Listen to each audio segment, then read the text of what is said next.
gentlemen, there is a new sexiest man alive in the world. Okay. I just watched him in a movie. And it happens to be Wicked star Jonathan Bailey. Accepting Casey Foster. Do I know this guy? He was in Wicked. He was in Bridgerton. And he is the first openly gay man to hold the title of People's Sexiest Man Alive. After winning a Critics' Choice Award and being nominated for an Emmy last year for Bridgerton, he is now being honored for his undeniable charm. Jimmy Fallon had the honor of revealing the title during the show last night. We have a clip from that. Here we go. You might be familiar with his slutty little glasses. He had a fantastic year starring in not one, but two giant blockbusters, Jurassic World Rebirth and Wicked. The sequel, Wicked for Good, comes out November 21st. Here he is, people's sexiest man alive, Jonathan Bailey! So for some reason, I thought Rupert Everett might have gotten this at one point, but I guess not.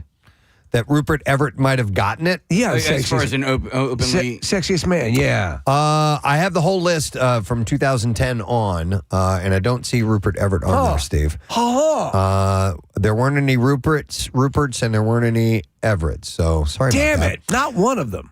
So the call came in while he was playing the titular role in Richard II at London's Bridge Theatre earlier this year. Bailey said... you go slightly mad. The only thing madder than doing Richard II was being invited to do this. And he also joked that when he told his friends, they told him, yeah, do your affirmations. And this is a special year for him as Bailey becomes sexiest man alive on the magazine's 40th anniversary of declaring the honor since 1985. That's when they started. And at the time, Oscar winner Mel Gibson was the inaugural recipient. And since then, the outlet has spotlighted male stars every year, except in 1993. Actually, when Richard Gere and Cindy Crawford were called the sexiest couple alive. So how that played out, that didn't work out too well.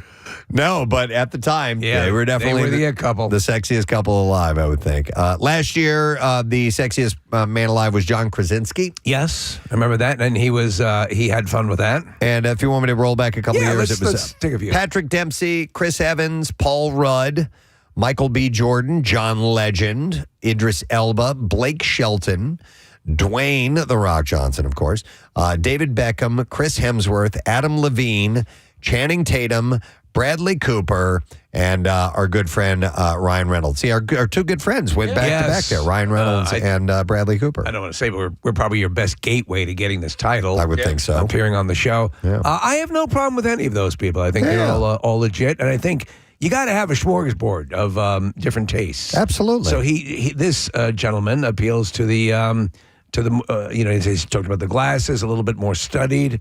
There you go. Yeah. All good. So he carries on the title of sexiest man alive. He gets to use the pool and the tennis court now. Yes, right? And the bathroom. And the bathroom. As well, yeah, so they do. Special key, and he gets a prime parking spot outside of People magazine. So congratulations. No, I guess you don't get anything other than just the title. Maybe the accolade? I guess they give you a plaque or something. I don't know. Who knows? Every time you win an award, and if you, and this sounds like we've gotten awards over the years, but what happens is there's this company that I guess the word of you getting an award goes out, and you'll get this thing in the mail, right? You know what I'm talking about. Yep. And would you like to purchase a plaque to commemorate this? And so there are these. I got to purchase that myself. Yes. And besides that, magazines. If you were in an article, especially if you're on the cover of a magazine. It would automatically get a response from this place. It was like, hey, we saw this. Congratulations. Would you like a plaque? And they're like, $300 or something ridiculous like that. Like a whole, Casey, from mugs to plaques to the whole damn thing. Thanks. No. Yeah. So maybe they pick up the tab on that. Maybe for sexiest man. We'll cover your mug. I don't know. All right, we have some sad news to report. Diane Ladd, the Oscar and Emmy-nominated actress whose career spanned more than 7 decades, included television, film, and Broadway, passed away.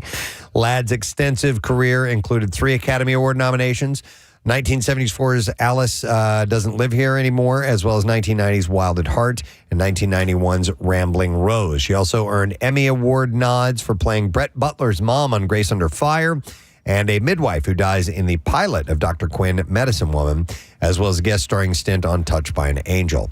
She was known for playing Clark Griswold's mom in National Lampoon's Christmas Vacation. She's great. In her personal life, she was married 3 times to actor Bruce Dern from 1960 to 69, whom she shares 2 daughters with, actor Laura Dern and Diane Elizabeth Dern, who died in an accidental drowning when she was only 18 months old. I did not know that story. Businessman William Shea Jr., she was married from 73 to 76, and Robert Charles Hunter, a former high-ranking Pepsi executive from 1999 until his passing 3 months ago. Ladd died after an extensive battle with idiopathic pulmonary fibrosis. She was 89 years old. In a statement, her daughter Laura said, "My amazing hero and my profound gift of a mother, Diane Ladd, passed away beside her this morning at her home in Ojai, California.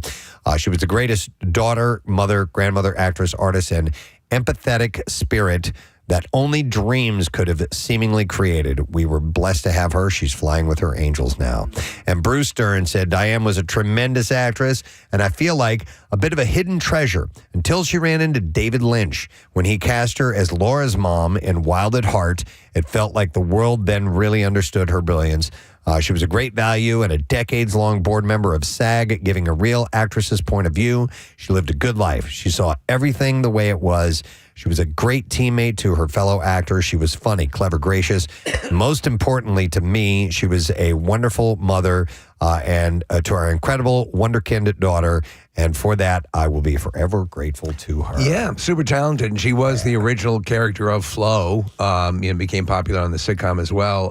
Martin Scorsese directed that movie. But and then in the earlier Bruce Dern days, she was a full-blown hippie chick. And her career really evolved, man. She was super talented. Yeah, so sad news of her passing. We have some other things to share with you. Deborah Lee Furness is reportedly shopping around what's being called a bold memoir all about love and starting over. More importantly, perhaps, it will apparently dive into the details of her divorce from Hugh Jackman. An insider reportedly claims that she was recently spotted meeting with a major New York publisher where it, quote, had the energy of a book deal negotiation. And a parent friend told journalist Rob Shooter that Furness is reclaiming her voice after years of being known mainly as Jackman's wife. She filed for divorce from him in May, nearly 2 years after their separation, finalizing it that same month. And in a prior statement, she described the split as a profound wound that cuts deep and the traumatic journey of betrayal. So it should be a saucy book. Could be, yeah. I wondered, though, apparently there was a significant financial agreement in the split, so I wonder how much of that is predicated on keep your yap shut. I don't know. Yeah. Jackman has since gone public with girlfriend Sutton Foster. Reese Witherspoon opened up to Harper's Bazaar about her struggle with postpartum depression after giving birth to her daughter Ava in 1999. During the first 6 months, she said she felt simultaneously happy and depressed, crying constantly and feeling overwhelmed by exhaustion and outside opinions.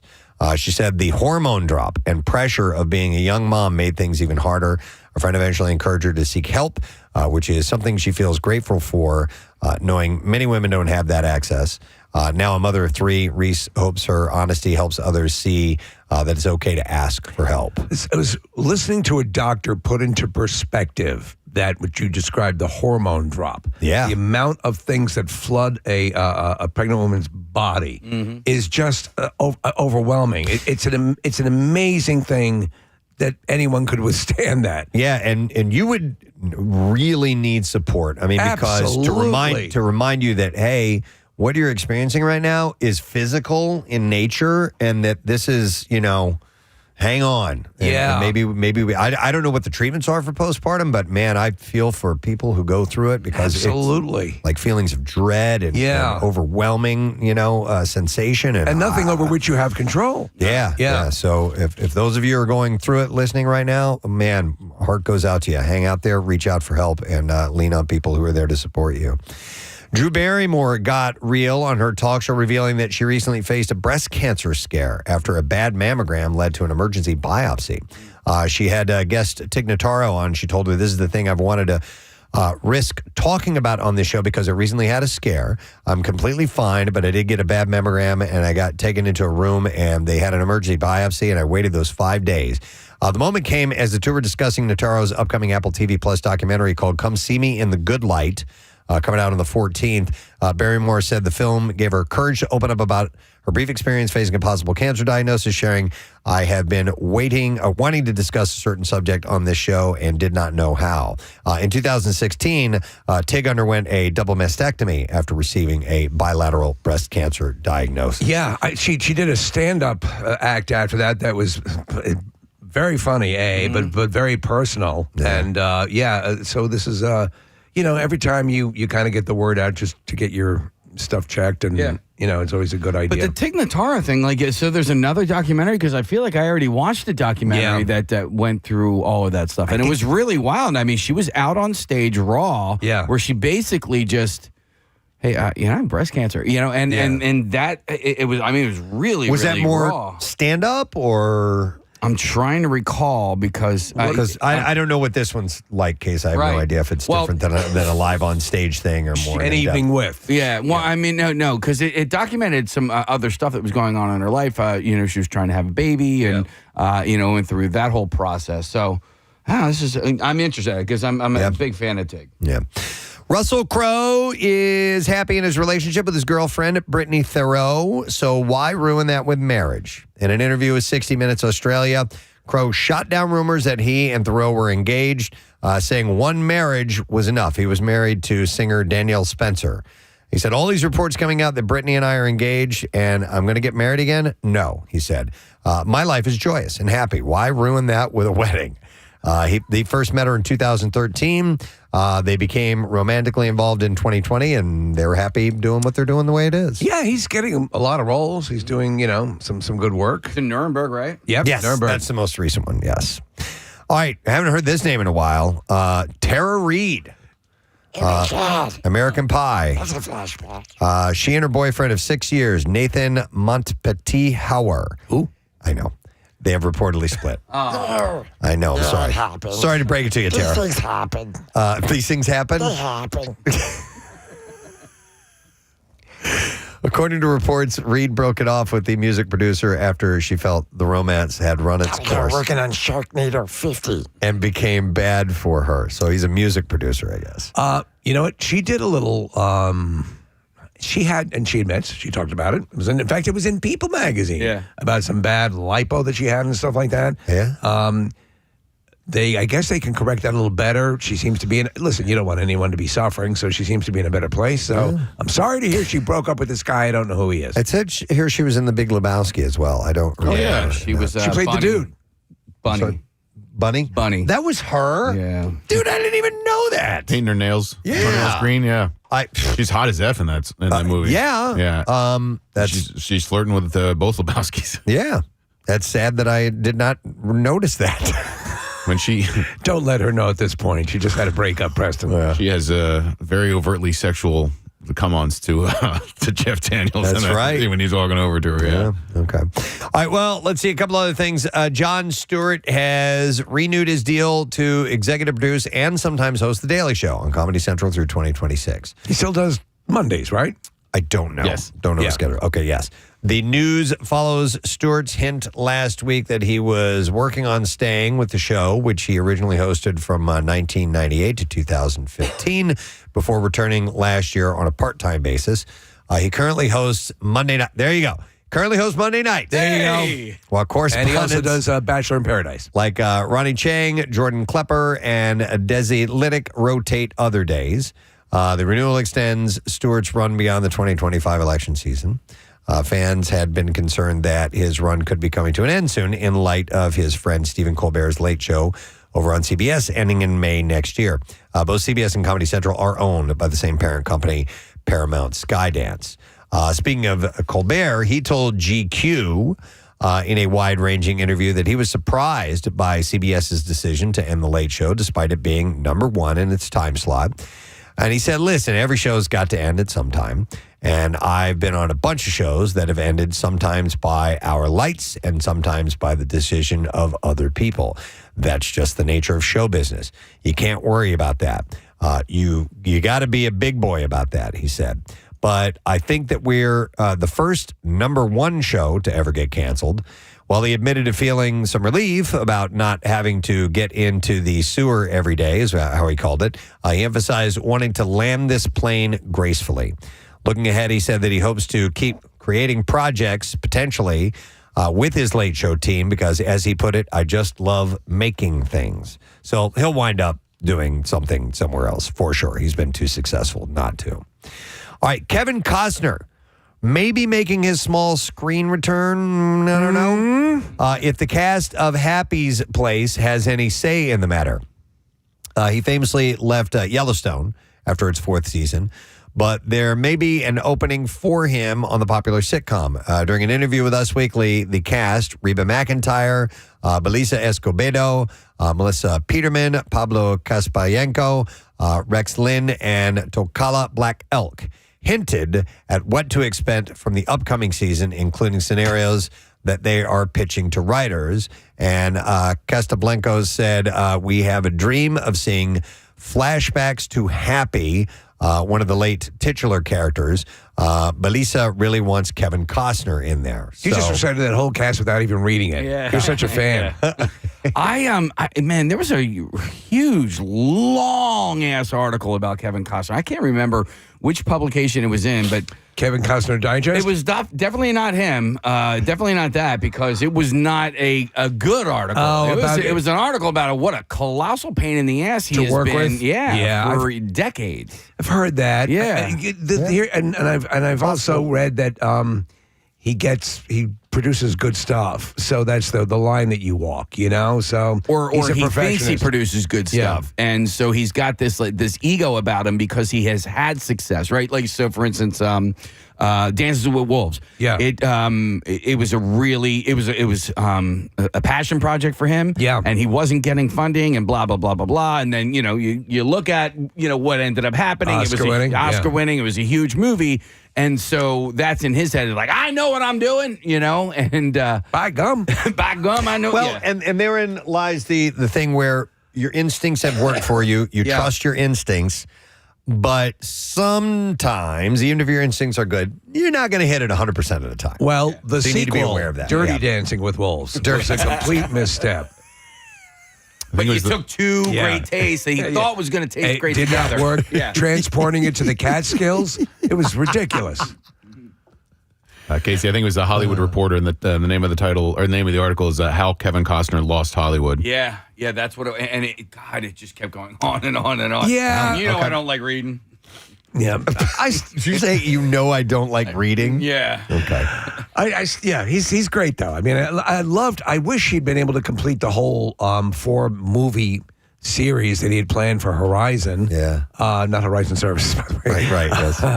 But I thought that first movie was terrific. With Horizon Services, Kevin Costner is on the way. The way I see it, standing out on the vista of the open plain, you've got an HVAC problem. Yeah.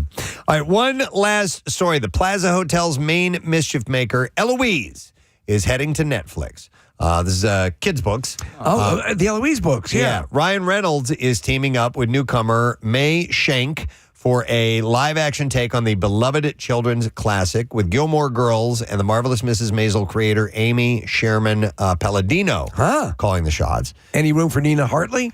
Oh, man. I liked her.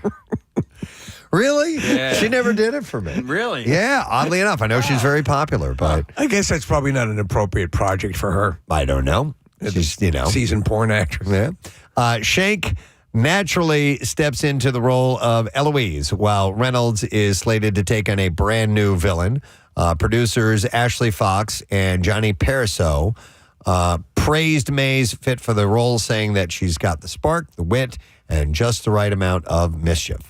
Netflix exec Hannah Mangala said, it's an honor to reintroduce this Cher's character to the world with two people who share her signature mischief and charm. So don't know when that's coming out, but they are working on that. And I'll get back to you on the Nina Hartley. Nina Hartley? Was that a popular series with your kids? Not my family. It wasn't in our repertoire, but I am familiar with the books. So, all right, here we go with clips.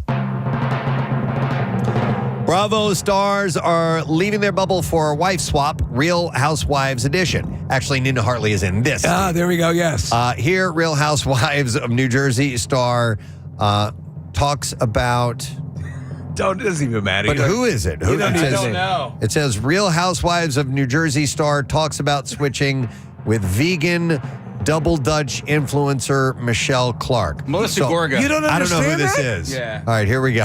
Wife swap is iconic. And I'm like, when am I ever going to get a chance to like live in somebody else's house again and like sleep in a different master bedroom? The Sean, who was like the swap dad, he went and slept on the couch in his pineapple pajamas.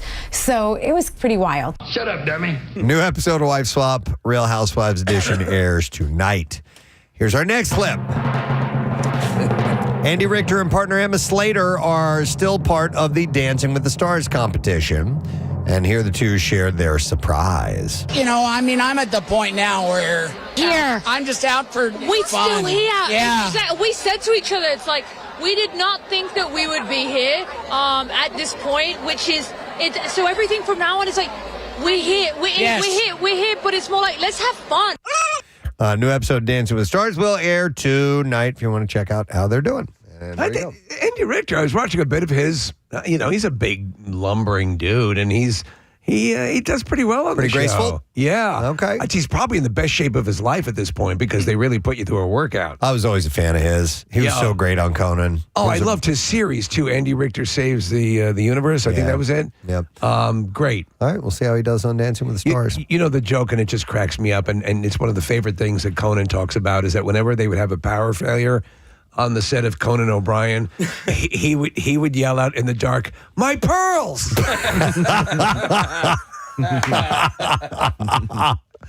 What a great random It's line. just a great line. I love it. I love it. Excellent.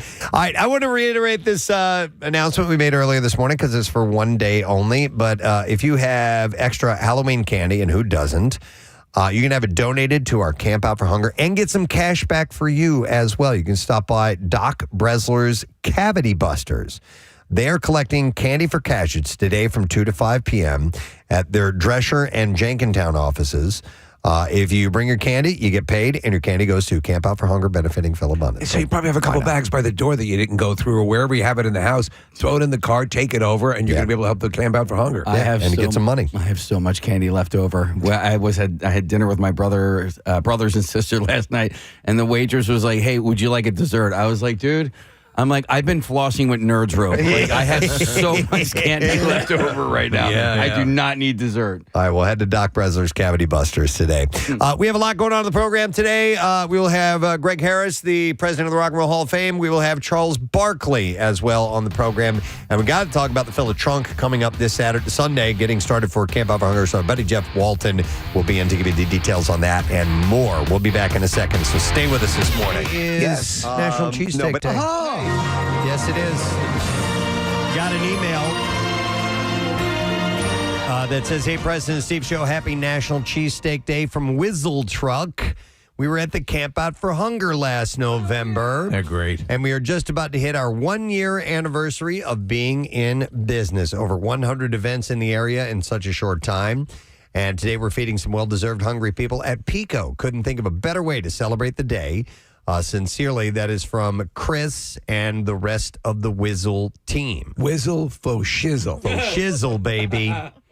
I'm not going to have a cheesesteak today. I'm kind of watching what I'm eating. I'm trying to hit some weight goals. I hit my little goal earlier this week, and I want to hit my medium goal by tomorrow. So your weekend, though, you give yourself a little latitude. I think I'm gonna. Weekend I always give myself a latitude. We've got a Pudge's nearby us, which makes a great cheesesteak, so I might go by there and celebrate National Cheesesteak Day a couple of days. It's been forever since I've had a classic. Really? Like a classic cheesesteak that are, you can find them anywhere here. We live in Cheesesteak Central, but calorically, it's always a tough thing to reconcile. But if you're going to go all in on the weekend, you give yourself a bit of a cheat. Yeah. I have to think now where I want to go, what I want to get. I have a friend who's a member at a golf club, country club called Applebrook, and they make, and when you go to like an upper level where they use really quality meat and stuff like that, it's to die for. So I'm going to have to dive into one soon. I don't think about calories ever. Like I really, I don't. I got you. But I'll probably do a cheesesteak every probably 5 or 6 weeks or something like that. Yeah, and I have Thunderbird is the place that I go to. That's just it's a wonderful place. Everyone has a great time. We cut the meat thinly. Yeah, it's slightly thinned or thin sliced. Thinly sliced. No. Thin slicely. Thin slicely. And our chefs, Ert and Bernie, will take care of it. No, it's Bernie and Ert. Bernie and Ert, please. But there is, right down the street from them is Delco Steaks, and they are making waves in Delaware County as far as cheesesteaks are concerned. And just because they're so tasty? Yeah. They have a wave machine. They do have a wave machine. No, no. Their approach to the cheesesteak is... They're redefining it? No. It's more akin to like your... Pat's, Geno's, Jim's, it's okay. It's just real good quality stuff. Sometimes if you just make it in the classic sense, with, as Preston was saying, the best ingredients, you become a thing. But they're also not far from each other, so you really can't go wrong. But so National Cheese, is it National or is it Philly Cheesesteak Day? Today's National Cheesesteak Day. That's how it's been quantified. I don't think it's National Philly Cheesesteak Day. So there'll probably be some sort of ceremony at Arlington or something. I've told you when I see the words Philly cheesesteak, I'm like, that's not the real deal. No. Just immediately I think of that. But whatever. Yeah. There's a place that Casey's recommended to me that I still haven't been. It's called Nick Filet. I think they have 2 or 3 locations at this point. There's one in Paoli, but I've heard that their cheesesteaks are banging, and they use, Preston, like really good cuts of meat, and it's like a standalone kind of steakhouse. It's not at all like a fancy place. I think the one in Paoli used to be like Roy Rogers or something. But anyway, I want to check that out. Nick, and you just started talking about variation and Wilson's. Oh man, they were here yesterday. Yeah, apparently they stopped by and had some goodies. Meatless. They're you like the Impossible one. Yeah, holy effing hell! Good too. It doesn't taste like a regular cheesesteak. It's something different. Yeah, and it's fantastic. It's funny, Nick. I've recommended Nick Filet, but I've never actually been. I've only ridden my bike past son of a Wait a minute. No, you'll recommend places you've never been to? No, I didn't actually recommend. I probably just asked if he's ever been because it's Nick. No, you said it was the best place you'd ever been. That's you a were like, lie. I love it so much. You will eat nowhere else but this place. But there's it only looks really good from the outside. 2 locations that I know about. One is in Paoli on Route 30, and then there's another one right on Beach Avenue in Cape May. Now I'm trying to think if I've ever recommended a place I've never been to before to somebody.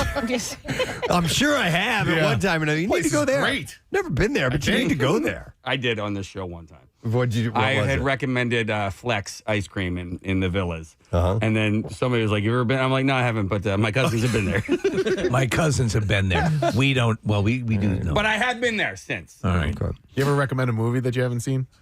No. I probably have. I heard great things. Yeah.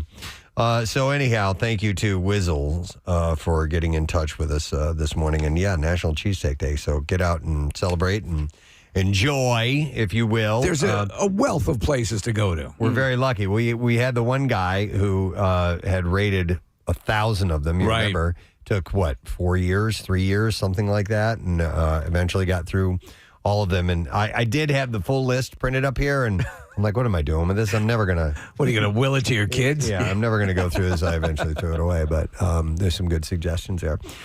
Well, sometimes I fall, though. Again, it's been years. Well, no, I've had the Wilsons. So that's still a cheesesteak. Yeah. Yeah. So I amend my statement. Yeah. Speaking of eating, I saw this interesting survey. It was done in the UK, but could definitely be tailored to pretty much anywhere. It's a new survey of 2,000 adults, and they asked them about their secret snacking spot. Secret snacking spot. Okay. And so,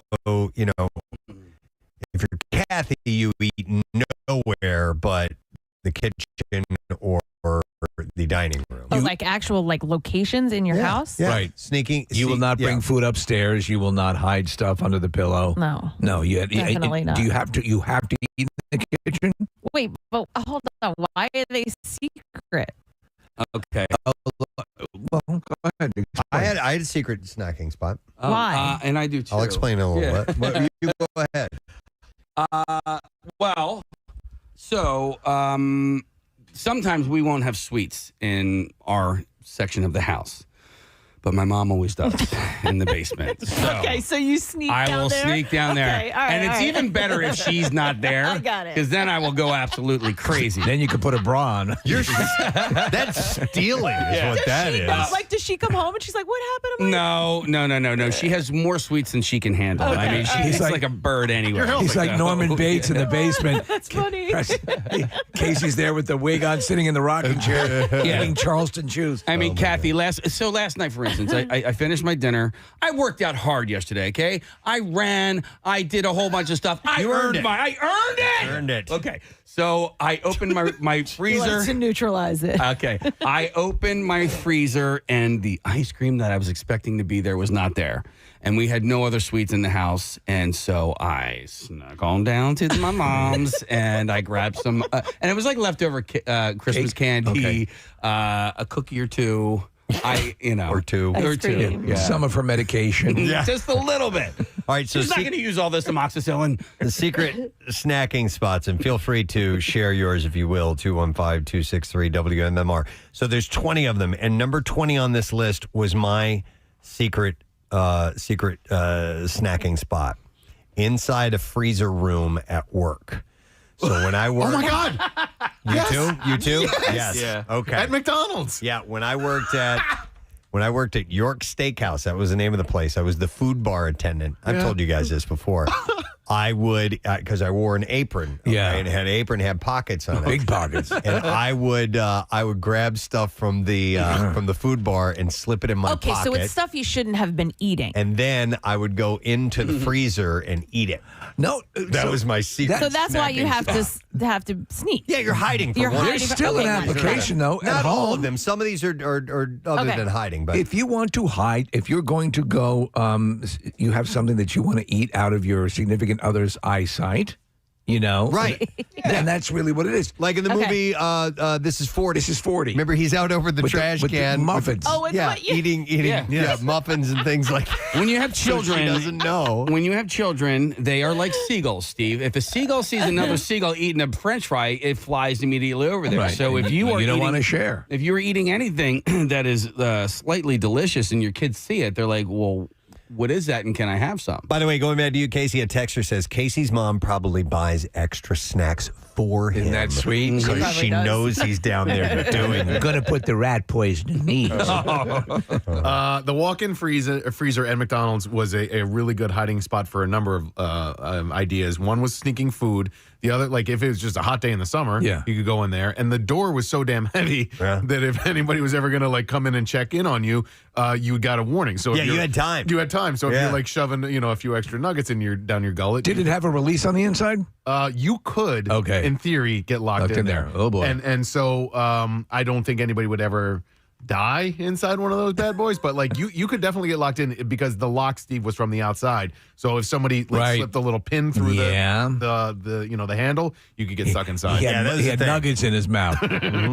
All right, so other secret sneaking snack spots are in the basement, in a closet. I don't eat in the basement. Who's going in their closet to eat? I probably. Yes, I guess. Well, there are people who will go. There are people, like Casey said, in some cases, depending on the size of the closet, you don't want to invite the troops to join in. This is my thing. I'm going to eat it by myself, and I don't want to be discovered. Or if you are sneaking it, there's also another movie scene from Parenthood. Yeah. Where Rick Moranis' wife. Oh, yeah. He's very controlling over what they eat, and because, we need to stay in shape She and all can't this. stand and it. whenever she would get pissed off, she'd go and she had this shoebox filled with Twinkies and things like that. And she would slip off and go eat them. Well, there's a mindset too. Like I can, again, I'm not doing it so clandestinely, but I will be in the kitchen and I will move out of the doorway standing, because if you stand, you can turn around quickly. You can put it in the refrigerator. You can hear someone getting up. Yeah. So you got to stay mobile. You got to stay on your feet and ready to respond. Yeah. And so I'd say right in the kitchen, on the counter, facing the wall that goes into the den. So that's my, though it's my clandestine spot, I don't know if it's a secret spot. So when you're the patriarch of a family and you come home and let's say you've stopped at a McDonald's or a Dunkin' Donuts or whatever, sometimes there is the expectation that, oh, well, if you stop there, you probably should have gotten us something. Us. So us being our children or your spouse or whatever. So I will, a lot of times, finish my food before I even get into the house, and I will sit in the driveway in the driver's seat of my car, and I will eat my meal, and all of the trash ends up in the trash can. Yours are funny, well, because then they make you feel guilty, Kat. Like, oh, you didn't get me anything. It's like, no, I didn't. I did not. Will you call an audible? I always do. I will pick my wife up something all the time. Just because if you don't want it, great, but I kind of know what she wants. I do that too. Thank you very much, Marissa. Steve just handed me a note. Dick Cheney passed away. Yeah. 84 years old. Just came across. Yeah, so don't know how well, he's 84, so he also not sure had if he'd been massive sick or heart anything. issues for years. Wow. He had a pacemaker that looked like a Volvo. Wow. Wouldn't it be ironic if he got shot in the face? Yeah. That's right. I forgot about that. Well, anyhow, just passing that information along. We just got a hand of that. There was something else completely we were going to talk about. And in fact, it kind of ties in with Charles Barkley joining us later this morning. He's got a new steakhouse and cigar lounge, Valley Forge Casino. So we'll chat with him about an hour from now or so. But there was a Sixers incident that took place, and this isn't the first time. Joel Embiid had made a gesture. Mm-hmm. It's the chopping at the groin gesture thing. Kind of I associate that with the wrestling. You know, like, yeah. Yeah, I don't know which wrestler did that. I don't remember that either. Wasn't it suck it? Yeah, right? Yeah. Someone will have to text in or call and remind us who did he's that. gotten fined for this in the past. Right. And, it was like, oh, it's not a lewd gesture. It's just it's a wrestling thing. Who is it? Stable D. Triple H and Shawn Michaels. Okay. They made it popular. Okay. Oh, who's and D-Generation X? Associated with a stable D-Generation X in the WWE. Dude, I don't know my wrestling lore. DX chop, crotch chop. Okay. So anyhow, but he did that. He got a fine. And Steve actually brought up an interesting question to pose as far as gestures go, hand gestures, or I guess any in facial, whatever. What is truly offensive to you? I'm trying to think. Does it right? Do hand gestures carry the weight they used to carry? Yeah. I think they do. I think that try it while you're driving today. Yeah. See how that person reacts. Just randomly give somebody the finger for no reason and see how they react. Yeah. Right? Yeah, we should do that as a social experiment. Do you it. should just walk Try around it today. walking up to people and just flipping them off and see what their reaction is. Well, it's kind of funny because the Phillies for so long were doing that flip off, but they were flipping their ring finger instead of their middle finger because it was kind of like a sign like we want a ring for our finger. So it was like, yes, that's you would right. see it and you would like kind of gawk for a second and then it was like, oh, no, it's okay. It's little play on that. Yeah. That's a dangerous road to walk. I hate to admit it, but the finger will get an immediate reaction from me, even though I've had logical discussions with myself in that, what are you getting mad about? So what? So this person... So what if a guy threw a shoe at me? Yeah, to quote former President Bush. No, but if somebody puts up their middle finger, they're mad, whatever, especially when it's a car-to-car thing. It's like, dude, I don't know who you are. I'll probably never see you again. Mm-hmm. Whatever you think right now or think about me means absolutely nothing to me, but actually it kind of does. It kind of does. You know what I mean? That's interesting to admit that because I don't think it carries the weight it might have carried in my own personal life. Right. Someone screaming F you. I told you about that encounter I had with this lunatic at the CVS who was blocking cars from getting in. Yeah. And then she actually waited till I got out of my car. She started screaming at me, Preston. She was screaming, I'm going to kick your ass. And she flipped the bird. And my response was, to quote Step Brothers, I don't give a... And I went in. But I'm like, I was thinking about that.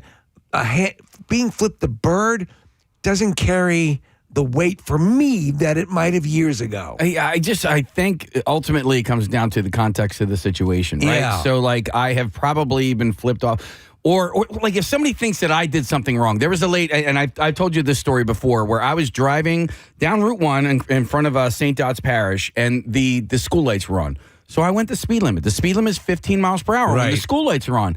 And this lady rode my ass, and then she drove past me. She sped past me and flipped me off. Like, I was like, lady, I was driving the speed like you're the one. No, well, and listen, I give you the finger. Hold on. And you were probably already angry enough. Yes. Okay, so that this woman is already sending a visual message to you by getting right up on your ass, and then it was that that is like the capper on it, right? And your blood is already up, and then you see that, and then it's like boom. Yeah, but I know what you mean. Why is it the conveyance of the message through that one little finger that gets under my skin so much as well? Like, because it means words. I mean, the finger has two words. I know. But what I'm asking is, why that gesture really bothers me more than any other. If somebody were to do the Maloika or under the chin or whatever, or even give me like a sarcastic thumbs up and like, okay, buddy, one of those, I'd be like, all right. But the finger itself, like, I know what it means. I understand the literal translation of it, but for that gesture just really irritates me. Yeah. And does anybody do this anymore, Preston? That used to be a big thing back in the 80s. Casey was also this. Well, hang on, let me describe it. Yeah, so thank you. Casey held his left arm across the front of his body, and then he took his right arm up underneath it. Yeah. And made a fist and yanked it upward like this. That's kind of an antiquated gesture in my mind. It had its moment. It's a lot of work. By the way, that's up yours. Yeah. Right? I don't know. I don't even know what it is. That sounds about right. Yeah. Up your butt. Yeah. This is my fist. Going up your butt. Up your butt. That's kind of what it's saying. Yeah. And then this one never did anything for me. I don't know. That's the like you're punching out away from you, but using your arm in your elbow cruck. Yeah, but so I don't see that anymore. I don't see people do the underneath the chin flick. Yeah, that used to be fairly common. And then this one where you flick your teeth with your thumbnail. Yeah, your thumb on your incisor and like throwing it at him. I don't even know what that officially meant. I just knew it was whatever considered. Is that like the PG-13 of the middle finger? I guess so. Well, I thought that was more to me that I'd see Italians doing like a curse. Of some sort. Yeah. I don't know. May your front teeth fall out. I got a text here a moment ago, and I assume this is a woman, but she said that the tongue between the two fingers, the peace sign up like this. Yeah. I think that's not really an FU gesture. No. That's more of either you're being gross to a woman or you're being funny. Back when I was in my rock band, that was our favorite gesture. That was we the gesture? Did you do it to the audience? Whoever, man. Each other. We did that all the time. Marissa just did the handy. Oh, that's one gesture. The handy and the throw. Yeah. So now you can just. That's a good one. When you're going to throw the batter at someone, now you cross the line. Yeah. You can pleasure yourself all you want, but when you're going to cast it out in someone's general direction, now you're looking for a fight. But that handy one, I mean, that's kind of like. Whatever, like you're just kind of. I don't care. Yeah, like you're just kind of like throwing somebody. So, but why again the finger? Mm-hmm. Or if someone were to do the chop like he did, I'd start laughing. Exactly. So I think the finger has just been for so long driven by social construct, whatever you want to call it, to be the ultimate insult, and we just equate it as such. And it's still the paramount. Would you say? Yeah. All right. Yeah. There's nothing I could think. I mean. I do like the BJ one with the tongue and the side of the cheek, but it's not really an insult. No, it's an invitation. But that's probably my favorite gesture. Oh, you know what I like is any BJ gesture is great. I like this, the cranking of the middle finger up. Yeah, where you take the crank and you have it come up. Yep. But or it's still funny. Or the I like Case. I think you used to do this one, which was you'd reach in your pocket and say, "I got something for you," and you pull it out, and it would be your finger. There are a variety of finger things you can do. Yeah. There's this where you it's like you're petting a little like a little like you're holding a bird like or a something like that, and the finger comes up. That's a good one too. Nick, you're a huge fan of Friends. When the Ross thing, when he smashes his fists together, that was his own made up hand gesture. Yes. Do you know what words accompanied that? I thought it was FU. Is it FU? Yeah, okay. but I'm not 100% sure. But that was like, and then people started adapting that. Like because of the popularity of Friends, they would do this to each other. Were the thumbs out when they would do it? No, it was just slapping the wrists together and then separating. I thought the thumbs were out. Yeah, maybe that was a different version. We'll have to see video of that. Yeah, just to verify. But that's how. Precarious or just a bizarre. Somebody determined this middle finger is going to be an offensive gesture. Yep. Okay. Go ahead, Chris. Well, there are. You could do the when you find out the history of a word etymology of that. I've seen it written before, but it's muddled. It's been around for so long, but I don't know what's true. It's too. The most clever hand gesture. Cursing hand gesture I ever got happened I was on Baltimore Pike, or I was on Route 1, and Casey, I was getting ready to turn on 452. Oh, so you were in the heart of Delco? I was in the heart of Delco, and there was a left-hand turn lane, and I could have gone straight or gotten in the left-hand turn lane, either one. And I decided to go straight. By the way, we just pulled up Friends. There are no thumbs. Okay. By the way, it's just the fist. It's the friendly finger is what it's called. So anyway, Case, I could have gone straight through the light, but there was a gap in the left-hand turn lane. Somebody waited. And I'm like, I'll just zip over and pop in, and I'll take this left-hand turn. It was of convenience. I wasn't doing it to be a dick, but the person I pulled in front of felt that I did this on purpose to somehow or another cut the line. And so they turned to me, they turned back, I looked in my rear view mirror, and they did this. Do you guys know what this is? So I've seen it. I don't know specifically what it means, which is sort of an okay sign upside down. But held upside down. The back of your palm is facing downward. This is American Sign Language for a-hole. Oh, like a puckered a-hole. Like a little butthole. I got it. Like a tiny little butthole. You've like a very pleasurable puckered sphincter. Yeah. Yeah. But they did that, and I was like, what are they doing? I'm like, I know what that means. That means butthole. Yeah. And I was kind of like, at first I was like, well, that's kind of clever. I speak sign language. And I'm like, wait a minute. Hey, wait a second. I'm offended. What is this then? It looks like a vagina, but I don't know. Yeah. I will say. So if you want a unique way to flip somebody off, do this.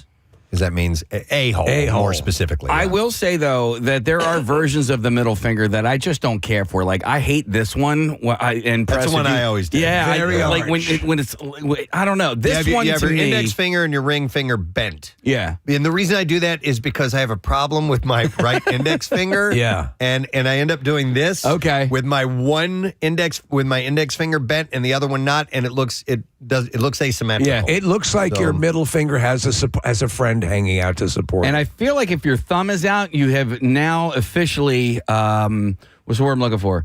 Canceled out the middle finger.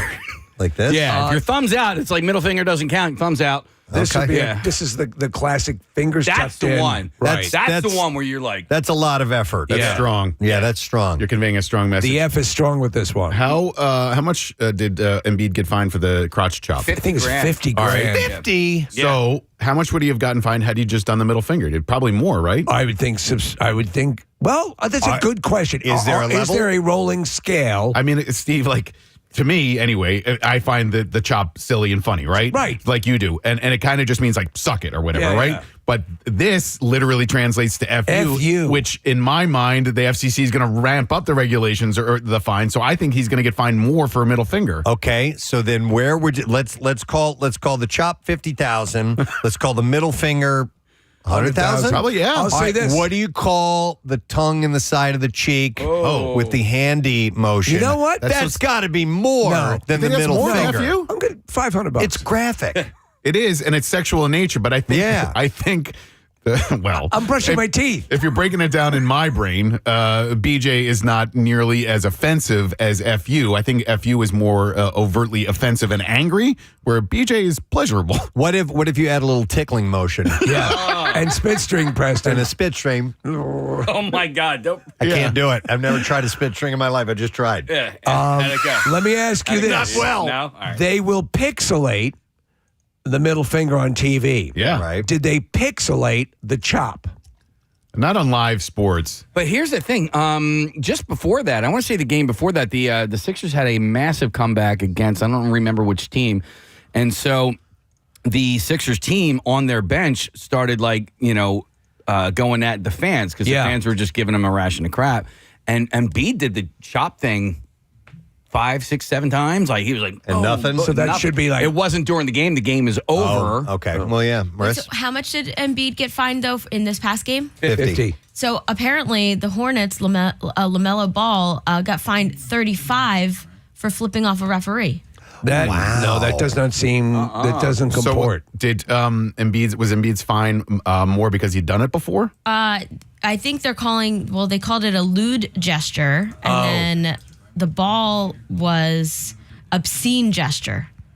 The ball. So the Hornets player. Yeah. So they considered flipping off an obscene gesture. All right. But Embiid's was lewd. Lewd, because it was gesturing at the genitals. That is balls. So then that would mean the little tongue in the cheek thing. That'd be lewd. Would be higher. More lewd and higher. Wow. We should test it out. Yeah. We should. Well, actually, Preston, we're going to be at the Flyers game. Yes.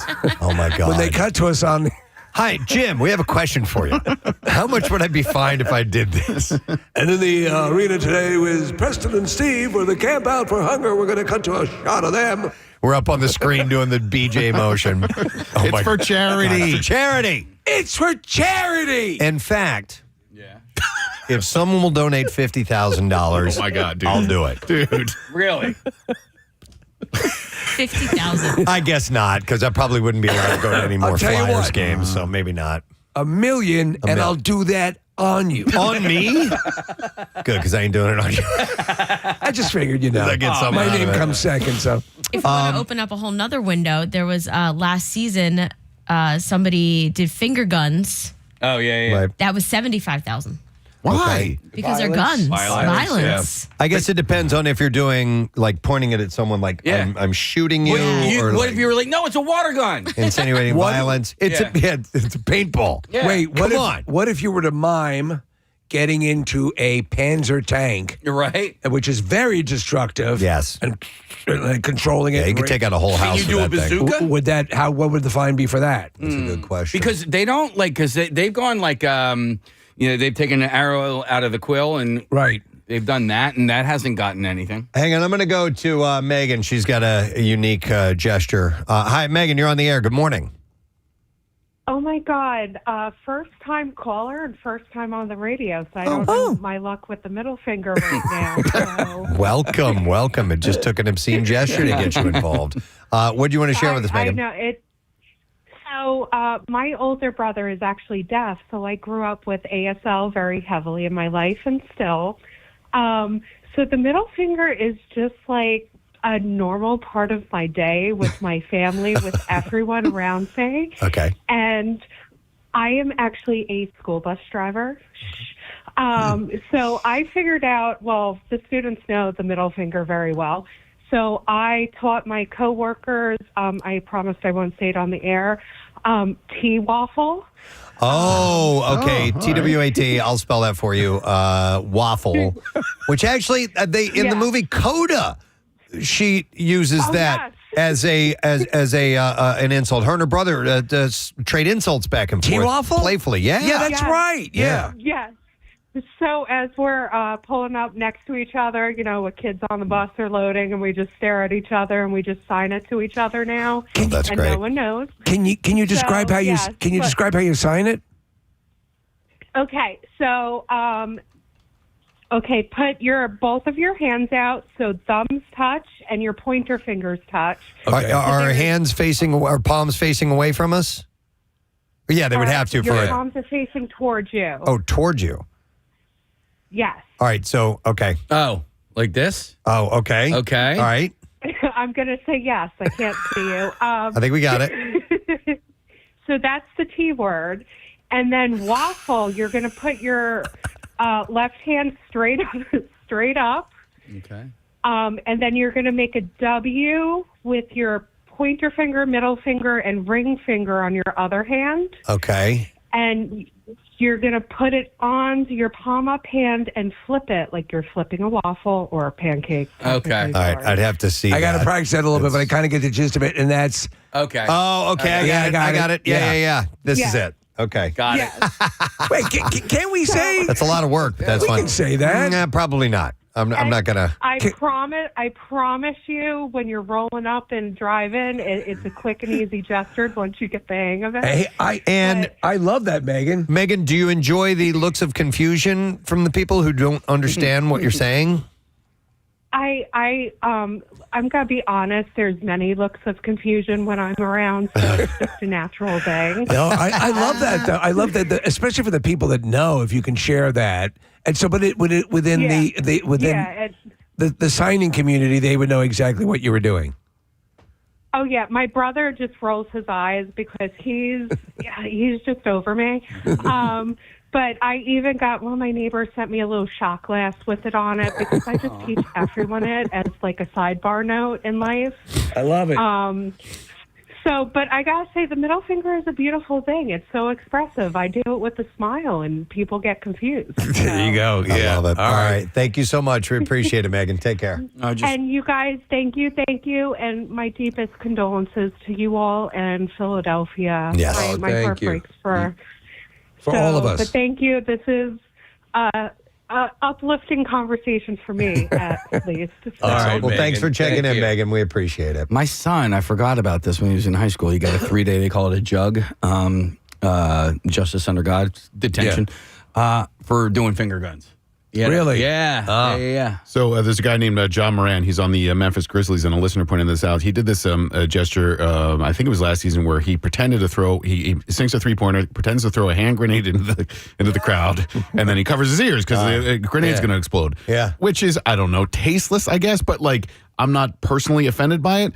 That was a $75,000 fine. Dude, I used to do that all. Like if I was like something was oppressively difficult or at work, I would just pull the pin out and, and lob it. Like, I want to blow this all up. And it's kind of funny. And I don't know, like, I guess people are easily triggered when it comes to this type of stuff. But that was, so if Joel got 50 grand for the hand chop, Ja got 75 for the hand grenade. Hang on. Got a couple calls. Drew's been on hold for a while. Hey, Drew, good morning. Morning. What's up, bud? How are you? So I was telling your guy, I'm a truck driver. That's what I do for a living, and it's not usually a daily occurrence, but it happens sometimes. And ironically, yesterday I had somebody flip me the bird when I was on the interstate, and I was in the right lane, and I moved over, kind of like Casey, just like following the law, and being nice, right? Letting him in, so he could get on and merge on. And then I'm like, hey man, help me help you. He doesn't let me back in, and then he goes right around me and just flips me off. Oh, man, you're in a truck, dude. I mean, yeah, I'm like, bro, I'm in a truck, and this guy was in a fully electric, brand new Humvee. And you were doing him a solid. Yeah. Oh man. But and then, go ahead. The other one I had was, I was driving to work one day, and I'm calling you guys from Vermont. Oh. I'm from Bucks originally, but anyway.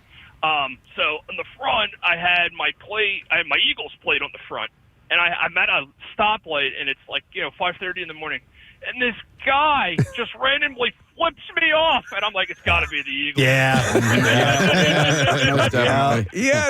it could be nothing else. All right, thanks, Drew. Appreciate it, buddy. Thanks for checking in. Nick, John Morant gets fined $75,000 because he pulls the pin and he throws a grenade because everybody knows what that does. So I'm thinking, if you did, like, you sank a 3 and then you act like you put 2 keys into a nuclear device, and then you turn both keys, nobody would know what that was. That's good. And that is mass But destruction the second right they there. figure it out, you're going to get a whopping Right. fine. So, Steve, you were asking about some of these and whether or not they're considered offensive or not. And so you sent me this list of gestures and where they are considered offensive. So, Casey, the chin flick thing, Belgium, Northern Italy, and Tunisia in France as well. And it's the hand sign equivalent of macho grandstanding.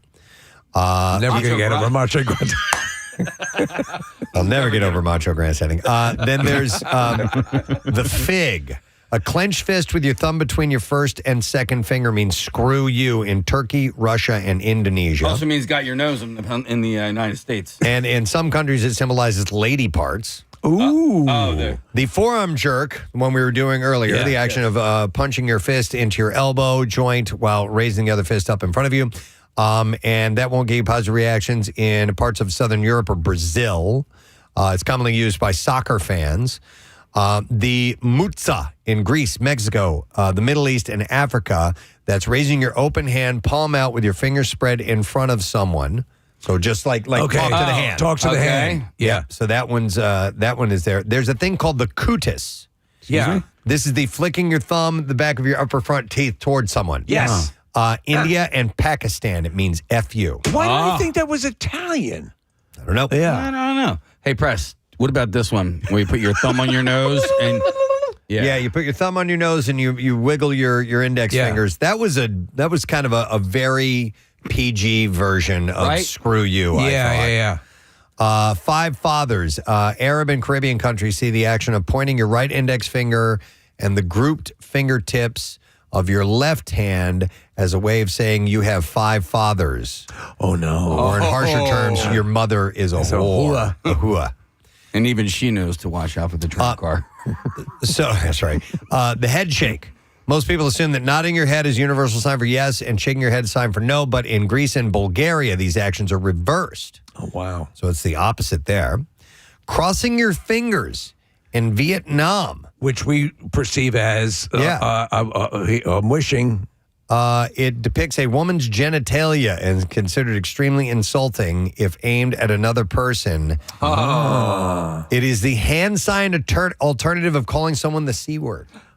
What? Wow. In Vietnam. So what you would normally do, good luck. You know, I'm crossing my fingers, good luck. So the horns, the rock on symbol, have a different meaning in Spain, Greece, and Italy, where it is called the corna, is considered a suggestive gesture made to a man to imply that his wife is cheating on him. That's more than 2,500 years old. Wow. In the come here gesture in the Philippines is one of the most offensive things you can do. It's deemed so bad that you can actually get arrested for using it. So the come here, curling finger towards you, your index finger is a jailable offense? Yes. Why? What does it mean? It means I don't know why. What does it mean? It says it does. Case it doesn't explain. Okay. It's a sign of. It doesn't say. You're not allowed to ask people to come here. A sign of arrogance in Finland is standing with your arms crossed, and if you stand with this posture in a bar, it's likely to get you in a fight. What if you're just cold? It's a good question. You got to do that. You got to wrap your arms around you as opposed to folding your arms. In Australia, I didn't know this, but shaking two fists in front of you is a way of wishing someone good luck. Hey. See, I would take that. If somebody do that to me, I'd be like, what's that about? There's one in France, slapping your fist. The palm of your hand over your other fist is seen as an aggressive gesture. That's like, you're cruising for a bruising, mister. Yeah, mug. Yeah. Come in here talking about my wife that way. In Russia, shaking hands or doing pretty much anything else over a threshold is considered extremely unlucky. Over a threshold. Okay. For whatever reason. Doing anything over a threshold. What about sticking your tongue out at somebody? Yeah. I wonder if that is perceived in anywhere as a sexual. Yeah, I don't know. And what about like moose antlers?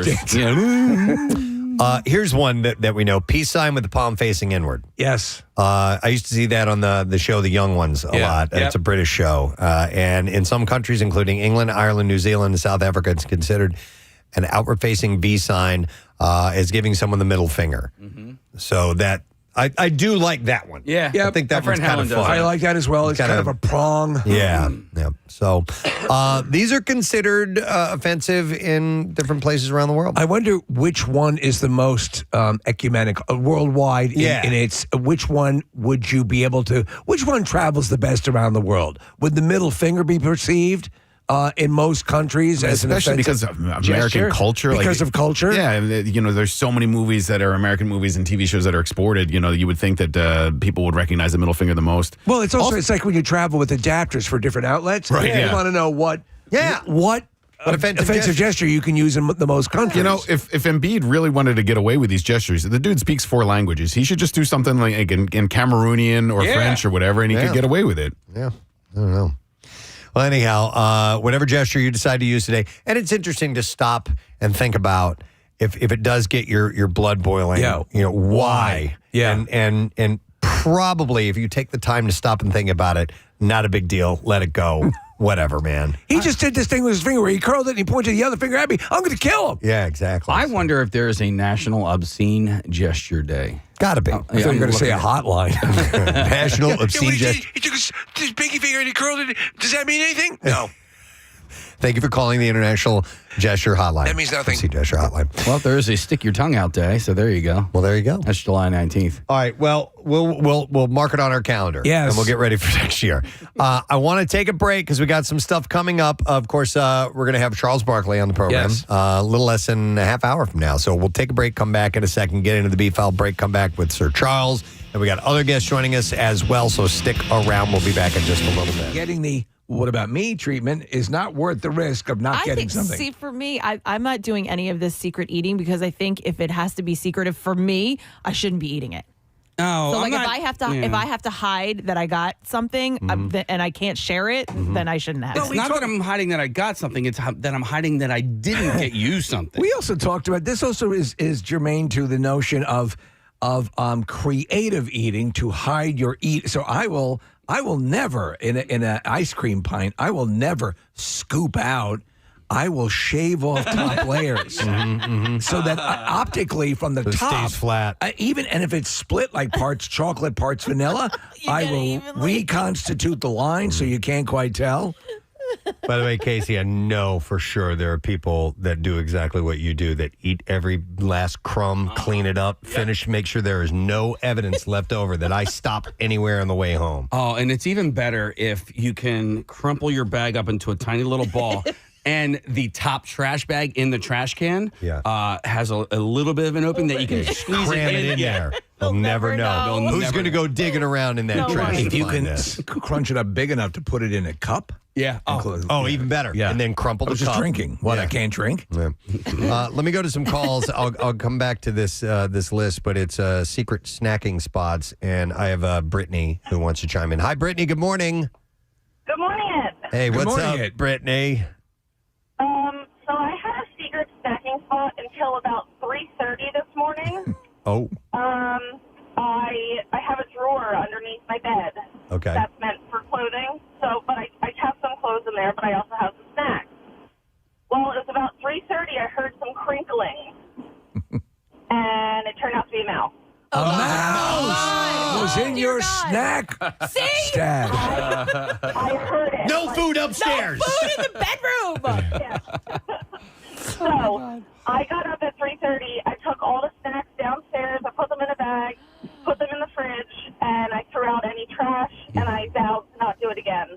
No. All right. Well, I could see that. I could see that being the end of that for you. But that is. Yep, but maybe like putting it in an airtight container, or you have to be like yes. No. She's out. Brittany's out. That's it's done. By the way, the number one place on this list that people have their secret snacking spot is in bed. So that's where people like to do that. So a lot of times, if you're up in bed, you don't want to at night. You don't want to take the walk down to the kitchen and get stuff. So I bought Claire a mini fridge for she's on another floor in the house. She never uses it, So it's one of those things you don't want to get out of bed. And I kind of subscribe to your notion, Kathy, too.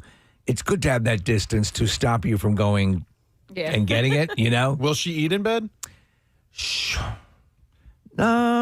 No. No, really, she will eat before she goes. 'Cause I love- Now, I'll find rappers, like, if it's been a particularly candy night. I love bed and I love food, but I don't like the two of them at the same time. And Right. I need separation. I don't like getting crumbs in bed, and then you roll over them. There's later one on. thing I can eat in bed, which is the Hers pretzels. Yeah. Because the opening of the bag is big enough So that you big. could eat over it. You can eat over it? Yeah, All right. yeah. But then also, like, you know, the secret for eating in bed with things that have crumbs is make sure that they're all bite-sized. So you're not actually biting into something. So that you're it creating- all Yes. goes into your mouth. All goes Do in you your know mouth. it's a good hide too, Preston? And I do it at home. I keep rotisserie chickens on my lathe. Your lathe. Right. Yeah, so Smart. yeah, right. Rochelle and I will eat in bed sometimes if we're like watching a movie or something like that. I'll bring up like cheese and grapes and crackers and things like that. look at you. And, yeah, I like to make it nice. Yeah. a charcuterie board made out of a pillow. Maybe a little hummus. something Brittany's like that. story is probably the exact reason that I don't want any The food. mouse? Yeah,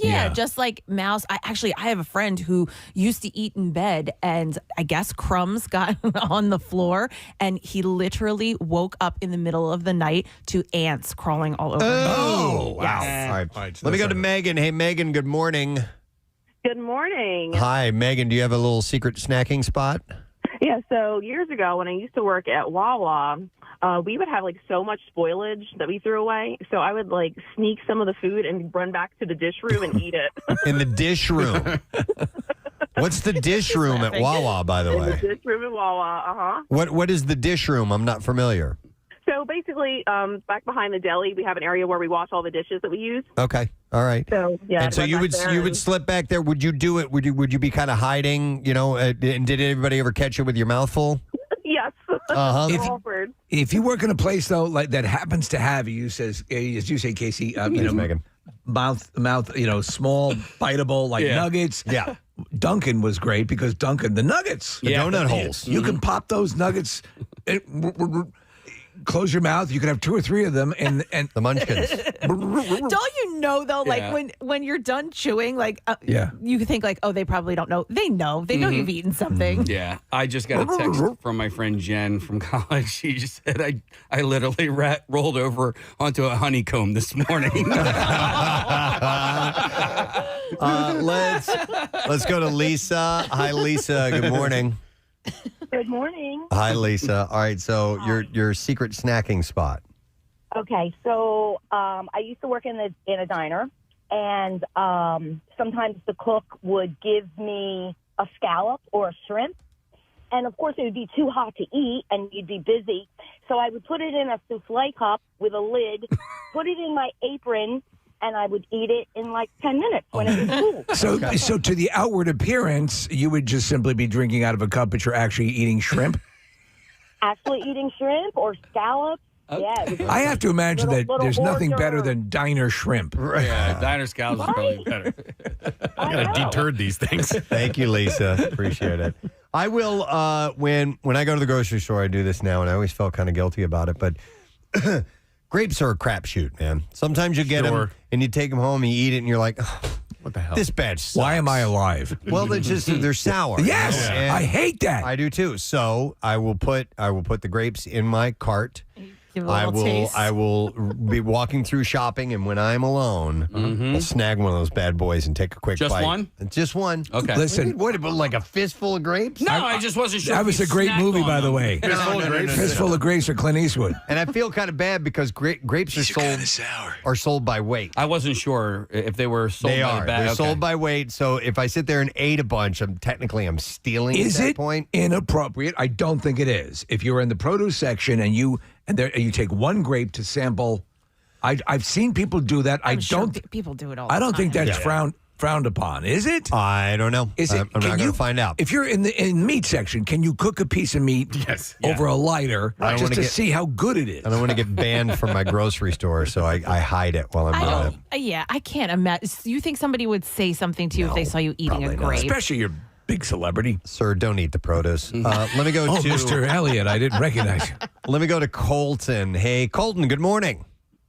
Good morning. Good morning, my man. All right, so secret snacking spot. Well, I mean, I think every guy has it at least. I mean, I'm a car guy. I'm a garage guy. I mean, everybody's got the garage. Everybody's got the beer fridge.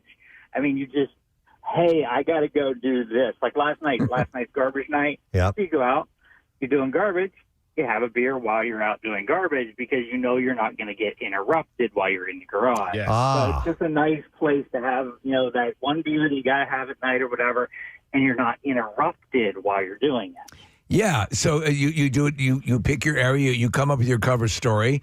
I'm going to go polish this turkey in the garage. Colton, are you slamming that beer while you're out there?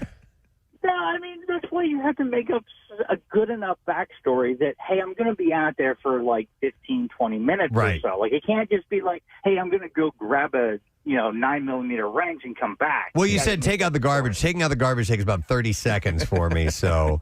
Well, no, because I have a garage can that I have to do. I have to recycle what I got to do. So there's I'm going to straighten up a little while I'm out there. Yeah, I gotcha. Yeah. I gotcha. I'm going to rotate the half and half. All right, that's a good one. The garage, definitely. All right, thank you, Colton. Appreciate it. Let me go through a few others. We got tons of calls here, so. Other ones are, like I said, in a closet, a public toilet. No. Oh, dear Yeah, that's God. like a brothel or an alleyway with junkies. In a child's playhouse. Just any random child? I don't know. A public changing room. Oh, what the hell? In a swimming pool. I mean, I don't mind that if I'm at a pool party or something like that. But to me, that'd be very obvious if you're going into the pool with a turkey leg. Yeah, exactly. Up in the attic. Okay. In the laundry room. In a hot tub. Some of these aren't secret snacking spots, like you said, Steve. That's you want to be out of the line of sight. All right, how about this? During exercise. What? No. Occasionally, I'll put cheese wheels on my bar instead of plates. I can't eat during exercise. No, me either. Breathing too Oh, much. it's very easy. I don't like to eat right before exercise. No, me neither. Either. When you guys are curling, you don't eat French soup? No, well, maybe I should try because I do like that. In a storage room at work.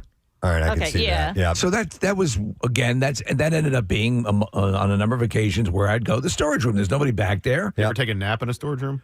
No. Yeah, I don't know. me neither. In an elevator. Okay. I don't. Just go up and down. Yeah, get a high rise. Just eating a salad in the elevator. It's like a magic trick. Well, I'm going to make this meal disappear. On the toilet is another one. No. A public stairwell. Why would you? Okay, I don't know. I guess just to hide. Yeah, if you're hiding in like the basement, then like a stairwell, I could see. People used to smoke in the stairwells here. You'd walk. Did in they? Yeah. You could walk in there and smell the cigarette smoke. If you go with someone else, you can have them get at the top of the stairs and roll M&Ms down into your mouth. That's true. All right, then you have the shed. It says I can see that. A shed is a good one. Yep, that's a really good secret spot. Septic tank. In the bathtub. Which is I'm not a fan of that. Like if Rochelle takes baths quite a bit, and I will bring her up a little, little something nice, spaghetti, some spaghetti, yeah. Some buffalo wings. Yeah. Here, I brought you some hobo stew. It's your favorite, isn't it? On the stairs, just at your house, sitting on the stairs, I can see that. Yeah. That's my favorite spot for soup. And then number 2 on this list, this is Casey. It says while driving. I think just in the car. Yeah. In general I think that's got to be one of the big sneaking food spots. You have a delineation though. Parked and driving. Right. What is your driving food? Your number one driving food? Oh. I think you know what that has become for me is a like a burrito supreme. It stays contained. It stays contained. Yep. Not messy. One hand, easy Absolutely. to eat. Burgers are pretty simple too, as long as they're not. Like you're not getting like a loaded burger with tons of stuff on it. Right. Yeah. Fries are good. Like a McDonald's cheeseburger. Pretty damn simple. Shish kebab. Very easy to eat while you're on the road. Yeah, all of that contained, ready to go. French fries, easy. Yep. Get all that stuff. Let me see here. Baked Alaska. I'm going to go to some more calls here. Let's go to Mike. Hey, Mike, good morning. Good morning, Ed. How are you? Good morning, buddy. We're good. So, secret snacking spot for you? I am currently 54 years old. It took me 45 years to figure out that the kitchen sink will disguise sounds of wrappers being opened. Oh, okay. candy, stuff like that. If you stand there and run the water, it will disguise many of those sounds, and nobody else. I think you're talking my realm, because you go in the kitchen, you position yourself in a way you can cover the sounds. You can make, like, again, for me, it's a combination of that, hiding the sounds, and then also how you cut that piece of cake so it doesn't look like any cake. Absolutely. How you scoop the ice cream, all of that, how you rebuild the pile of French fries. Right. All of that stuff is critical. Well done, Mike. Thank you. By the way, which leads me to the why are you hiding what you're eating? And on rare occasions, it will be, I'm eating, now this is just at home. I wouldn't do this at work, but eating someone else's food, someone else's leftovers, and look at it and go, I think begging for forgiveness would be worth eating this. I didn't know it was yours. I didn't mean to. I'll get you some more. I have done that. What? I don't do that. You don't do that? No, I don't. Okay. You have respect for other people's leftovers? Other people don't.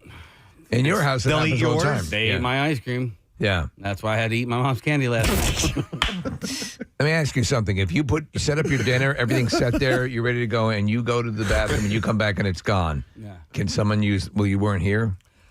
I mean, it's on a plate on the table. Yep. No, people wouldn't do that. All right. The dogs would do it. The biggest fight ever between my sister and I happened when I ate the last pizza, the last frozen pizza. I mean, physical fight. Throwing things, punching each other, the whole thing. Wow. What kind of pizza? I don't know, just some random frozen pizza. When you want it, Yeah. When you've been thinking about it. Yep. That's like I told these guys earlier, I'm thinking about dinner today. And I'm like, what I want. I know what I want. And I'm going to have it. And if anybody gets in my way, I'll kill them. I remember swinging a hockey stick at her earlier. I kid you not. Because she was punching me. She was hitting me. She was older than me. She deserved it. It was pizza. Yeah, it but was the last one. You know what? I stand with you. It wasn't dibs on her, or she didn't call dibs on it. She didn't dib it, and it wasn't hers. It was. It belonged My to parents the bought it. household. So, Yeah. all right. Anyway, they should have been hitting you with hockey sticks. Secret snacking spots. Very interesting look at that. So thank you for your calls. We do appreciate it. We got to take a break. It's WMMR presents Preston and Steve's Bizarre File. Brought to you by Liberty Safes of New Jersey. They want you to shop smarter for a safe shop at one of their showrooms on Horizon Drive in Hamilton or Route 73 in Mount Laurel. You can go to libertysafesnj.com. Factory worker in Russia received about $87,000 from his employer by mistake and refuses to give any of it back. Vladimir Rychagov got the money at the start of the year along with his vacation pay. The money was supposed to go to 34 employees at a different branch, but a software glitch sent it all to him instead. After researching online, Rychagov decided that he could keep the money because it was a technical error, not a billing error. His company says that he has to return it and took him to court. He used the money to buy a new car and move to another city with his family. This is the best week of my life. The courts ruled against him, saying the payment wasn't considered salary and he has to return it, but he appealed to the Supreme Court, which accepted his case. He still believes the money is his, and he has no plans to return it as of now. What about the employees that are being denied this money that were supposed to receive it? They're out of luck, I guess. So we'll find out where he lives. All right, some 12th grade students from at least 8 schools in Queensland, Australia, were taught the wrong topic for their final history exams, and authorities are now checking with the 172 schools to see if any more were affected. Students were meant to study Julius Caesar, but the affected students instead learned about his nephew, Augustus. According to the authority acting chief executive, he said, "We are now proactively checking with all 172 schools to confirm the number is not higher." This book is about Julius Irving. Schools are notified of the topic for their ancient history external exam more than 12 months in advance. And Claude Jones, the executive, said, the schools involved in the bungle will submit an illness and misadventure application, so students receive special consideration when their papers are marked. Wow. We are committed to ensuring every student receives fair and accurate results. Yeah, how do you correct that when right at the beginning they screwed it up? By the way, Augustus was a focus of the 2024 exam, but in the 2025 exam topic, it had changed to instead focus on his uncle. Augustus, the first Roman emperor, was the adopted son and heir of Julius Caesar and inherited the famous surname after Julius's assassination on the Ides of March in 44 BC. You never hear about cousin Oliver Caesar. No. Yeah. He kind of ruined the whole empire, man. All right, and then a nearly 2,000-pound pumpkin crushed a 1991 Geo Metro in dramatic display in Utah over the weekend. Alan Gerbert, the pumpkin grower, decided to drop the massive gourd from nearly 14 stories high. Oh, wow. He had driven that Geo Metro for 35 years before it had stopped running. And before the pumpkins drop, he entered it into the Utah Giant Pumpkin Festival weigh-off, where it won first place at 1,917 pounds. We're looking at this video. It's amazing. It is fantastic. It destroys. I mean, flattens it like a soda can. The event drew a crowd eager to witness the spectacle of a giant pumpkin meeting its match. They need to do this every year. We need to do this at the camp out. Yes. I love that. For Christ's sake. And by the way, when they grow those award-winning pumpkins, if there's any imperfection, a crack or anything in it, they're not able to enter the contest. Right. Yeah. It's got to be flawless. Yep. All right, how about this story out of our own state? A Pennsylvania diocese has apologized for a shocking grade school Halloween parade float that displayed a replica of the Auschwitz concentration camp gate. Oh, what? The Roman Catholic Diocese of Harrisburg formally apologized Friday for the offensive float's appearance during Thursday evening's Halloween parade. Bishop Timothy Sr. said that he was shocked and appalled to learn the float entered by the St. Joseph Catholic School in Hanover, which resembled the Auschwitz concentration camp gate, included the words Arbeit macht frei, which course means work makes you free in German. Right. It was prominently displayed at World War II era concentration camps across Europe, including the front gate at Auschwitz, with more than 1 million people were executed. And it looks just like it, too, the way they did it. Senior said the float's approval design did not contain the gate imagery, but recognized it does not change the fact that this highly recognizable symbol of hate was included. The float caused quite a stir in local Facebook groups. I can imagine. What happened, he said, was profoundly offensive and unacceptable. The bishop then offered a sincere apology to the Jewish brothers and sisters and to all who were hurt or offended by the display. And they're looking into it, but they didn't explain who did it or why they did it. Did no one see it being built over the course of the time it took to build it? Yep. So that looks just like, you know what that looks like? Yeah. You know what? That's ringing kind a of bell looks like there. Auschwitz. Yeah.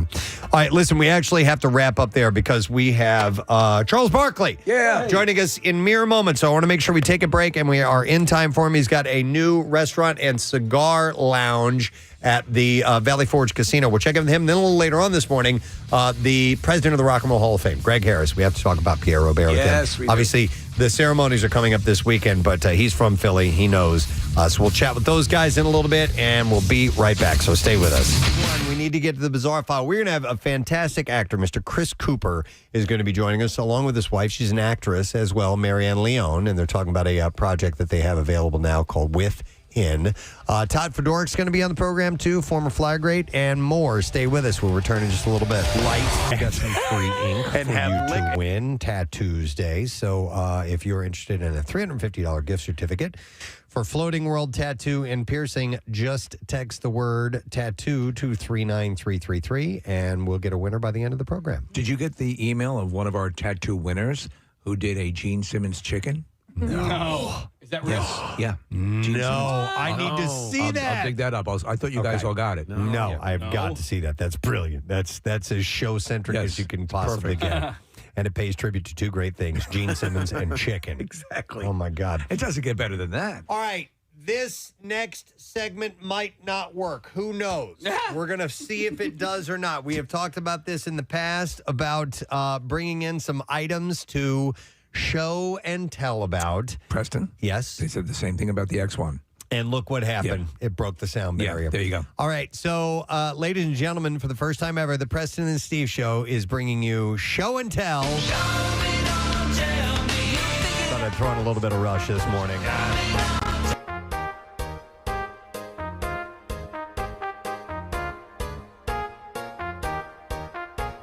teacher, Preston, we'd like to see you. Oh my God! Yes, and your show and tell what you have for us today. I remember sitting there with a big brown paper grocery bag. Oh yeah, with whatever it was that I brought in, and we would all sit on the floor. And like Steve, the teacher would call you up, and it was your turn, and it was so exciting because you would have seen a couple of people go by then, and you know that yours is way better than theirs. And you'd have and you could bring in things like a new cool toy that you had. Like look at this, what this does. Yeah, totally. I could be the a-hole kid who criticizes what the other kids brought. Oh my God! Because I didn't bring anything. Totally. And then, but everyone starts to pass out because you brought some stuff that you baked into the. I poisoned them. So I had I only remember one show and tell ever that I participated in, and it's because on my way home from school one time I found a gardener snake. And so I captured it and I put it in a Folgers can, and then I brought it into school the next day for my show and tell, and then the gardener snake somehow magically got away, and my mom let him go. She did not care for having a snake in our house. By the way, check on that. Is it gardener snake or garter snake? Garter. I was pretty sure it's garter. Garter snake, like in a wedding when you put the snake on the girl's thigh. Yeah, and then it crawls around. Yeah, I just wanted to make sure. That's cool. And so people would be. What was that? I said it the wrong way. No, Garter snake. The snake that you are talking about has a gray mustache. Yeah, you said a gardener snake. A Jim Gardner snake. So what I brought, speaking of show and tell back in the day and when the kids would be there, is what I've mentioned before. I brought this to my third grade show and tell and recently found it. Wow. And hopefully... This is a good one already. I haven't brought this in for you before, and it just just shows exactly what a different time it was, because, ladies and gentlemen, I brought to my third grade show and tell a World War II bayonet. Oh my God. A bayonet. You actually brought that into school? I did. A weapon. A weapon. Weapon. This is a knife. Mm-hmm. It's probably a good 10 inches long. Good Lord. And this was a bayonet that I bought in an Army surplus store. Yeah. If you brought that today, the school would be surrounded and the SWAT team would be I'd be expelled. Oh, yeah. I'd probably be expelled. Oh, yeah. Yes. But I told you there was another. So this is, I don't have any history on this knife other than it was clearly sharpened quite a bit because it's got a section in the middle that's curved. Yes. Unless it was made that way, I don't really know. But it certainly seems well used. And this was definitely for a rifle because you can see where it would slide onto the barrel right here.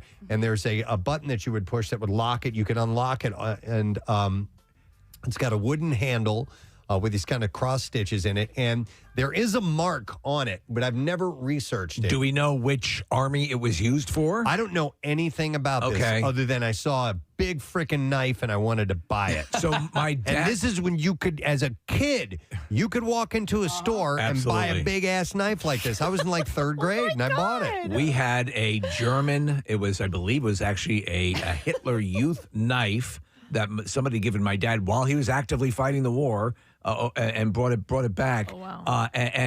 Yes, Preston, that stuff was around the house. And as I said earlier, I brought a Civil War sword into show and tell. But remember, we had a bayonet as well. I was fascinated with the concept of the bayonet. So it'd be cool to kind of find out the history of that. Yeah, it does have a mark on it. And I guess I could. It looks like a letter N or an M. I can't quite tell, with a crown over it. That means Germany. So it was an enemy weapon. Do you remember the year you bought it? Let's see.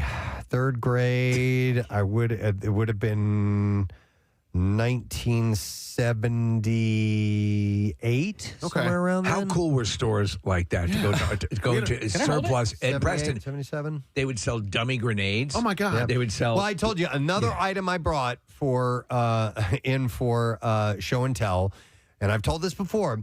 It was a Vietnam War era incendiary bomb. Yeah. Okay, so it was literally a bomb casing. Yeah. It was about 2.5 feet long. It was orange. Had a fin on it. Had the front. Had an arming pin and everything on it. And I had looked it up. It was incendiary, so it was for creating fires, is what it would do. It wouldn't explode, but it would just spread fire all over the place. And it would be for torching villages. I don't know, whatever, burning babies, what they do. I don't know. But bad babies, like German babies. German babies. Well, the worst. The Viet Cong, who were fighting at the time. Yeah. But I brought that in. You could bring that in without any concern. And listen, I think it's insane that we were able to do that stuff back then. Yes. and there's reasons why you can't do it now. But I found that stuff fascinating. Me and my friend Bubba at the time was his name. Yeah.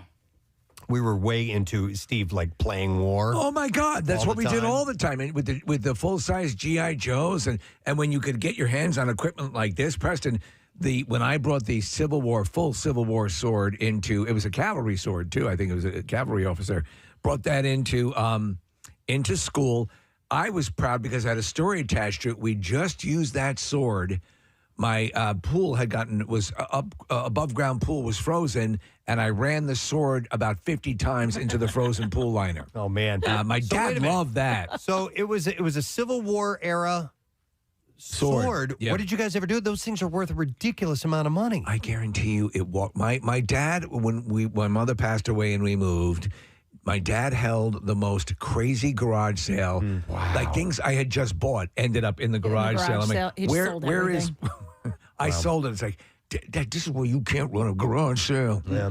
So I don't have much to tell other than that I took it to show and tell as a kid, and that's just insane. It's a beauty. This thing was allowed in there. So would you want to find the history on it? Like, would you want to figure out? I've had it for a long, long time. You know, it's not something you probably take to Antiques Roadshow. There's probably not a lot of inherent value to it, but I bet there's a story behind it. And like, so you could talk to a military expert or some weapons expert, and I bet they could track down like the rifle that it was used for, the era that it was used, that kind of thing. Yeah, probably. It's pretty beat up, but yeah. Still. I mean, I can't believe, that they sold it to you. You didn't have a parent with you? I can't remember if you said that. I don't remember. No, you could walk in, honestly, Case. There's a surplus store in Northport, Long Island. Yeah. You could walk in, I remember, and walk out. I'd buy cigarettes for my mom. I know. You know, I mean, but if I came home with a knife like that, you know, A, if they sold it to me, and then B, if I came home with it, my parents would be like, no. Casey, I had a machete as well. I couldn't even have nunchucks. I wasn't even allowed to have nunchucks. We lived in a place, this is when I lived in South Carolina when I had this, and there were woods all over the place around us, so I needed a machete. Yeah. I had to get around in the woods, you know, so it was crazy. I had a motorcycle, I had a shotgun, it was ridiculous. I remember buying flying stars from, all sorts of crazy weapons. Yeah. Yes. So somebody messaged on the YouTube stream that you should never clean that blade. It's worth more with the patina on it. Oh, I've never heard that before. Maybe just that's the new thing in collecting, and I was telling Preston about this. And with automobiles, Nick, you don't restore them. No kidding. You let them, if you can find them, and let them be their original. With a little bit of rust, a dent, all that makes it worth more these days. Casey, do you see that? There's like small bits of dirt and mud on there. That was from me as a kid, you know, jamming it into the ground or whatever. It's Hitler's blood on the edge. Maybe that's what that is. That's what it is. All right, so that's what I have for show and tell. Thank you, Kathy. Do you approve? I mean, I'm not into weapons. Okay, all right. But it's good enough. All right, let's get another show and tell. Hey, wait a second. Can I send Kathy down to the cafeteria to get the pints of milk and snacks?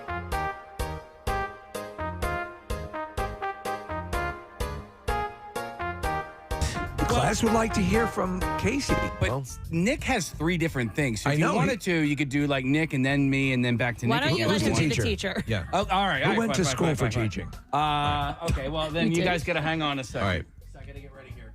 Oh, all right. I didn't realize. He's actually preparing something. He's got goggles on. Yeah, I got He's got an arc welder. Oh.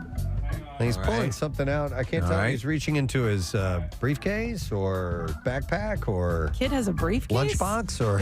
Okay. Hang on a second. What do you might? Do we All need right. to skip you? No. We're good to go. All right. Turn All that right. music off there. Okay. Oh, Lights, wait. please. Oh, lights are We're coming bringing the down. lights down. What's Do it. happening? Turn the Turn lights that down. light. Turn the lights off. Oh, my This is God. exciting. All right, here we Wow. go, Exciting. baby. What's this all about? Okay. All right, here we go, baby. All right. Oh, it's got music. He's dancing. Oh, look at his shoes. Oh, wait, I can't see. He's got light up shoes. Oh, Those are great. What do they call those? Light up shoes.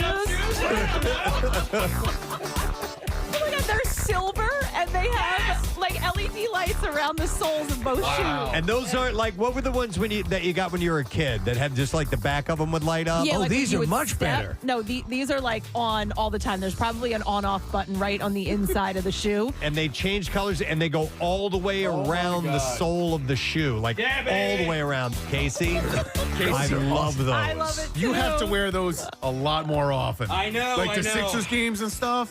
So when did you get those? Last week. That's still show and tell. That's Yeah. right. Get for show and tell? What war is that from? This is the Civil War. This is the end of the Civil War. This is what caused the end of the Civil War. It was too easy to shoot people in the dark. Casey, sit back on your chair. Kick your feet up so we can see those. If you can look at that. WMMR. Thank you very much, Marissa. Our next guest is a Renaissance man. He is a raconteur, if you will. Yes, he is. Not only a great NBA player and analyst, but delving into the world of restaurateur. He's got his hands in all kinds of stuff. Yeah, man. Absolute legend of Philadelphia, and we're very happy to have on board Mr. Charles Barkley. Yeah. Good morning, Sir Charles. Good morning, y'all. How y'all doing? We're doing all right, man. And yourself? I am doing good. You know, basketball just starting and getting ready for my favorite holiday, Thanksgiving. That's my favorite holiday too, Charles. Absolutely. It is my favorite thing in the world. And, you know, Christmas just sucks because people just want stuff. So I hate Christmas.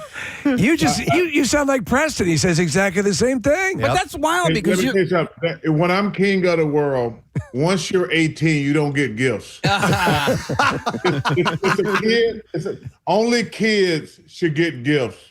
I think it's other kids. But once you're 18, there's no more gifts for the rest of your life. Yeah. I'm surprised at that because you are notoriously a generous person. And so that really, really surprises me. Well, that's because everybody wants a lot of crap, and they that's probably the main reason I hate Christmas. That's like my mother, rest in peace. She used to drive me crazy. Like, one year I bought her a house, and the next year I bought her a sweater, and she's like, "That's it." Bought her a house. Yeah. And then a few years later, I bought her a car. Then the next year, I bought her some nice shoes, a couple pair of nice shoes, and she complained. I'm like, I can't outdo myself every time. Right. Yeah. So being generous comes at a price. Yep. I believe yes, that. It does. Absolutely true. It's got to get old after a while. The expectation. For sure. Yeah. I want to ask you, Charles, just about a month ago, I was watching some interviews with you. You said, and I quote, you're talking about the Sixers. Don't sleep on the 76ers. A month away from that declaration. How are you feeling about that comment? I actually feel better, to be honest with you. Now, the elephant in the room is Joel Embiid. They're not going to go anywhere unless him and Paul George play well. I knew Maxey was going to play well. The reason I feel better about it, I didn't know VJ Edgecombe was going to be this good this quickly. He's the front runner for Rookie of the Year. He's been fabulous. But we have to be realistic. Unless Joel plays at an all-star level and Paul George plays really good, because the East is up for grabs. Yeah. When the statement you read, I could put 5 teams in a hat and say that team could win the East. But my caveat was, if Joel is healthy and Paul George is healthy, and like I say, I didn't even count on VJ Edgecombe being this good this quickly. The Sixers could win the East, but so can Milwaukee. I think they are really good. Cleveland's got a good shot at it. The Knicks have got a good shot at it. But if Embiid can stay healthy and play well, he got to play. Yeah. The Sixers can win the East. Charles, my son is a fanatic for the NBA. He watches every team. He pays attention to all of it. He's a huge Sixers fan. He's a huge Charles Barkley fan. So I texted him this morning. He's actually studying abroad. He's in Ireland right now, and he's watching via YouTube. So I texted him. I said, hey, we're going to have Charles Barkley on today. You have any questions about the Sixers or whatever? And his response was, can you ask him about the Narberth Wawa and what his go-to is? So he ran into you at the Narberth Wawa about a year or so ago. You were kind enough to stop and take a picture with him and his buddies. Do you have a go-to at your local Wawa? So obviously I live in Philadelphia during the summer. Yeah. But then I get the hell out during the winter because it's cold as hell here. Mm-hmm. I'm addicted to Diet Coke. Ah. I start my morning every day. There you go. Your Wawa cup of Diet Coke right next to him. Hey, seriously, I go into Wawa. I start my day, seriously. I don't drink water. I'm addicted to Diet Coke. I'm trying to get it down. I do between 10 and 20 a day. Oh my God. Wow. I love Diet Coke. Yeah. I just can't help it. So I go into Wawa every single day and get me a big cup, and I do it. So Diet Coke every day, all day. That's my go-to. Wow. But I literally start my day at Wawa every single day with a big old cup of Diet Coke. That's so funny, man. It's gonna make him so happy. And Thank you. it's fountain Diet Coke too. Yeah. It is. And also my second thing is, man, the one thing I love about Philly, two things. The Italian food in Philly is off the charts. Yeah. But the soft pretzel, that's how I start my day, with a Diet Coke and a soft pretzel. I do that every single day during the summer. I love that damn soft pretzel, man. Dude, Charles, me too. My go-to is not the Diet Coke. It's a Wawa coffee and a soft pretzel every day. Some days I get the Wawa apple slices. I got them today, and I got the Wawa soft pretzel. But I'm with you, man. You can't sleep on them. For a long time, I think the Wawa soft pretzel was underrated, and whatever they've done, they've changed their game over the last decade, and now it's a go-to. Yeah, can you explain to me the fascination with coffee? I've had coffee 2 days in my life. That was an article came out. About, I think it was like 3 years ago, saying that drinking coffee will help you with Alzheimer's and dementia and things like that. So for my New Year's resolution, I was like, you know what? I don't want to have any of those, so I'm going to start doing coffee. The first day, it was the worst tasting shit I've ever. Well, we can't say that on the radio, but but hear what you're saying. It's all good. It's worse taking crap. So then I said, you know what? Let's try it again. And it was even worse the second day. And I have no idea why people like coffee. It was two of the worst tasting things I've ever had in my life. Wow. I'll tell you this, whenever I was taking long road trips or coffee doesn't wake me up, it doesn't keep me awake, I would actually turn to what you're drinking, a soda. It's the sugar that gets me up. And that was always the case. But coffee never. Everyone said you want to wake up in the morning, make sure the first thing you do is have a cup of coffee. That doesn't work with me. Yeah, I 100%. First of all, it just tastes awful. Well, the most important thing with any drink or any food, it's got to taste good. Yep. I had some friends of mine who were fools. I got a lot of great friends here in Philadelphia, and they begged me for years to try Scrapple. And I finally tried it, and it's one of the most disgusting things I've ever had. This is like 2 years ago. I've been in Philadelphia like 40 years. They finally talked me into trying Scrapple. It was the most disgusting thing. I was like, why do people eat this? So I assume at the new steakhouse, no Scrapple, no coffee. Right? Yes. That's right. You have sway over the menu. What are you going to put on that menu? As Preston says, we know no Scrapple. Yeah. Well, you got to have, even if you have a great steak, you got to have a filet. You got to have a New York strip. Yep. You got to be careful with the Wagyu because you don't want to outprice people. Yep. Right. But you got to have at least two fish. A Dover sole or Bronzino. Yeah. Yeah. And you got to have a crab cocktail. I'm not a big shrimp cocktail guy, but I love crab cocktail. You got to have that. And you got to have carrot cake or key lime for dessert. All right. Is there a Barkley family recipe that's going to make it into the menu? That's a great question. No, there won't be. There won't be. You know, I'm from the South. We just deep fry everything. That's why obesity. That's why obesity is a big problem in the South. We even deep fry vegetables. Yeah, true. So there won't be any Barkley family traditions. How about, so I like when I go to a nice upscale steakhouse, Charles, and they've got the shareable sides. You know, you can get like a potatoes au gratin or asparagus and kind of pass it around the table. Do you know if you're going to do that type of thing, or is it going to be you order your own plate with its own sides on it? Well, I don't like sharing food. Let's get that out. All right. 'Cause let me tell you something.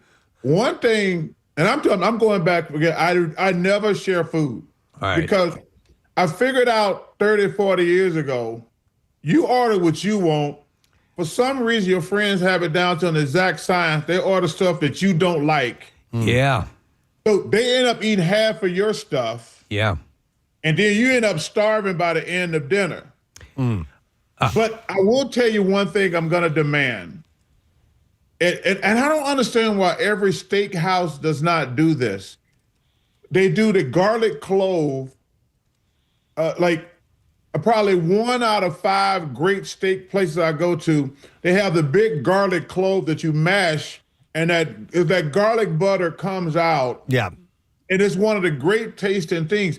I don't understand why every steakhouse doesn't do that. Yeah, it's roasted garlic, yeah.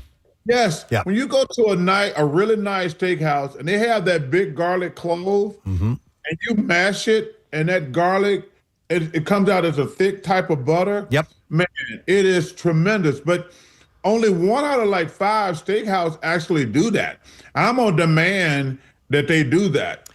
I think that's all that sounds really good. Is obviously it's going to be inside the Valley Forge Casino Resort. And the word is, Charles, lots of memorabilia from your life. Now, my question is, have you turned that over to someone else? Are you going to select? And if so, is that a tough thing to say, this restaurant's going to kind of represent me? What do I want on the walls? Well, I'm very selective. I only have, I'm in my condo in Philly. I only have 2 pieces of memorabilia from my 2 favorite Philadelphia players, Brian Dawkins and Ron Hextall. They are my 2 favorite Philadelphia athletes of all time. So, but I want to get maybe a Randall Cunningham jersey, a Mike Schmidt jersey. I got to get some from Jay Wright and Fran Dunphy, 2 of my golfing buddies. But you think about it. The one thing I love about Philadelphia, I got here in 1984. I got to get some from Dr. J. Yeah. Yeah.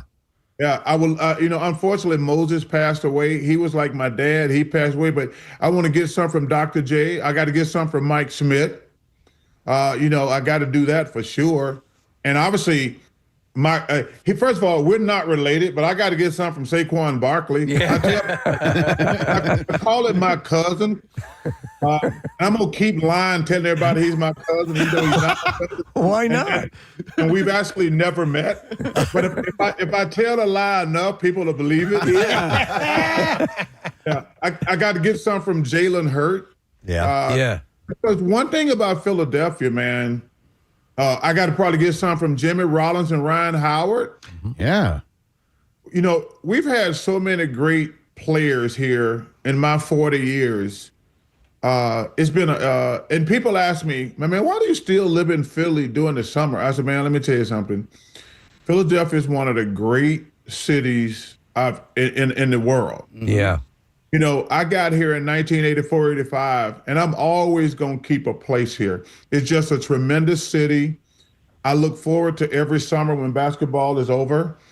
We got some of the best golf courses in the world. That we do.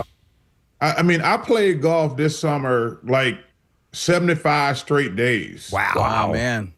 But I just love the city. So I'm gonna have a lot of great memorabilia because there's so many people here. Oh, I love that. I love the concept that it's going to be comprehensive and not just exclusive to you. It's going to be a celebration of Philadelphia sports in general. Well, I think that's important, especially because I'm excited about the steakhouse, but I'm really excited about the cigar bar. Yeah. I love cigars, and there's nothing like after a great meal, getting a great cigar and just chilling out afterwards. I do. I love steak, obviously. I love food, period. But one of the reasons I love golf, I smoke 2 cigars per 9. I just take my time, relax. But smoking a nice cigar is just a really easy way to finish off a great night. Yeah. Will you have your own cigar blend at the bar by any chance? You know, I've never done that before. You know, this is all new for me. Yeah. I've had 100 chances to open up a restaurant, and I've never done it before. Going back to the mid 80s, people tried to always get me to open up a restaurant. And I never have done it before. And, but I've never done a cigar. And I like a lot of different brands, Padrones or Avos. Yeah, 1926. I like that. Yeah. I love the variety of cigars, but so I don't plan on having cigars right now, to be honest with you. And I probably wouldn't, because I'm a firm believer you don't have to do every damn thing on your plate. Right. But you don't have to. Yeah, I hate when athletes do every single thing. Like, yo, man, stop doing everything. Just do what you love. Yeah, I want to jump in here, man, because there were so many things that I wanted to hit on that you've talked about so far. First of all, carrot cake is my favorite. That's what I get for my birthday every single year. Scrapple, try it again, but next time get it smashed and well done. All right, that's the way to do it. Smash it. Smash it and well done if you want to try it one more time. Third, Preston over here is an avid golfer. He's a member at a golf club. You and Preston need to go out and play golf sometime. And then last but not least, what is the name of this restaurant? Is it going to be called Sir Charles? Do you have a name for it yet? I don't know if they have a name for it. I'm assuming it's going to be Barkley Prime or Barkley Steak, something like that. I think Barkley Prime is already taken. Dude, just spell it slightly. Yeah, that'd be so great. It's spelled different, though. Yeah. All right. Yeah. So, Press, you a good golfer? I'm a decent. I haven't had a good season, man, but I was my index was like a 5.5 last season, and now I'm like at a 7.2. So I'm not playing as well as I used to. But an interesting thing that's great. Interesting thing about this, Charles, though, is I was the narrator because I do voiceover work. I was the narrator for season 2 of the Haney Project from Rotfield Productions. I did that. That was a lot of fun to do. Where are you a member at? I'm a member at Springford Country Club. It's out in Royersford, Pennsylvania. But I played at a lot of the clubs. At cricket, I played Pine Valley. I got buddies who are members at St. David's and Applebrook, and I jump around a lot. How about you? So I'm not a member anywhere. Yep. My favorite is probably up in Bethlehem. That's probably my favorite courses. Those 3 courses up there, the old course, the great course, and Way Hill. Yeah. Applebrook and Stonewall are probably 2 of the best kept secrets. Yes. Philadelphia. Stonewall's gorgeous. Everybody knows about Aronimink, but Saucon is probably my favorite. Obviously, those 3 courses. But Marion is fantastic. But the Commonwealth is fantastic. But I would say most underrated is Stonewall. Yeah. Philly Cricket. Those 2 courses they have are phenomenal. Have you ever played Bitterman down near in Delaware? That's I have not. Stunning golf course. Yeah. Got to get you out there sometime. People got no idea, unless they you or me who addicted to golf. How many great golf courses within this area. It's ridiculous how many great golf courses we have. Pound for pound, it is one of the best golf regions in the country. We don't get as much season to play, as some of your places down south or out west. But pound for pound, some of the absolute best golf in America is here. You got Gulf Mills. You could go on and on with the great golf courses. I play at Glen Mills a lot. You know what? Yeah. Before I get fired, I better say this. I just joined Mike Trout's new golf course over in South Jersey. Yeah. I'm really excited about that. Dave Ultimates and those guys over there. Mike, it's just open.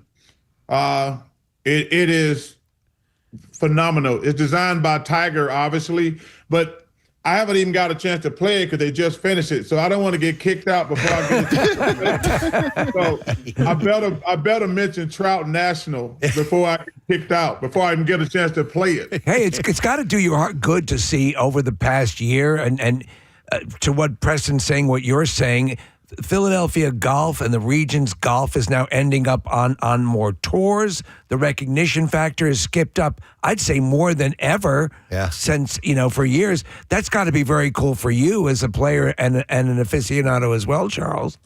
Well, you know what's really cool about that? I had some of the pro guys, because I got about 22 tour pros at my golf club in Arizona. And they were asking me about the Truist last year. I said, "Oh, you're gonna love that golf course." Yeah. And they were really impressed with it. Like I say, in my course, Whisper Rock in Arizona, got 20 to 25 tour pros. They were asking me about it. I said, "Man, you're gonna love it." And now they're asking me about Aronimink. Well, the PGA is going to be next year. I said, "Oh man," because I get a shout out to the late great Jay Siegel, who took me to Aronimink all the time. Rest in peace, man. One of the true gentlemen Jay Siegel was I've ever met in my life, and I had the pleasure of knowing him for 100 years. And he always took me out to Aronimink, and that's a really good course. And I know the pros are going to have a great time playing the PGA there next year. Yeah, for sure. Speaking of resting in peace, our really close friend Pierre Robert passed away last week, and I think he'd be rolling over in his grave right now listening to you talk about coffee. Bad mouth and coffee. He loved coffee more than, I think, air. And Charles, I know you encountered Pierre on several occasions and held him in very high regard, didn't you? You know, Press, let me tell you something. I got a text whenever it happened. My heart sunk because I think somewhere this summer we bumped into each other, and it was like, you know how when you see somebody, you don't see them often. Every time you see them, it's always great to see them. Yes. Yeah. And man, when I got that text, I was like, oh, that really, really sucks because I think we met obviously in the early 80s. Yeah. And I was like, who's the hippie looking dude? They're like, Pierre. I said, and then I was like, okay, he don't look like a Pierre, but he's cool. And man, the world is not as good a place as it was. He was just a really good person. Obviously, he was talented at what he did, but I was really heartbroken when I got that text because, man, I'm glad I bumped into him one last time because, we don't run in the same circles during the summer because I'm on the golf course every single day. Mm-hmm. But I was in the studio somewhere doing something and we bumped into each other. But man, I was sorry to hear that. So rest in Pierre. Yep. Yeah, we're still reeling on it. Charles, is going to hurt us for a long, long time. So thank you for saying those things. And I went to high school with Amy Siegel, Jay's daughter, and I've known Jay for a really long time. So I'm glad you were able to give him a shout out as well. But before we let you go, or during the course of the conversation, I did want to ask you about your love of hockey. It's so cool for me to see you show up. I mean, I'm a big basketball fan, but I love hockey so much. And to see you show up on TNT during the playoffs, to make your predictions every year. When did your love of hockey start? Was it here in Philly with the Flyers? 100%. It was crazy going back. That's when I met Ron Hextall, and I love the way that guy competed. That's why he's my favorite player. I remember I got a chance to meet Pelle Lindbergh, who sadly passed away in a car accident. And I got, because, we shared like a locker room area with the Flyers. So I got to know all those guys. And that's when the first time I met Rick Tocchet, who's one of my great friends. We've been in touch for over 40 years. And I'm so glad to have him back home with the Flyers. But Nick, let me tell you something. The thing I love about hockey the most is they don't have any BS like my basketball players do. They don't load manage. Yeah. They always play. They only want to win the Stanley Cup. And I'm not tooting my own horn. I actually only cared about being great at basketball. I never wanted to miss a game because I got paid to play basketball, which is stupid in its own right. And why would I want to take a day off? I'm playing basketball. I'm not a teacher, fireman, policeman, or somebody who's in the armed service. I mean, if you're a teacher, fireman, and policeman, you probably need a day off in here. Now, not from playing basketball 2 days in a row like these bums I got to defend every day. So let me get this straight. You're making $45 million to play basketball 2 days in a row, and you just physically, mentally exhausted. No, don't I sound like a damn idiot? Yep. Yeah. And honestly, you know what? I'm tired. I played a basketball game last night. I had all day to rest. I just can't go tonight. I sound like a damn idiot. You do.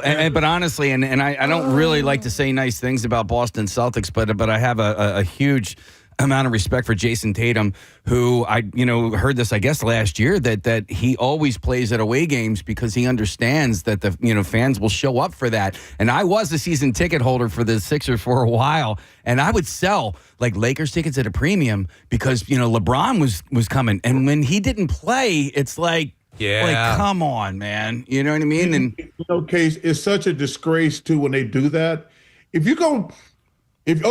Let's say I'm gonna give you the benefit of the doubt and you want to sit out. Sit out at home where they get to see you play 41 games a year. Yeah. Don't sit out on the road where they only gonna see you one time a year. Especially if you're a great player.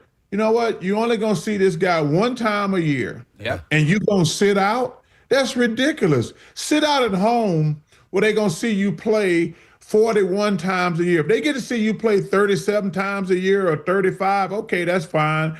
But if people only going to, and first of all, we charge ridiculous prices. Mm-hmm. To charge all that money and sit out on the road, I hate it. I really do hate it. Yeah, let me ask you, Charles.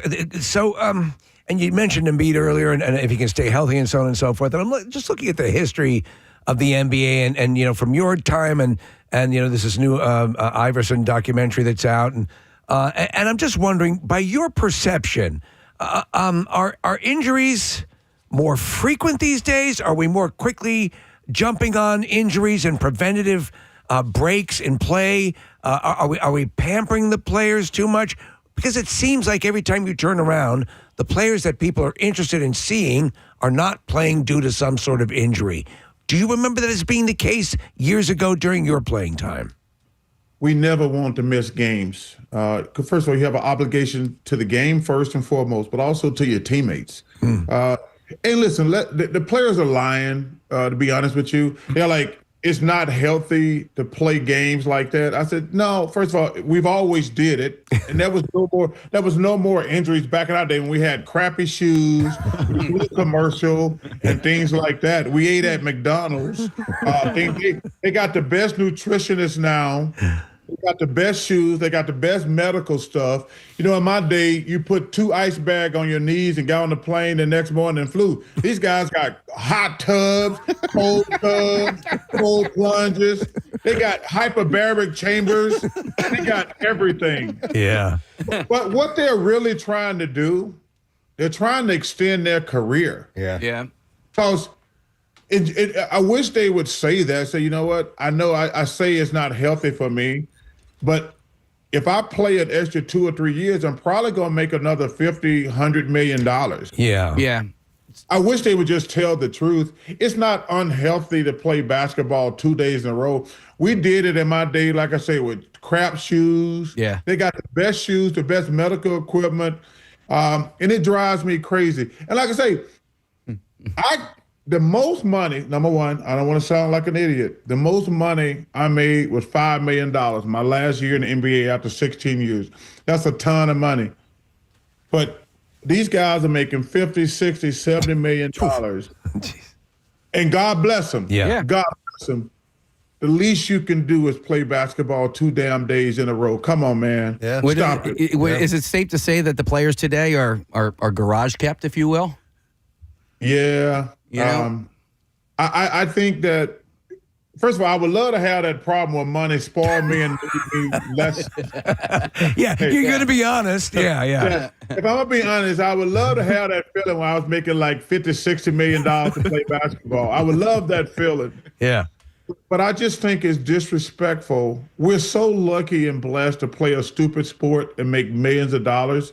And I said, man, listen.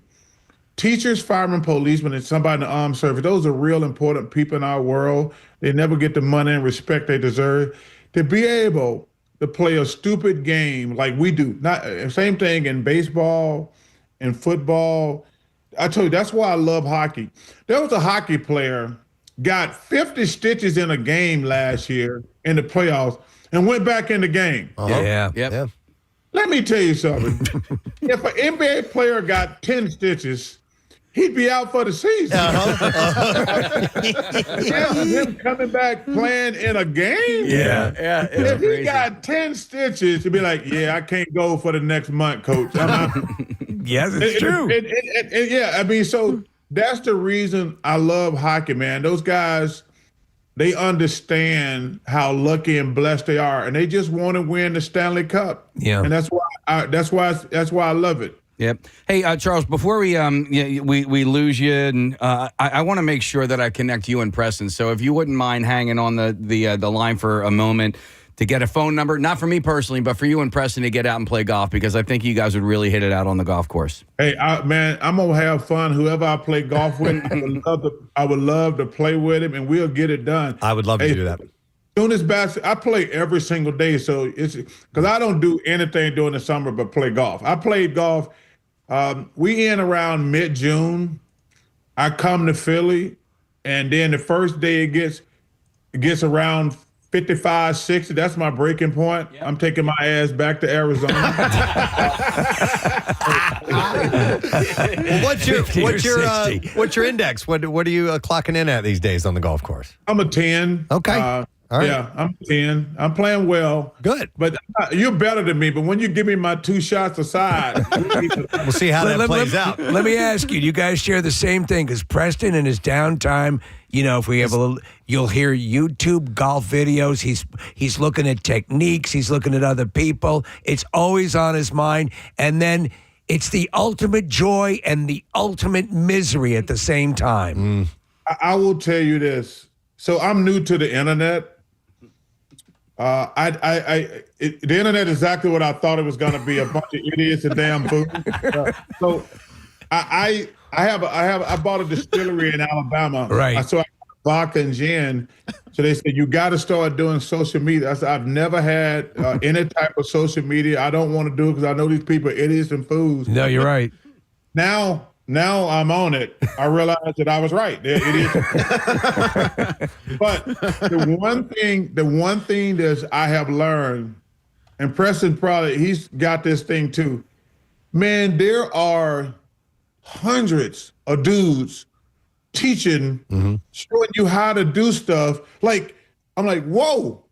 I mean, it is so many guys, and you get like, I might not adapt it, but I'm gonna take a look at it.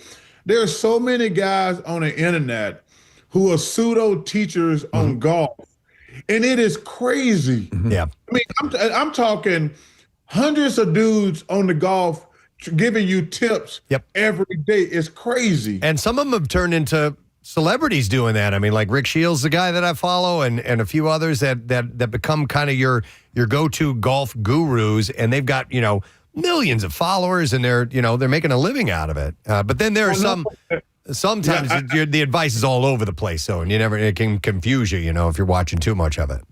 But Preston, I ain't gonna lie, I watch all the guys, but I always get back around the page. Yeah, you do. Paige Ferenic. Oh, saw that coming. Yeah. Charles, she's one we've wanted to get on the show for a while. Yeah. Hey. Hey, listen, I don't care how good she is at golf, but I'm gonna get around to scrolling on Paige at some point. Listen, Charles, from time to time, I think about something you said in an interview one time, and I'll do this when I'm playing at my club because I play there regularly. I'll play several times a week. And somebody had asked you one time if you get tired of playing the same golf course over and over. And your answer, and I'm going to paraphrase what you said no, because it's different every single time. They move the tees. They move the hole. You end up in different types of lies. You have different weather. Some days it's windy. Some days it's rainy. Some days it's bone dry. Some days you end up in the sand. There is a different component. You can play the same golf course your entire life, and you have a different game every single time. Oh, you're 100% correct. But the one thing I love about playing golf in Philly, so in Arizona, the courses are beautiful, but you have to drive a golf cart everywhere. Yeah. The one thing that I love about Philly, I love these trees are so big and beautiful, and I love to walk. So people ask me about that. I said, some of these trees been here for hundreds of years. And then I love the walk. Yep. Like in Arizona, the courses are beautiful, but you have to drive your golf cart everywhere. But I love being in Philly. I love to walk. It's so relaxing. Yeah. And and first of all, you're out there with 3 of your friends, and they're old has-beens just like you are. And we have a joke because, the older you get, the better you was. Because this guy's lying how great he was. I'm like, dude, I saw you play. You were just all right. The older you get, the better you think you were. So we have so much fun being out there. But I love the walk, and I love these big, amazing trees. Yeah. It's gorgeous. It's absolutely beautiful. All right, well, listen, Charles, we got to run. We're going to have you hang on for just a moment after this. But the steakhouse is coming to Valley Forge Casino Resort. This is what we were talking about initially. Which is terrific. Terrific Steakhouse location. and Cigar Lounge. You know when that's going to officially be up and running for business? That's a great question. I'm assuming sometime next summer. Okay. All right. Yeah. It's not till next summer. All right. But I think they just broke ground on it, so it won't be until next summer. All right. Well, then we'll touch base again before then as you get ready for the opening. But man, you are an absolute treasure of Philadelphia, man. It's so great to have you still a part of this culture, this atmosphere, this landscape, whatever you want to call it, because it's just great every time hearing what you have to say, man. So Hey, Philly, when I die, I told people I'm gonna get my fat ass cremated. I want half of my ashes in Alabama, half in Vegas, and half in Philly. I don't know how we'll split that up. We'll make that work. Hey, it's a lot of ashes, brother. It's a lot of ashes. Charles, we love you, man. Thank you so much. We appreciate it. Sir Charles! Charles freaking Barkley. He's great. On the Preston and Steve Show. Man, oh man. Just great. What an amazing individual. All right, Marissa's going to talk to him right now. We are going to take a break. We'll come back in a moment. We're going to have the president of the Rock and Roll Hall of Fame on when we return. Yes, we will. We got to talk to him about Pierre as well. And we're going to find out about the Philatrunk event coming up this Sunday for the Camp Out for Hunger. We don't want to miss out on that. Our buddy Jeff Walton's going to be in here to share the details. Stay with us. We'll return shortly. Dude, I love those. Do you hit the button and they'll change colors or they'll flash? He was just cycling through the different things he can do. How, if I may ask, Case, how much for something like that? $37.99. That's nothing. Up. I sent Marissa Straight from China. The link. Yes. I mean, on the box. Yeah. Made in China. Made in China. China, Texas, though. Next week, they'll be dead. They'll be dead, yeah. But this is worth $37 for that. Totally. So, thank you, Instagram. You know me so well.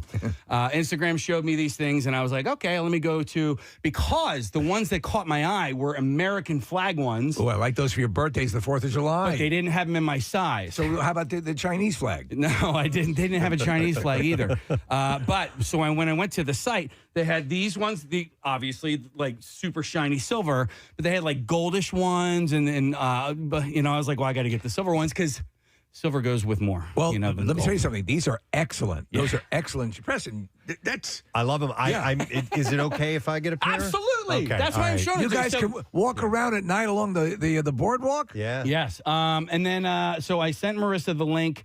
She can share that if you want. What kind of battery does it take? Oh, so it charges. So here's okay. You have to run really fast. Yeah, you got to run really fast. Runs on kinetic energy.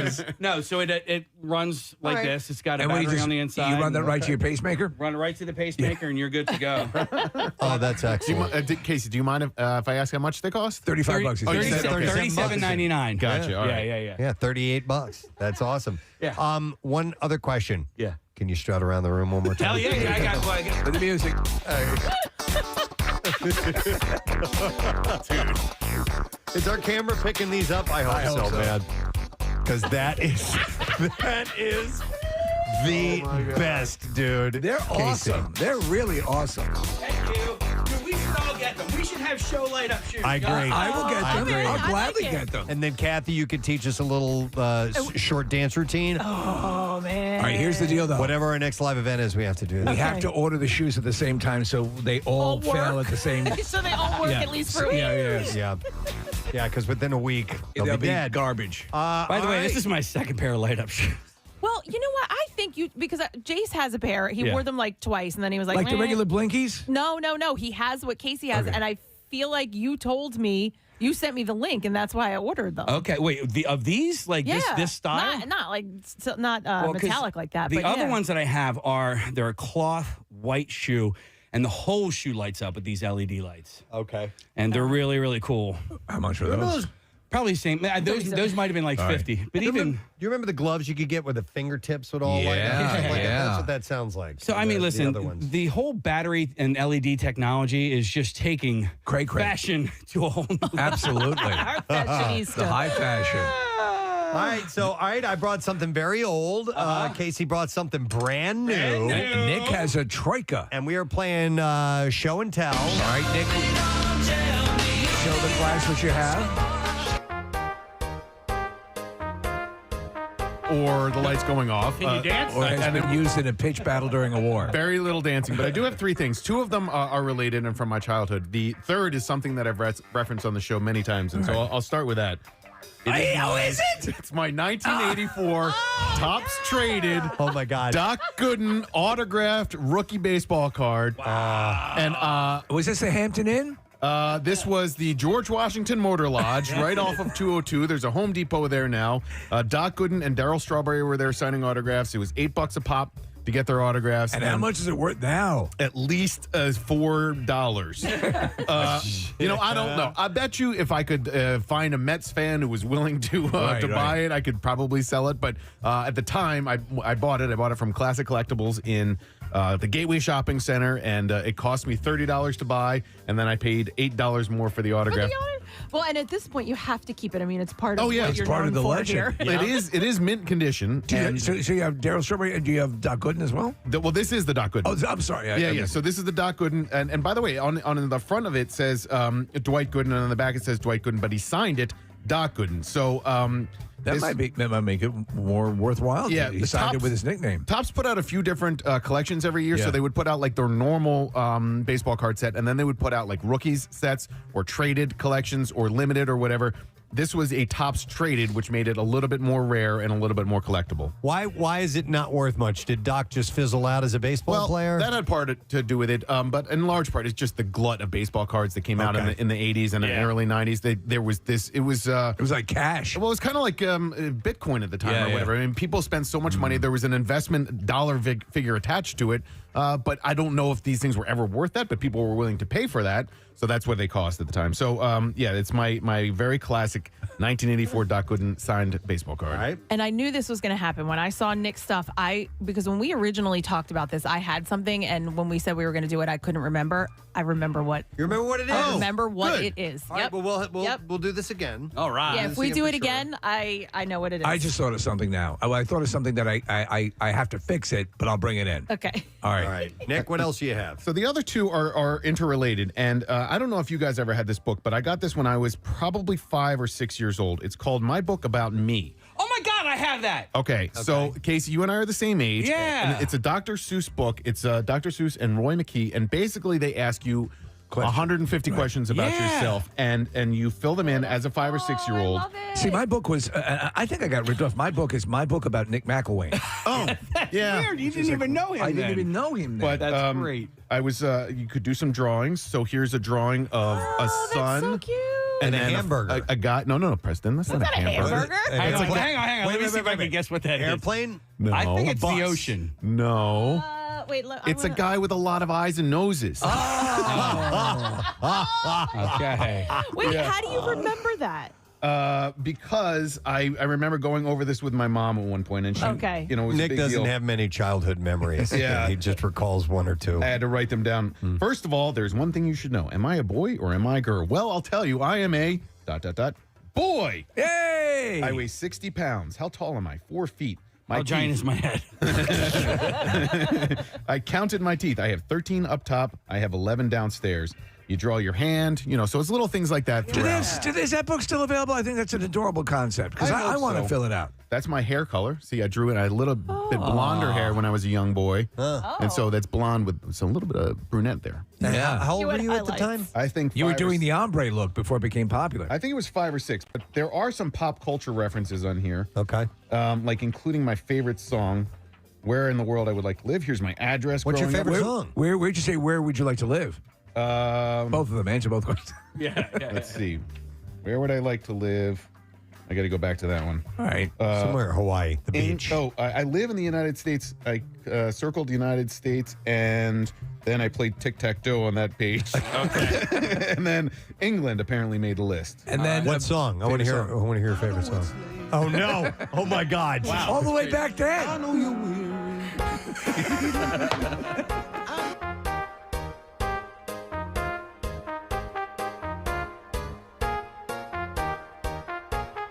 On Amazon for $10. That's adorable. It is 60 steps from my tree to the mailbox. My favorite color back at the time was red. Apparently, I owned 170 buttons. Wow. You would go around and get autographs from people in your life. So like I have, Doc Gooden.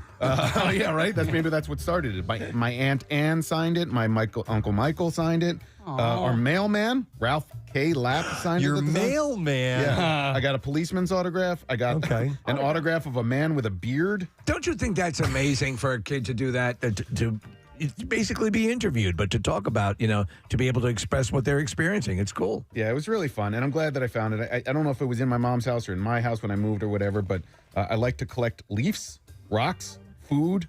There you go, food, cans, and autographs. So this is okay. What else do you, Nick? What else do you have for the class? Well, all right. So I was trying If to you're find just tuning in, this is show and tell. On Well, the you do the next item. show. Give me, and I'll look through it and see if I can find anything. And if I were to get a birthday present that year, and I know that I didn't get it, but what I wanted was more than anything in the world, a BMX bike. Wow, that's a good one. One of the questions: what kind of woman are you attracted to? That's a good one. And then this is just something that was. We can go over it if you want, but it's an autobiography that I wrote of myself. In 6th grade. So I used sort of that as inspiration or whatever. A Nick in Time. The title of it is great title. Wow. A Nick in Time, yeah. And I believe I had to write the title page, Casey, had to appear in perfect cursive. Wow. So that's where I did that. So these guys were stored next to each other. Read a little bit of that if you would, please. All right. I'd like to hear the dedication. Some of it. Okay. Call me Ishmael. Chapter 1.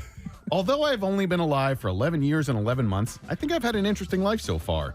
I know that I've been lucky to do many things and go many places and have had opportunities that other children have not had. You wrote this? Yeah. Wow. I am thankful for the good. I had a ghostwriter. Yeah. Okay. I am thankful for these good things and also for being a part of a strong, loving family. Well, that's nice. My family background is rather unusual. My mother is Irish and Italian. Her mother's parents, my maternal great-grandparents, were born in Ireland and came to America in the early 1920s. I knew both of my great-grandparents, Martha and James Kelly, and I got to spend quite a bit of time with them when I was a baby before they died. It's very good writing. Really Do you mention the raisins and the meatballs, which I'm a fan of? I don't, but here's an interesting fact. I think I may have mentioned this on the air at one point. This is about my mom, Kelly. She did whatever jobs she could, waitressing, house cleaning, caring for other children, and she got a job as a cashier for the Acme supermarket near her home in Elkins Park, Pennsylvania. She made $17.50 a week with the Acme and raised 4 daughters. Wow. Her second daughter, Martha, was my mother's mother. She died of cancer when she was 47 before I was born. I'm sorry I never knew her. I think we really would have liked each other. Is she Nick? Is she the aunt that said cassette? That was my dad's mom. Oh, okay. Had the cassette player, yeah. So there's also all sorts of different chapters in here. That you have that is so freaking wonderful. Here's a picture of me when I was 5 months old. I'll hold it for the camera. But Casey, you mentioned the big head. Oh my God. Oh, I thought that was a jack-o'-lantern. And look at how tiny you have written quite a bit of text in this book. Oh, is that Nick. typed? Oh, it's typed. Okay, I couldn't tell from here. So, well, this is written, but the portion of the autobiography is typed. And your mom held on to this? Yeah. See, I think if my mom had been around, I think she would have had a story. Yeah, I've kept a lot of stuff like that my kids have. I think moms are probably. Oh my God! Here's my dog from 1986, Tugger. Oh, Tugger. As a puppy, and then it's a picture, right? It's not in there. Yeah, and then here's. Oh my God! He's still in God! Oh my God!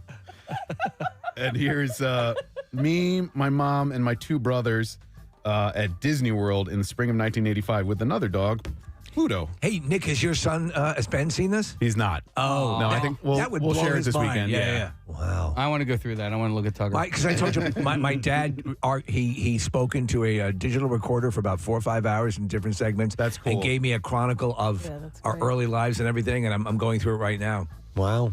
That's really cool, Nick. Yeah. Nice. That's well awesome. done. Yeah. Hey. All right, and then the third? Well, I think don't have that time? was his third thing. Oh, that was your third? Yeah, Doc Gooden, the Book of Me, and the May I say, autobiography. all you guys had good stuff. And by the way, Nick, a number of people are texting in saying that your Doc Gooden card is worth about $445. I'll sell it to you right now. Sold. I don't know if you guys knew that I'm an artist. This is a bird.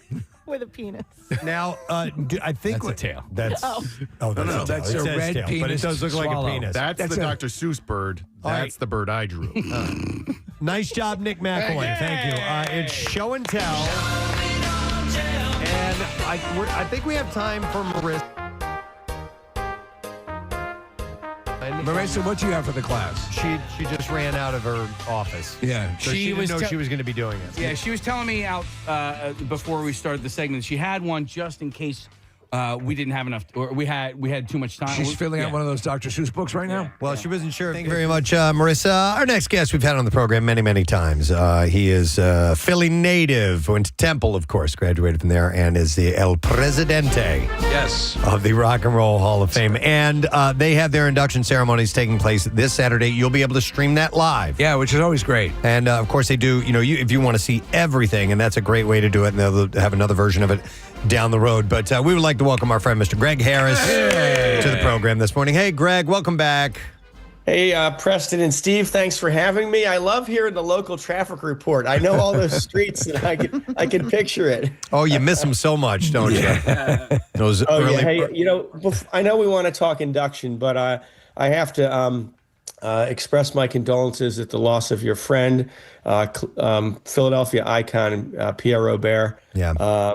Like everybody that grew up there in the 70s and 80s, he was our voice, and really an amazing guy. I've been checking my phone right now to find some photos of him because he had come out to Cleveland for inductions before, did some remotes from there. I saw him at the Philly Music Awards maybe 2 years ago when they honored Larry Magid and Charlie Gracie and the Spinners. And when you saw the news, it's like a stomach punch. So and Greg, also in the rock world, so we've had John Bon Jovi, Billy Idol, Graham Nash, Don Henley has reached out, the Hooters, obviously, all these bands, more current bands, the Struts, Billy Corgan, Shinedown, Billy Corgan, all these people have checked in with us because they were so struck by the shocking news of this, and just want to acknowledge how important that he was in the world of not only radio, but music as well, to these musicians, these people that create. These are the artists that wanted to reach out. And you just don't see that much anymore. It was a huge impact. Yeah, I think sort of in a Philadelphia way, he was the real deal. Champion for, all artists, even local artists, especially local artists, but all the big acts knew him because he knew their stuff, and he knew them when they were just starting, and would be their champion, their advocate, their friend. That's the beautiful thing about it. I'm sure that everybody you mentioned that called in didn't just do interviews with him. They had a cup of coffee or a quiet time backstage when they had nothing to do with getting content for radio. Just people that love the same things getting together. Well, his passion again, and we mentioned a number of times that this long into his career, he approached every day as if he had just gotten his first radio DJ gig, and he was playing the music that he loved, and he went to more concerts than anyone that we all knew. And I'll tell you what he was also an advocate for. He was an advocate for the Rock and Roll Hall of Fame. Mm-hmm. He was one of the big people that say, you got to check it out. You got to check it out. And he was always getting the message out. And I have to, we've asked this question before. I imagine people like Alan Freed or legendary DJs, there's an acknowledgement. There has to be some sort of acknowledgement for them at the Rock and Roll Hall of Fame. Or is there? Or am I speaking out of turn? Yeah, we do. We have a space for them, and we're redoing, by the way, our whole main exhibit hall, and we'll have a better space for them. But there's a spot that had air checks and audio from some of the classics, and I'm sure he's in there. But we'll do a better presentation of this as we redo the main exhibit hall. I know we're here to talk induction, but we've got this massive expansion project underway. We're adding 50,000 square feet to the museum, and we're redoing the whole main hall. When is that expected to be completed by? The expansion will be done at the end of next summer. Okay. And then the main exhibit hall is going to take a little bit longer, but it's a massive project. We're 30 years we've been open. we've had 15 million visitors, and we need to build something for the next 15 million. Wow. Can you think of the 3 decades, and obviously we have a lot to talk about, obviously, with everything that's going on, but you think about in the beginning, what is this? What are they going to do with this? And then obviously over the controversies over the year of why is this band not in, or why is this, or this is not rock, and so on and so forth. To my mind, everything is sort of settled, and all of, at least, from where we're seeing it, and a lot of the people, I don't know, will never be a part of that. I think everyone's kind of softening, and even the biggest curmudgeons are saying, it is an honor. It is a wonderful thing. It is a wonderful acknowledgement. And to have this archiving presence sitting there, working to actively keep the story alive means something. It does. And you know what? It's become music's highest honor. You can get and every other award is terrific, but you might get an award for having one hit song. This is a Lifetime Achievement Award, a very exclusive group of people. It's approximately 400 have been inducted in the whole history of rock and roll, and it means something. And when artists get in, they frequently say, now that we're in, this means a lot. Yeah. And you have a great and wide-ranging group this year. I'll go through some of these, Greg, because Bad Company. We were very happy to see Chubby Checker. Yes. Of course, from Philadelphia. Philly there. Yep. Joe Cocker, Cyndi Lauper, Outkast, Soundgarden, and White Stripes. And those are in the performer categories, right? That's right. And then the others are for musical influence, but they're still inducted. They are on equal terms with them. And that's the great, the third man with Gamblin' Huff, Tom Bell, is going in. Very well deserved and excited for that, along with Salt and Pepper and Warren Zevon. Wow. Really incredible. Nicky Hopkins, the session player that played with the Stones, the Beatles, the Kinks, and the Who, among others. Not many can say that. And Carol Kay, of course, the great bass player, and Lenny Warnicker, an executive. Oh my God! You think about Carol Kay from the Wrecking Crew, and I mean, I assume there's got to be other members of the Wrecking Crew that are in at some level or another, right? Yeah. Well, Hal Blaine, the drummer, is in, and it's for those probably know, they were the house band at Capitol. For Capitol Records. So they're the house band on everything from Sinatra to the Beach Boys. Yeah. Really incredible. So the streaming is taking place. The event is this Saturday, and people can catch the whole thing unedited on Disney? As it happens, it's going to roll out, and that'll be 8 o'clock Eastern time on Disney+. And we talked about who's being honored. Those are the inductees. We could go deep on each of them, but also appearing to help honor them, just to throw a few names at you. Brandy Carlisle, Beck, Elton John, Flea, Iggy Pop, Teddy Swims, 21 Pilots, Olivia Rodrigo, The Killers, Bryan Adams, and it just goes on and on and on. It's incredible. So for me, one of the great things about it is to see someone who is, if they're presenting or if they're performing the music, to see the people that I enjoy, finding out who influenced them and what turned them on to music, and it leads you down that path. It's sort of this linking chain that allows you to investigate other people's work, and that's always a big thrill. So, you got some luminaries there.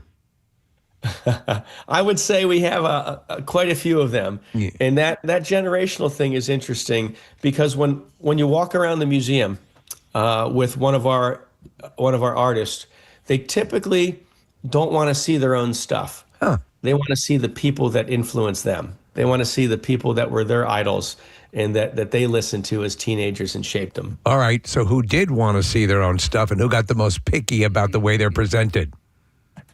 Today's not the day for that. Today's the day to celebrate this class. I figured I'd get it out of you, so that is worth a shot. Greg, as far as performances go, sometimes you'll have, the performers who can't make it will have other bands step up and perform. Obviously, those who have passed will have tributes. Any interesting things in that regard this year that you know of?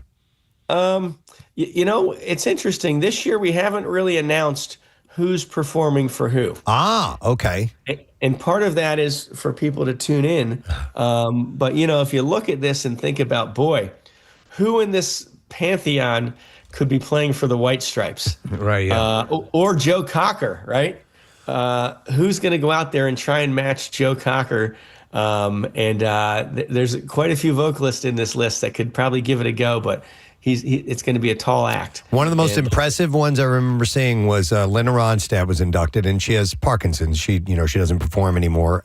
So it was Carrie Underwood, and who else was up there? You remember, Greg? It was Emmylou Harris. Yes. It was Bonnie Raitt, Stevie Nicks, Sheryl Crow. Karen Underwood and Glenn Frey. That's right. Yeah, and that was incredible. Yeah, it was absolutely amazing to see stuff like that. And that was one song. Yeah. In a 4-hour evening. Yeah. Yeah. So that's the magic of this. It is. It's a chance for the whole industry to pay tribute to these artists, and the artists themselves step up.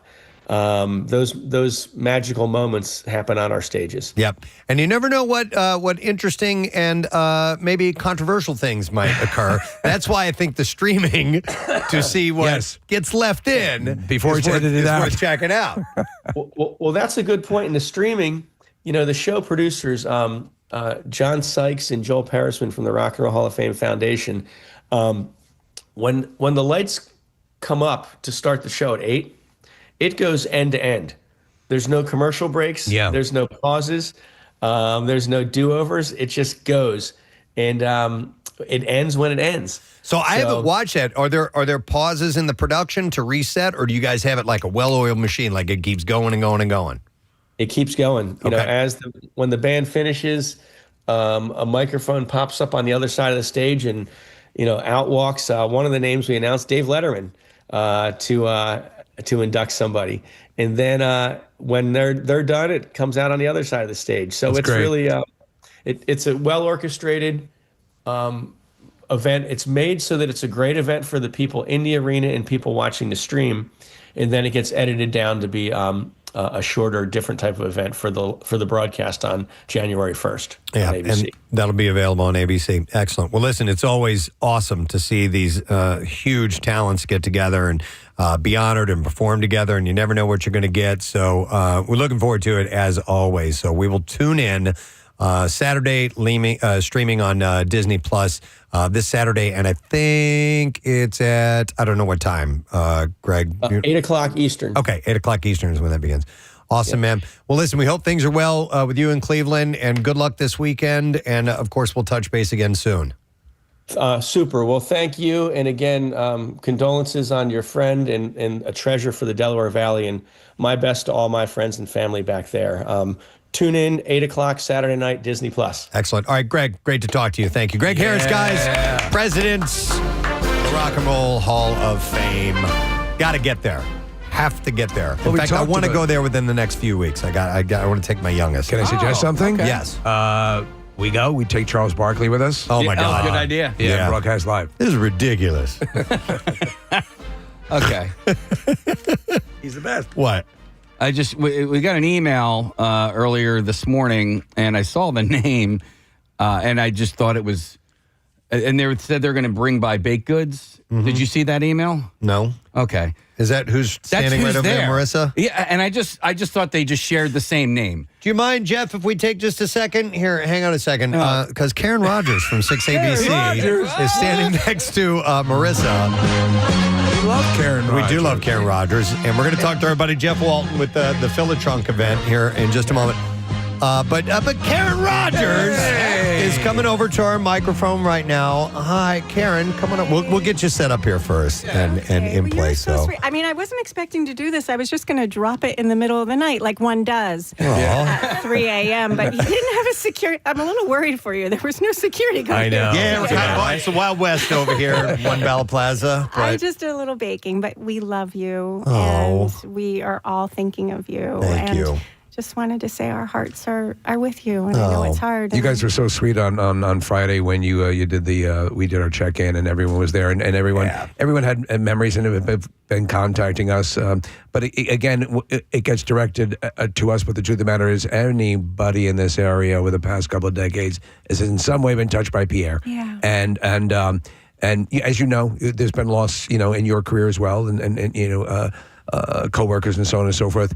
You move on with what they'd want you to do, and it's tough, but it's also an honor to be able to do that and honor them that way. So, but we appreciate all the warmth you guys are sending us. You're so welcome. Karen, you guys, I mean, listen, he's still with us, and it's wonderful, but I just want to equate that Pierre was like working beside Jim Gardner. You know what I mean? Yeah. It's larger Dave than Roberts, like people that I admire, larger in life, who are both with us, and we're so grateful for that. But people that you love, people who you talk to, and you can almost feel their soul coming through it, right? And I think the way you described all of that is just so beautiful. And he touched so many people. Karen, on Sunday, Elizabeth Worthington came down from 6ABC and filed a really nice report. Casey had a brilliant idea last week that turned into something really big, and it was just a gorgeous day in Rittenhouse Square. And so to have Elizabeth there covering it for 6ABC was really nice. And it just sort of echoed how Philly feels, and it just this sentiment in a beautiful spot on a beautiful day. So please pass along our gratitude to her as well. I will. That was a beautiful way to do that story. And I know this might sound weird, but I'm a faithful person.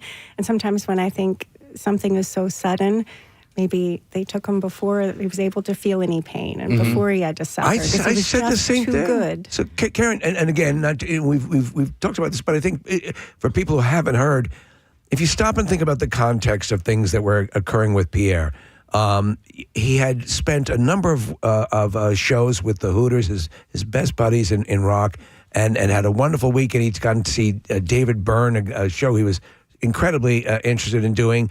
To Pierre, he was prepping for a show, went to sleep. He was not taken off the air. It's not, you're not cutting it any longer. Yeah. It's like, Pierre, you lost your voice. You're not able, you have to sit at home and hear what you used to love happening without you there. It was all real time, real stuff.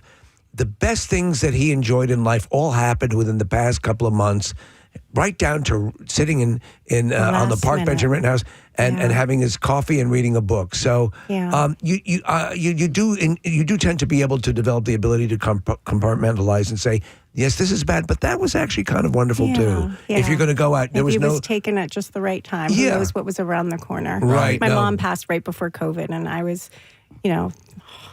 horrified, of course. But then during COVID, I just kept saying, well, thank God. Yeah. Thank God. For what could have been. Yeah. Right, no doubt. It wasn't worse for her. But Karen Rogers baked us cookies and stuff. And some brownies. And I hope they're good. Well, I'm sure they are, but thank you so much. It is You're just so welcome. thoughtful of you to do that. We love you guys, and we're thinking of you, as everybody is in the city. Thank you. Thank you, Karen. Yeah. Appreciate it. Love you.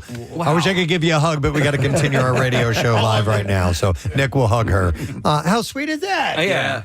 Oh, man. All right, well. That's why, when I saw the email, I just thought of a woman named Karen Rogers. I never, ever in a million years thought Karen Rogers from 6ABC was going to bake us cookies and brownies. Thank you very so sweet. much. Excellent. Wow. All right. What did you bake us, Let's see what our Jeff? next guest brought. Yeah. We have our good friend here with us this morning to talk about an event that he took on himself and created with his group.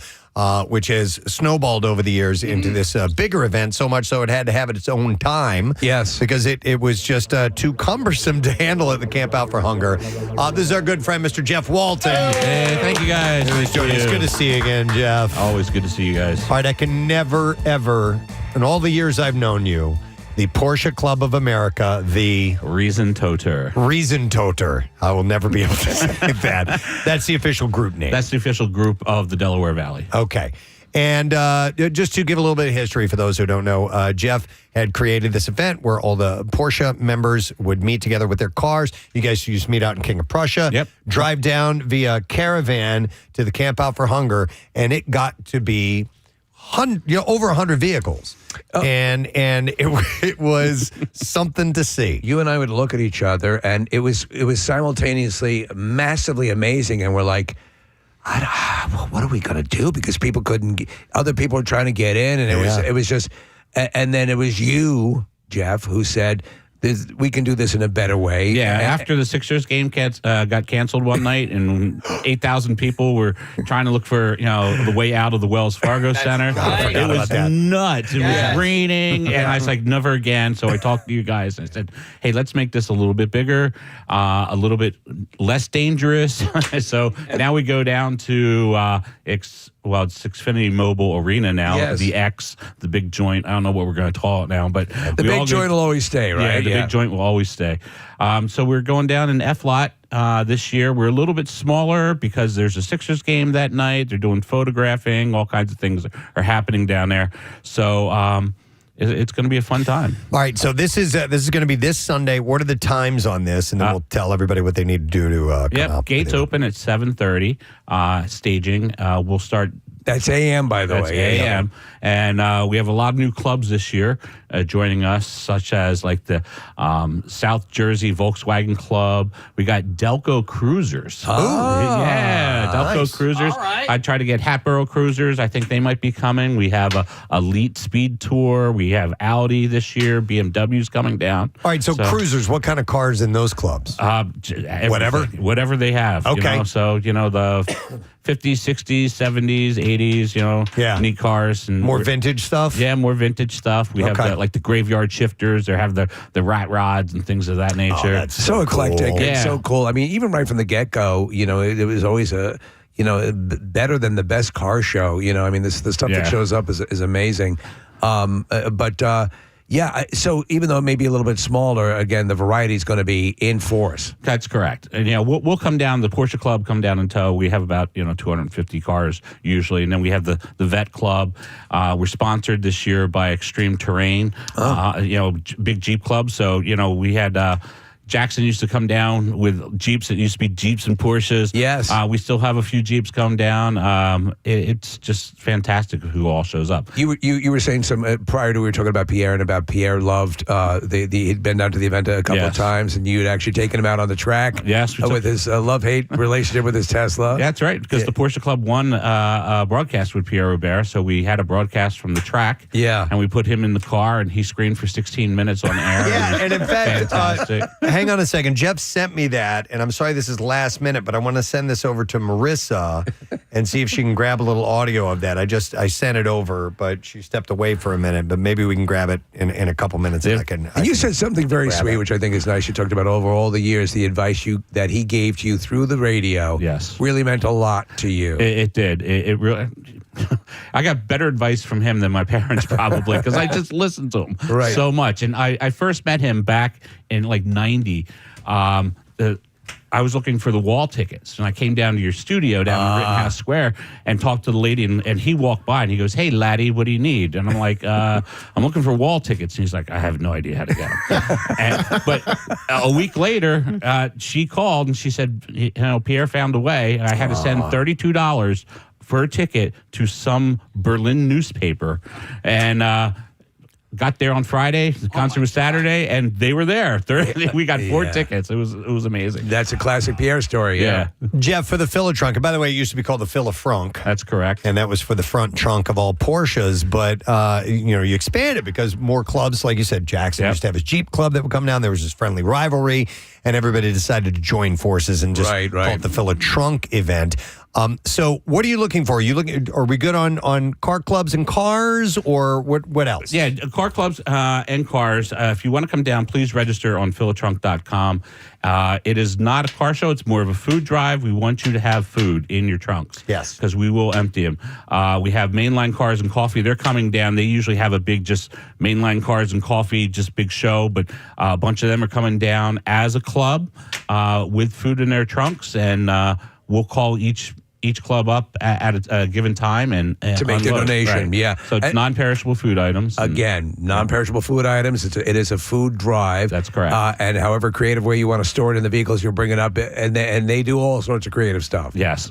And then what we're going to do is all clubs enter off of 11th Street into the F lot. Okay. So and all those, I assume that stuff is up on PrestonandSteve.com and on the website. Yeah, right? it should be, yes. Right. Yeah, and fillatrunk.com, it gets you all the information you need regarding. Actually, I got an email this morning, Jeff, from a listener who's not able to make it next week to camp out. He's traveling for business, and he was wondering, well, can I donate early? And I was like, well, here's the perfect way to do it. So he's going to swing by and check out everything and make a donation on Sunday, this Sunday, the 9th. Cool. And while you're at it, and if you're a gearhead or you don't even have to, know your way around the engine to be a lover of car and car owner, if you want to come down, you might hook up with a group of people that you could, join up with and end up in their club. Absolutely. Yeah, there's a lot of clubs out there. There's so many. There's just the Keystone Club that has cars for everybody. Hot rods, and I mean, just Mitsubishi. There's everything. Have Broncos formed a clubs or anything like that? I haven't seen one yet, but I'm sure they're around. All right, because I know down in Wildwood they have a big Jeep weekend, and then I came down. I didn't even know it. There was this big Bronco.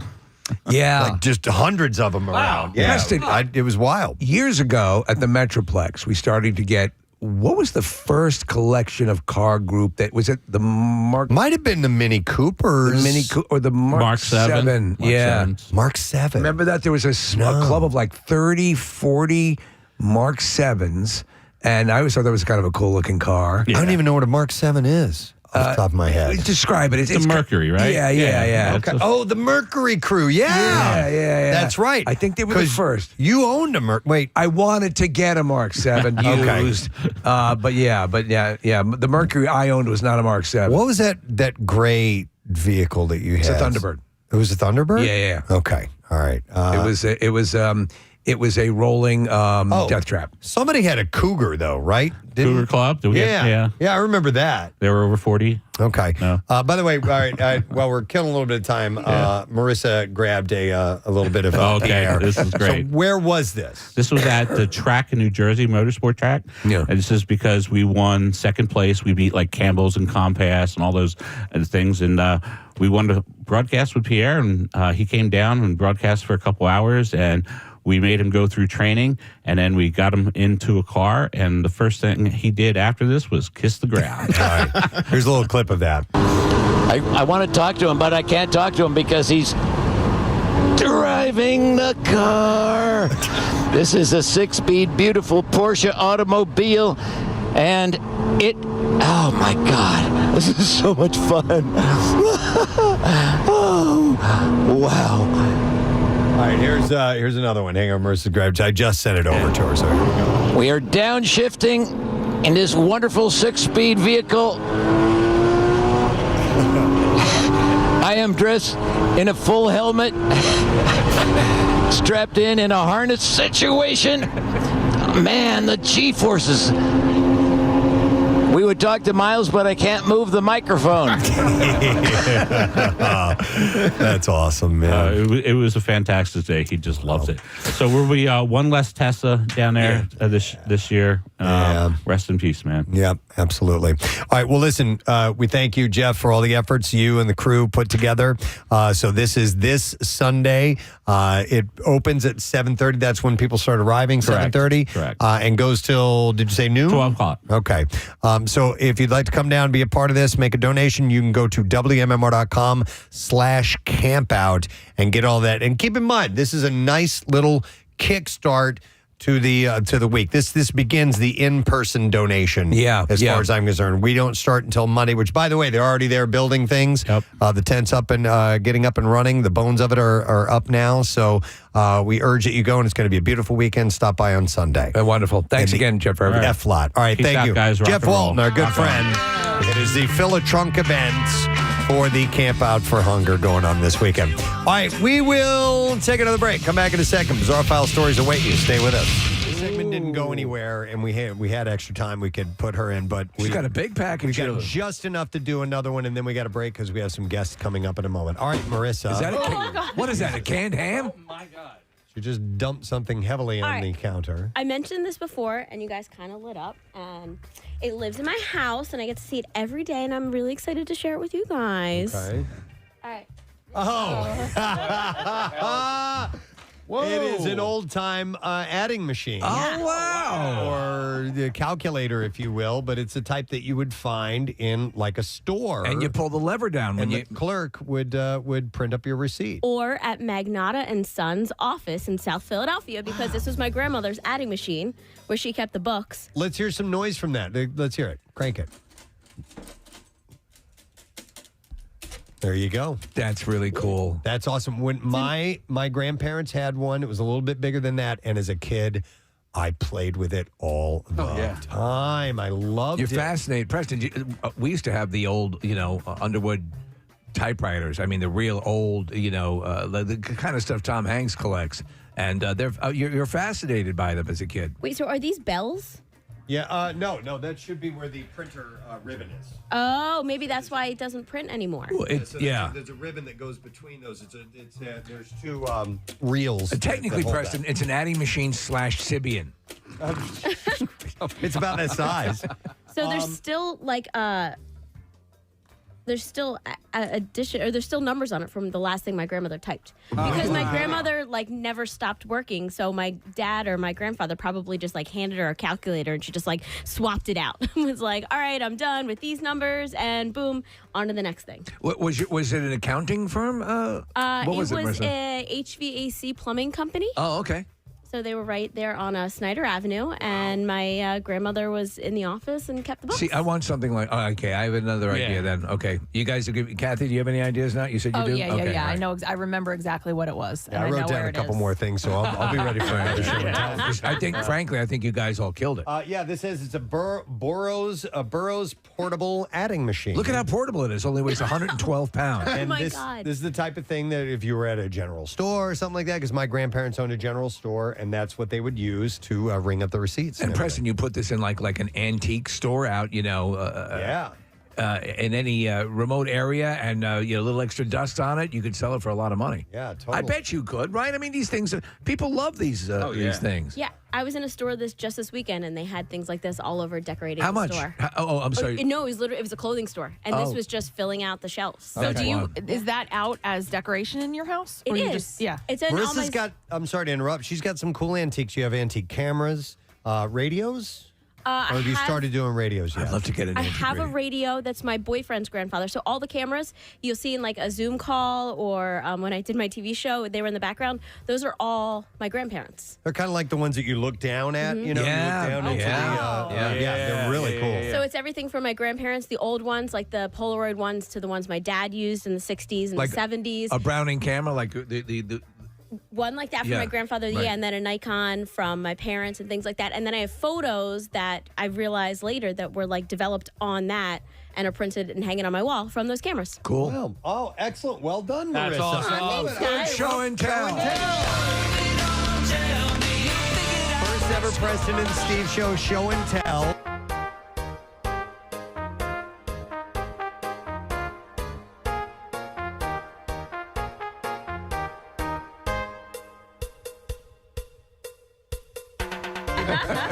And Marissa's adding machine. That's really cool. All right, so now we've given some ideas to Yes, Steve now and we have Kathy. ideas. Yes. Next time, I think we'll have a full class participation. Absolutely. Yeah, and I sent you guys the link for my shoes. You guys might want to get them now before everybody gets them. I know. All right, well, thank you guys. Let's take a break. Come back in a second. When we return, Mr. Alex Lifeson of Rush, talking about his new band, Envy of None. His fellow bandmate, Andy Kern, will be joining us as well. We'll be back in a moment. Don't forget, it's Tattoos Day as well. You want a Preston and Steve tattoo? Text the word tattoo to 39333. It's from Floating World Tattoo and Piercing on South Street. We'll be back in a few. Preston and Steve. Quickly, Nick, you wanted to plug the Big Climb coming up. Yeah, we're really excited for it this year. Big Climb Philly benefits Leukemia and Lymphoma Society, and I've done Big Climb in the past, and it's been in a building in Center City. But this year, it's at the Link, which I'm really excited about. I got to go down to the Link yesterday. We did sort of a backstage tour and places of that building that I'd never been before, and what the course is going to look like. And it's a bunch of stairs at the beginning, and then basically up and down the stands as you go, and it's sort of around the building in the lower concourse.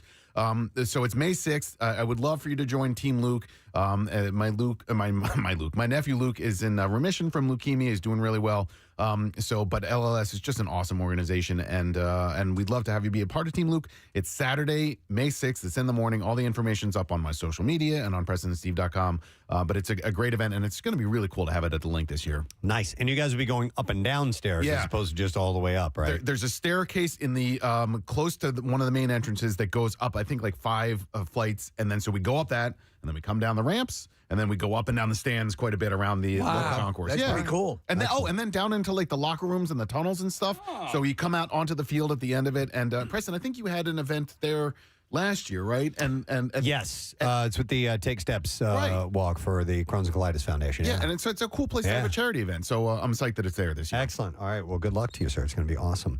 I usually don't put a whole lot of stock in the national this day, national that day when it comes to food.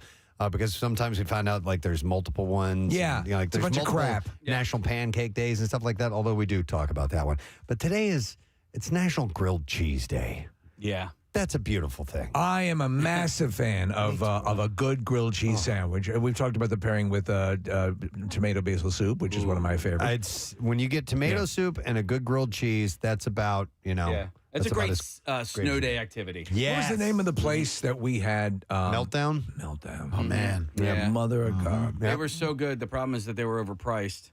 You know what I mean?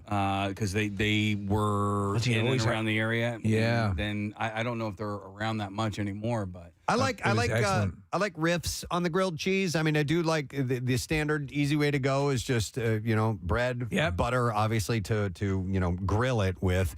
And a good cheese, even just your standard American slices will work just fine. But if you throw in a little cheddar and stuff like that, or Gouda, it can get much better. But there's stuff you can add to it like pesto, tomato. Oh, yum, man. Yeah. There's a guy who listens to our show, and he lives in Idaho. And we talked about him before. He apparently has the greatest grilled cheese recipe of all time. Liar! And he will not give it to me in writing. Really? Yeah, he wants me to call him so he can talk me through the steps. Are you going to do it? No. Why? No, because it's not that You don't want to give your phone number.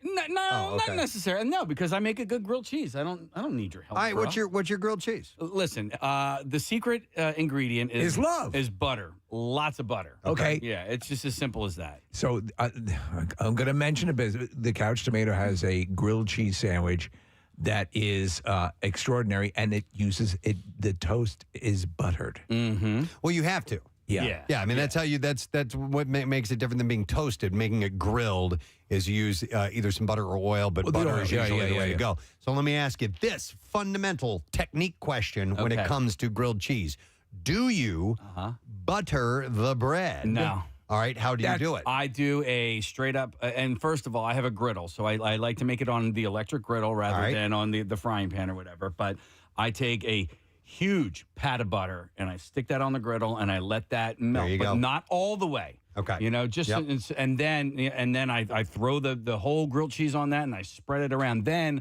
I take another pat of butter and I put that on the top. I don't spread it. And then when it's time to flip it, I flip it and I allow that to melt and then I mix it around. I was raised on buttering the bread. I'm down with that. You have to butter the bread. Yeah. But the tough part of that is when you take butter and you spread it on untoasted bread, it can sometimes tear the bread a little bit. And you lose a little bit of your integrity and your cohesion. Sandwich. So what they do a lot of times on these Grateful Dead fish lots is they'll have a paintbrush and they will take already melted butter and they will spread it with the paintbrush, and that's how they. That's a great way to do it too. If you have the time to melt the butter ahead of time and take a brush and brush it onto the bread, that's probably the best technique. But I have come around on throwing the butter onto the warm skillet, and then putting the bread on top of that. But then you have the mystery of that other side. You take it off, and then you throw down more butter and let that melt, or do your technique where you put it on ahead of time. Yeah, I put that pat of butter, and it's a big old pat. Do you guys remember a butter campaign that was give them a little pat of butter? Give them that pat. Yes, butter. absolutely. Give them a little pat of butter. Butter. It just made me think of It was that. also the theme song to Law and Order SVU. I did not know that initially. Wow. Okay. I have a technical question. Yes. Wawa has a campaign right now for these grilled paninis. Oh my God, my daughter loves them. Right. And they look terrific. They look like they're a lot. Yeah. One of the grilled paninis is grilled with mac and cheese. That's her favorite. Okay. Is that a grilled cheese sandwich? Ooh. Yeah. No, it's a panini. Wait a second. I'd call it a grilled. Well, it's not grilled because it's a panini. Well, it depends it's on. not ciabatta, it's panini. Right, I know, but it depends on whether they butter or use oil to I have a follow-up question. Now there's Does it I involve know they dragons? put it in a panini press. Maybe that is considered that because It may be a grilled cheese with pasta. That's kind of what I'm thinking. Now, do you think, follow-up question, Wawa would send us some so we could sample them on air? Well, a panini press is a... It's kind of a grilled cheese, right? No, it's a whole different sandwich. It's a panini. Now, let me ask you guys this, because says Master Chef, Master Chef Kathy Romano. Just a few years ago, 3-4 years ago, I came to this amazing country revelation of using leftover meatballs, and I make a grilled cheese meatball sandwich. Now, I don't necessarily consider it a meatball first sandwich. I consider it a grilled cheese sandwich first. With meatballs, because what I'll do is I cut up the meatballs, I cook them in the microwave, then I put them on, the cheesed bread, but I use provolone cheese, and then I use the sauce to taste, not overly sauce it, but like sauce to taste, and then I grill that with the butter and all that. And I'm telling you, it is amazing. Here's what I'm thinking. I'm thinking the way to get creative with grilled cheese is using the different types of cheese. Once you start to add in elements like meat, you're on your way to a cheeseburger. Yeah, I'm kind of with you on that. WMMR. All right, thank you, Marissa. One thing I wanted to say, I mentioned this earlier this morning. Our friends at Doc Bresler's Cavity Busters are having a Halloween candy buyback program. And here's the deal. If you have extra Halloween candy, a lot of us do, it can be donated to the Camp Out for Hunger. If you go by Doc Bresler's Cavity Busters, they'll accept it. And actually, they will give you cash for your candy. And it's from 2 to 5 p.m. today at the Drescher and Jenkintown offices. And bring your candy, get paid, and your candy goes to the Camp Out for Hunger, benefiting Fellow Abundance, of course. 'Cause believe it or not, they're, along with nutritious food, there's occasions for snacks and treats and dessert and stuff like that. They do birthday packets, and stuff like that, of course. So why not help out with that if you've got some extra candy that's just going to go to waste? You're just going to throw it away. Yeah. So stop by there today. And then there's another thing I wanted to mention. I got this email. This is from Rachel Kramer. She reached out to me a little while back, and I apologize at my tardiness on this. And she wanted me to mention a very unique event happening at Tredyffrin Township Libraries. It is indoor miniature golf. They're having their charity miniature golf classic. Oh, I love things like that. That takes place this week on the 7th and 8th. And it's a wonderful community event. She said there's going to be a full miniature golf course with 18 holes set up inside Tredyffrin Public Library, their main library, and 4 holes at Paoli Library. Now, if you're smart, when you're in the G section, you'll take out a few books on golf and read about how to win. Sponsors who are local businesses and nonprofit organizations create the obstacles for the holes, and the course becomes a celebration of the community that takes participants all over the library, including a hole that goes down the stairs. The event is affordable and accessible to the whole community. She says it's a fun, feel-good event that also raises funds for the library. And they wanted a quick plug, if we could do that. That's great. Leading up to the event. And they encourage people to buy tickets to the Par Tea, Golf Tea, which is Friday night for adults. They have wine, beer, food, live music, and mini golf. And then they have the Community Day, which is open for mini golf on Saturday for all ages. You should play it. Tickets at the door. Yeah, right? Bring your clubs. Finally, I can play decent on a miniature golf course. It's the big one that I'm having a hard time with right now. So that is from Rachel Kramer from Tredyffrin Township Library. She is the fundraising and communications coordinator. So I wanted to pass that along. All that information's up on PrestonandSteve.com on the events page on community events. I went to both of those libraries growing up quite a bit. And the Paoli Library, fun fact, they moved it when I was a kid. So it was in a place where they put it up on wheels and moved it down the road and put it by a church. And then they built a new library in its place. But it was fascinating to see a house, this old house that became the Paoli Library, shift down 252 and end up right by where a church is now. Wow. Yeah, it was really cool. All right, cool. So that event's coming up this weekend. Just wanted to pass that along. All right, it is Bizarre File time. WMMR presents Preston and Steve's Bizarre File. Brought to you by Helium Comedy Club, bringing Philly the best comics of today and tomorrow live every week. And tickets and lineup at heliumcomedy.com. All right, let's see. I think I have the wrong. Yep, this is not the bizarre file. This is the junk drawer. This is not your beautiful bizarre file. I have the wrong packet. What colored clip is for the bizarre file? It is the black clip. It is the original, the very first color-coordinated clip that I've used for, I don't know, 20, that is the original? 25 years. Oh, that's got to go in a museum eventually. 25 years or so now. Yeah. All right, so we'll start with this. No, not that one. A better one. This is the one. And Arizona. That was a little too robust, wasn't An Arizona Superior Court judge who was caught allegedly urinating in the street has resigned. And police body cam video shows the bizarre interaction when an officer confronted her. What is he going to use? A bathroom?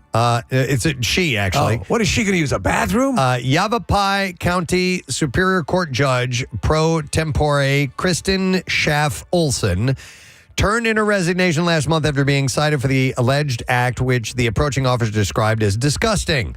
The judge's husband, let's have everyone wait for a few minutes. I'm going to go take a piss in the street. Jason Olson, who is the Parks and Recreation Manager for the town of Chino Valley, was also cited for resisting arrest after intervening in the encounter with police. She had announced, my resignation comes after careful consideration of current physical, medical, and family circumstances. The community deserves and has judges who are steadfast in their commitment to serving the county, considering current events in my life, like pissing in the street. I think, honestly, if you're wearing a judge's robe, it'd be easy to piss in the street discreetly. That's true. You just kind of hunch down. You get that sort of look on your face like, okay. She said, I believe it would be difficult for this to honor this commitment. I've therefore you could take a full dump. Decided to resign. The mystery behind the resignation became clear when body cam footage was released. Showing police responding after witnesses reported a woman relieving herself at what is known to many as Whiskey Row. So she's not wearing her judge's robes. No. On the same block as the courthouse. Yeah. The officer said, what are you doing? As he approached her, and she appeared to be pulling up her pants before sitting on a bench. And he said, this is disgusting. When her husband approached, the officer asked who he was before instructing, okay, you can go hang out by the car for me. And when the husband attempted to get her to walk away, the officer informed him that he was conducting an investigation to step back.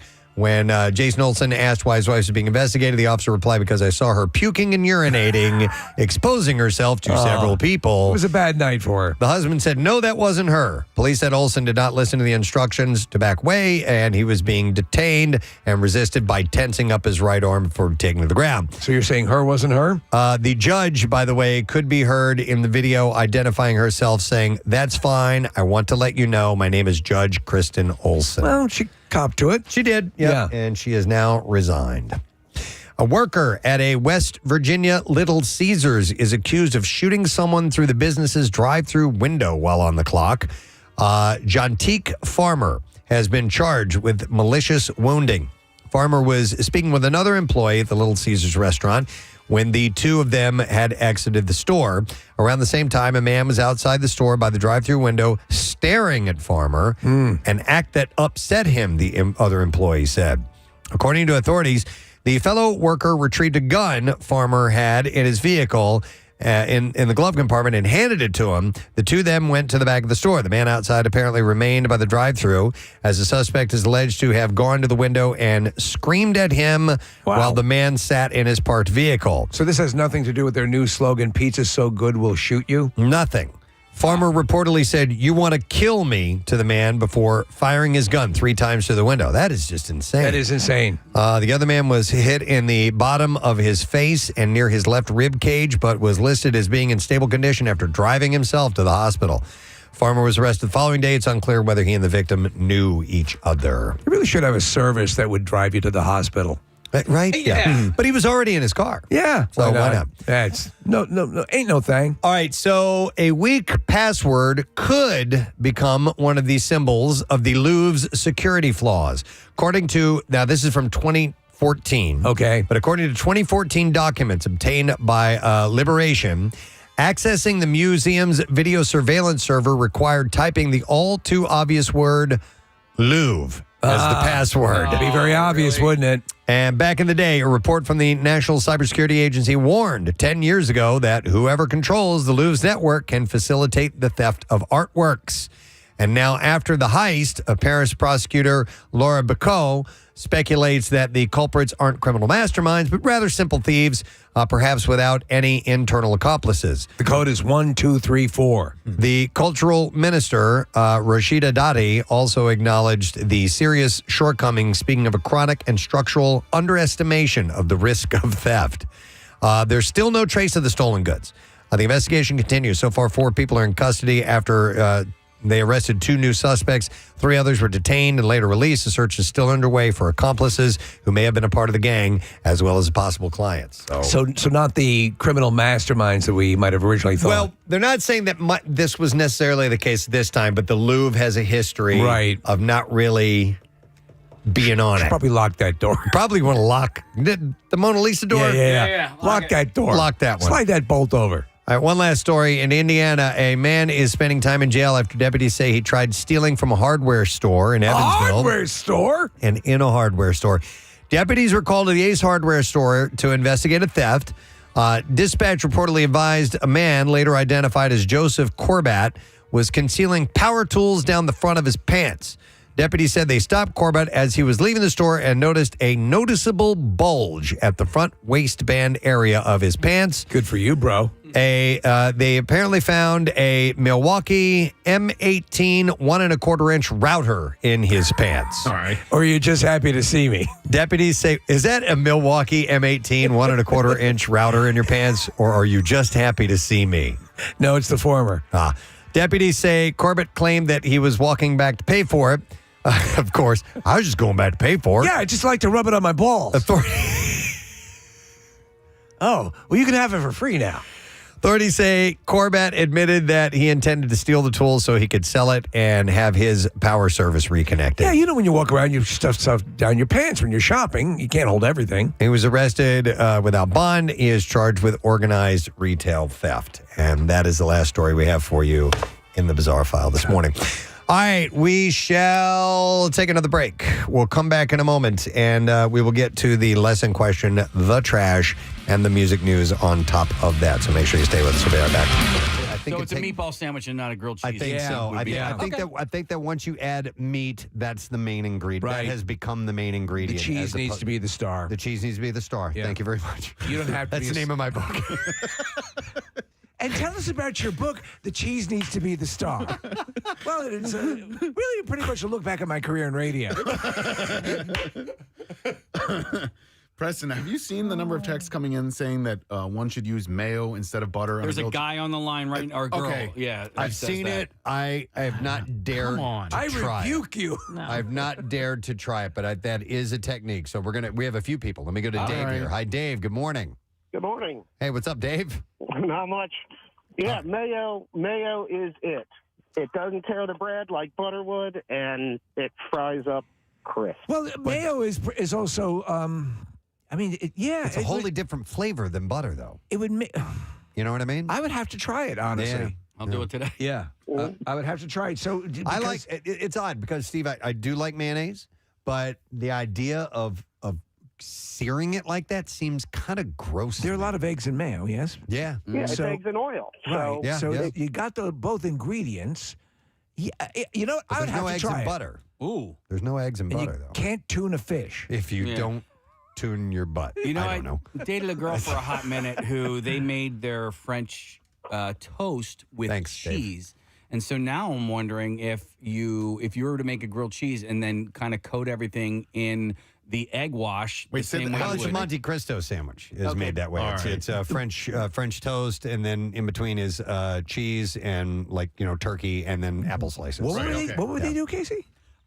She would make, and I never had it. We didn't date long enough for me to try her. Yeah. But they would do their Have you French tasted toast. my daughter's sandwich? They would do French toast with cheese. French toast with cheese. Yeah. I don't know if I like that.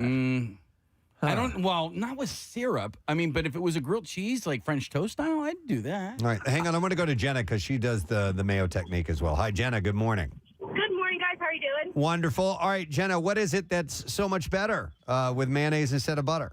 It's just the flavor of it. I don't know. I grew up eating mayonnaise on every single sandwich, and my son likes just cheese sandwiches with mayonnaise, and it's easier just to throw it in the frying pan and say, hey, here's a grilled cheese. And he's not a big fan of butter, so that was the big difference there. Okay. But you can also use bacon grease. I don't know if Kathy remembers the Conshohocken Cafe that was on Fan Street.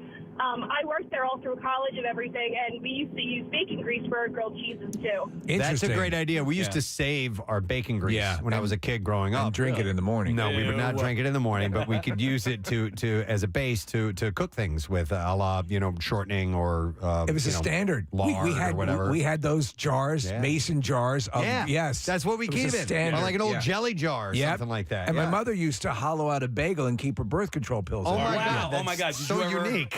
It's just a thing you used to do. Yeah. Okay. That's Southern. Did you? Okay, this is a two-part question. And what are your thoughts on mustard, whether it be yellow mustard or spicy mustard on your grilled cheese? And what do you consider a grilled ham and cheese? Is that still grilled cheese, or are we going into the other territory? Okay. You're raising a good point with the ham inclusion. I still believe that the cheese, as per Preston's best-selling novel, the cheese is the star. I would never say that. I would never say a grilled cheese with ham. Right. You know what I mean? Yeah. I'd say it's a grilled ham and cheese. Exactly. So ham takes top billing. Okay. But I don't think it's a grilled cheese anymore. It does take top, but you have to do that with mustard, right? Grilled ham and cheese with mustard. Yeah. You don't have to be a star to be in my sandwich. No. And you know what's oddly is good on that is a little bit of pineapple. Oh yeah. Yeah, believe it or not. Come over. Yeah. I should probably try that today. Yeah. Too. Yeah. See if Wawa can do that. So I forgot what I was going to say. Well, I'll ask you a question. Mustard? Oh yeah. Oh yeah, I think mustard with a grilled cheese can be good. Yeah. But it's great all by itself. You know what I mean? Yeah. I don't know. Absolutely. Spicy brown, though, right? I could do either, but I prefer spicy brown. Especially if ham is involved. I'm going with Casey's take on that. Yeah. What are your thoughts on? I'm sorry to do this. Grilled peanut butter and jelly. No, because I know we're talking about grilled cheese. That's like a hot pocket. And I would say unequivocally, back to hell, demon. Go suck it. Yeah. No. Really? No, I the idea of that. No, That's not a grilled cheese at all. It's not. There's no not. cheese. It's not not. certainly. You know what? It's not. It's fact, not a full I'm gonna see traditional myself out. turkey dinner. I find it disrespectful that on National Grilled Cheese Day that you would even raise that question. I'm begging for your forgiveness. Why don't you go into a synagogue and say, "What if Jesus was the son?" All right, you don't do that. We were overrun with mayonnaise phone calls. Do we go in depth? Do we go a current affair on this? Well, Jared had a moment at a restaurant. Hi, Jared. Hi, Jared. You're on the air. Good morning.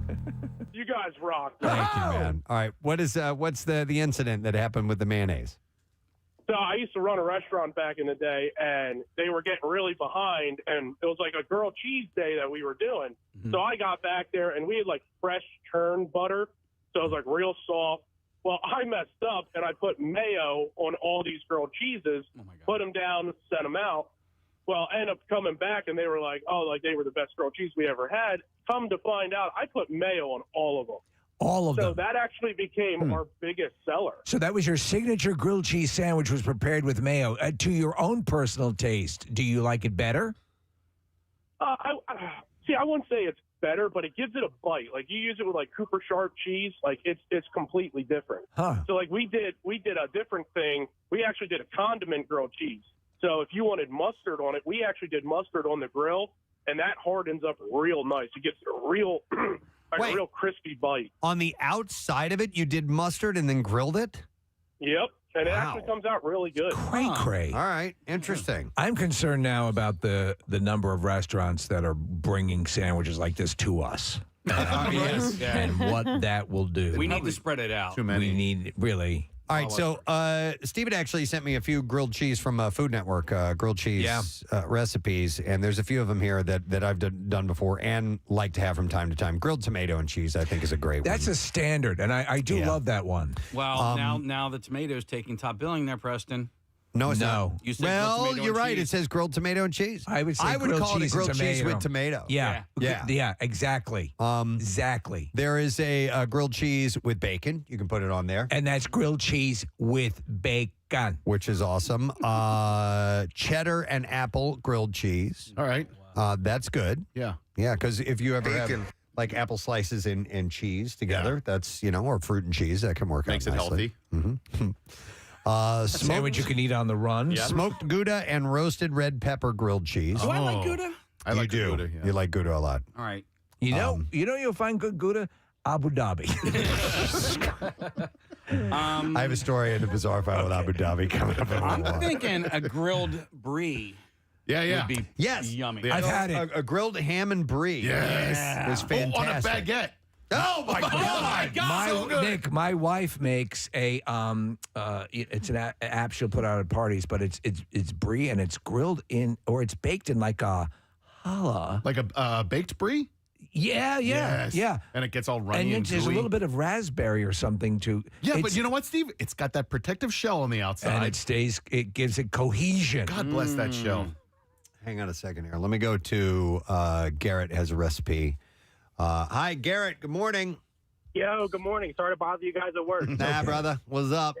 Yeah, so check it out. So a couple years ago, I was getting creative in the kitchen, and I was making a grilled cheese, and I was like, you know what? I want to get a little creative here. So I scratched the cheese entirely, and I had some leftover buffalo chicken dip from the football game before, and I spread that on there, just made it like a normal grilled cheese. Actually, the same way Casey does. Like, I take the slab of butter, throw it down, then I kind of like mush it around a little bit. You know what I mean? Like swirl it around.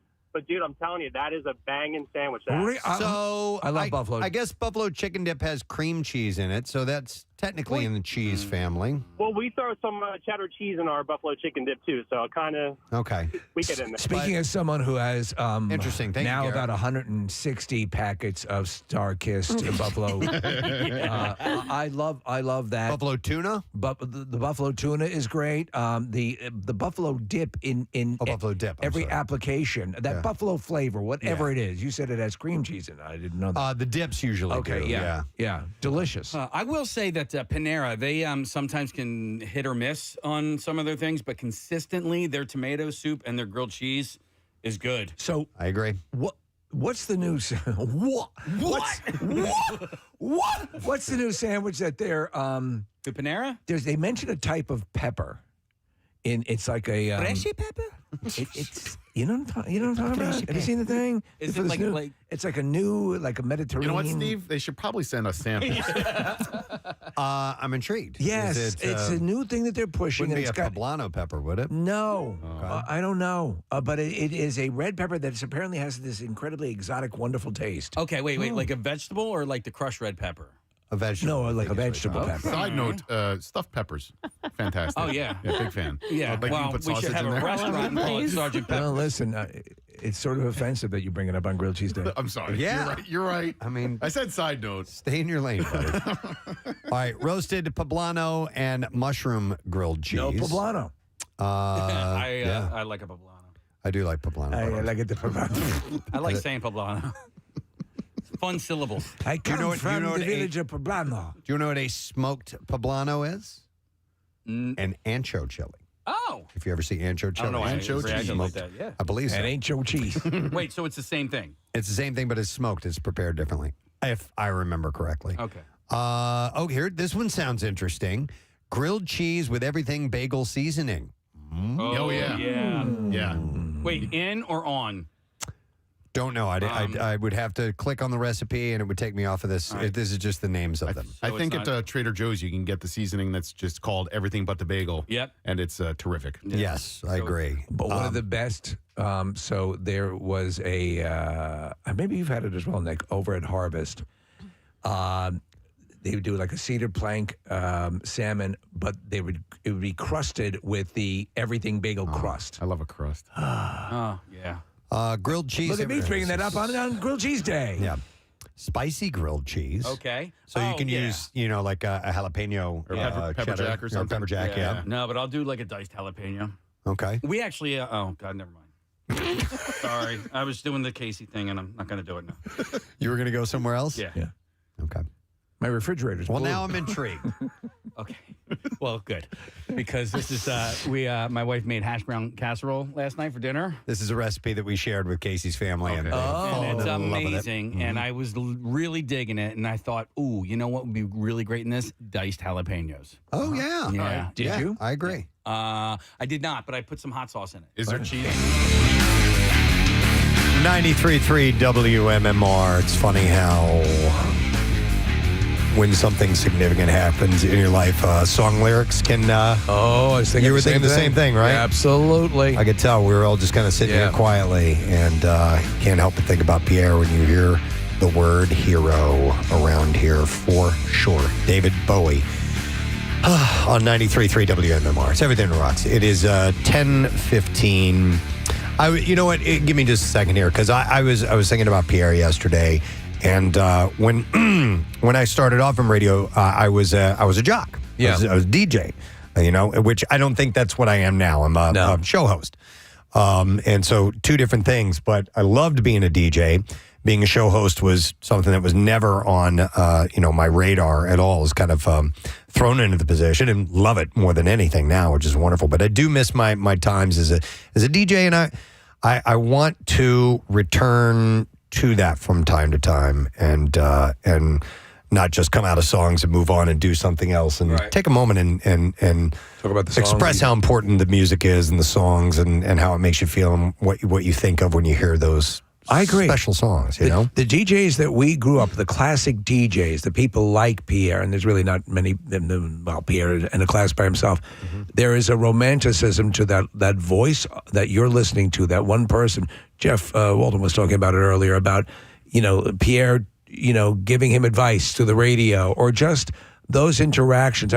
I'm moments in my life where I just sat there listening to a DJ talk about, in the dark of my room with the radio on, listening, here's why this song that I'm going to play is important, or this was recorded here, or how you do, whatever the interaction was. It always gave you something. How many times have you had a cruddy job where the radio was the one thing that was kind of your conduit to sanity?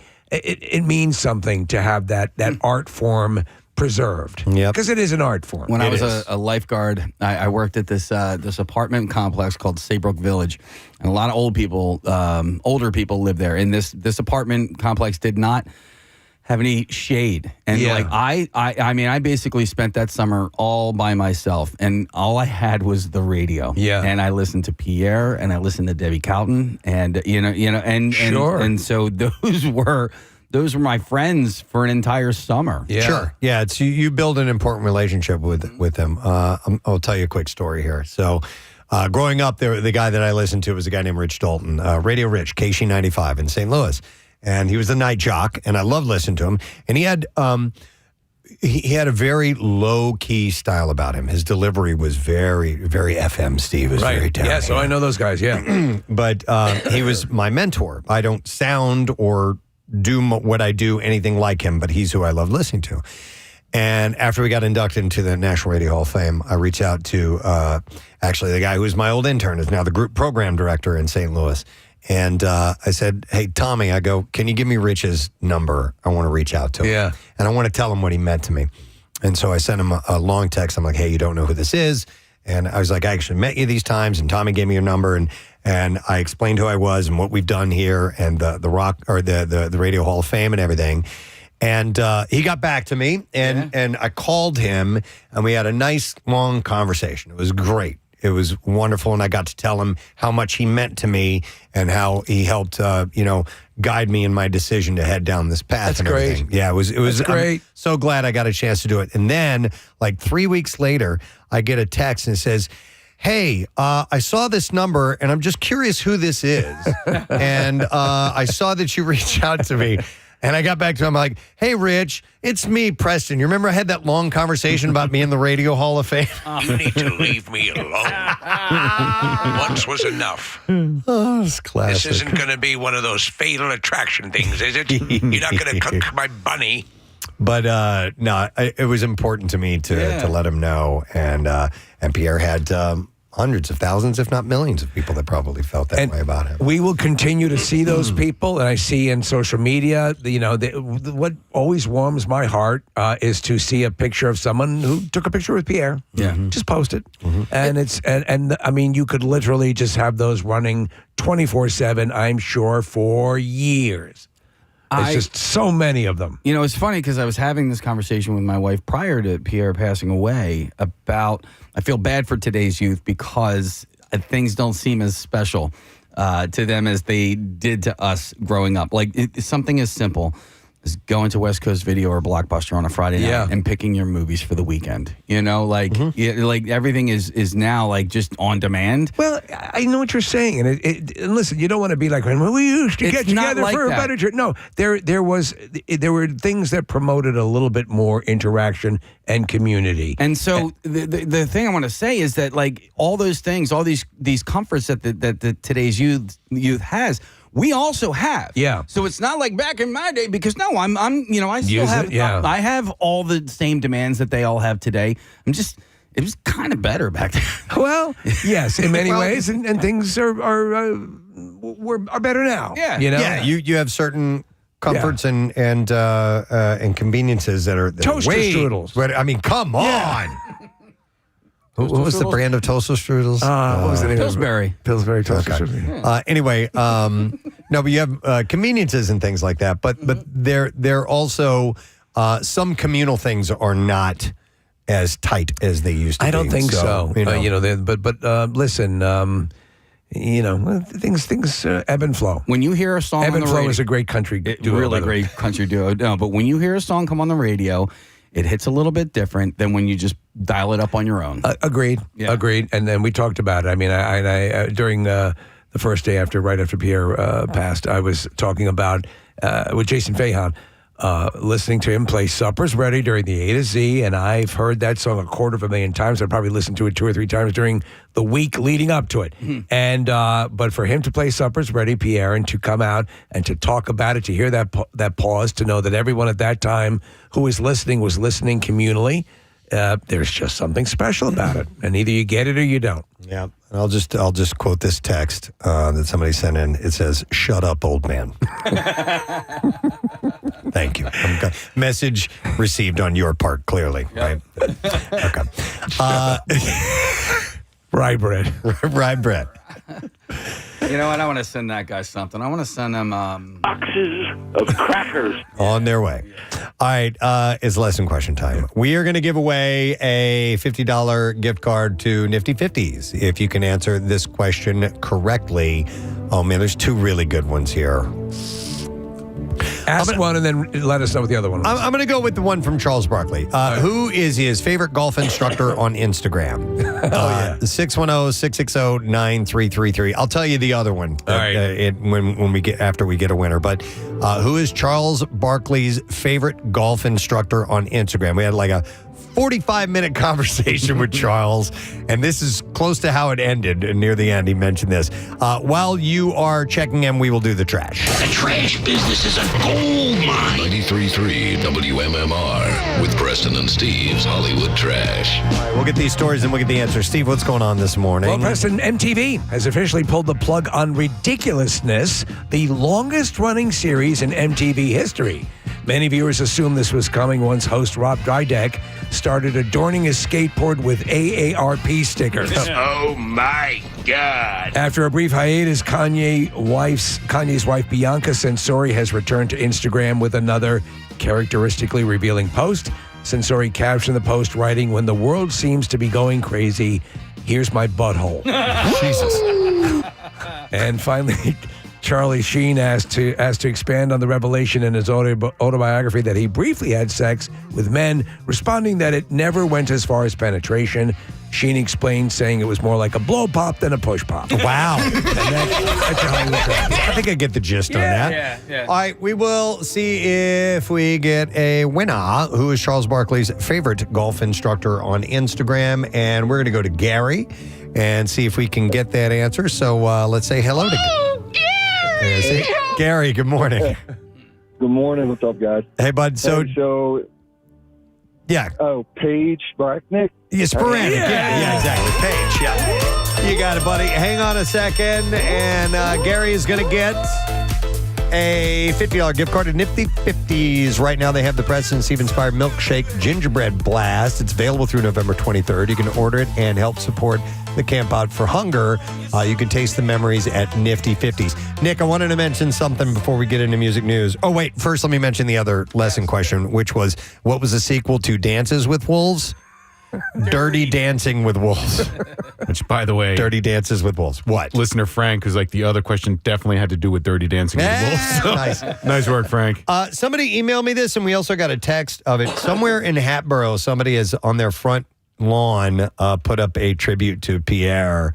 It's great. It says the words "The Last DJ." Not that one, Nick. There's another one that somebody has a Pierre Robert flag, but they have a full setup with like chairs out in their yard with a big sign that says "We will miss Pierre." That's wonderful. And they've got. They have a little statue of Lucy. It says as Lucy's name. Aww. And I love Lucy. God bless Pierre Robert and all this stuff. So it's really, really sweet of them to do that. So mystery Pierre Robert fan, thank you for that. It's a very, very cool thing. All right, music news. We can do that right now. Now, Preston and Steve's Music News on 93.3 WMMR. Brought to you by Horizon Services. I'm going to tell you something in a minute. Makes getting through the holiday easy with seasonal tune-ups to keep your system running smoothly and heater safety checks. Plus, they're always ready to help with same-day emergency services any day of the week, even on holidays. So I was at the grocery store yesterday, and my son loves Salisbury steak, so I was going to get some, and I'm walking through the frozen section, and the Encore jingle was playing in my head. I'm by myself pushing a grocery cart and laughing out loud.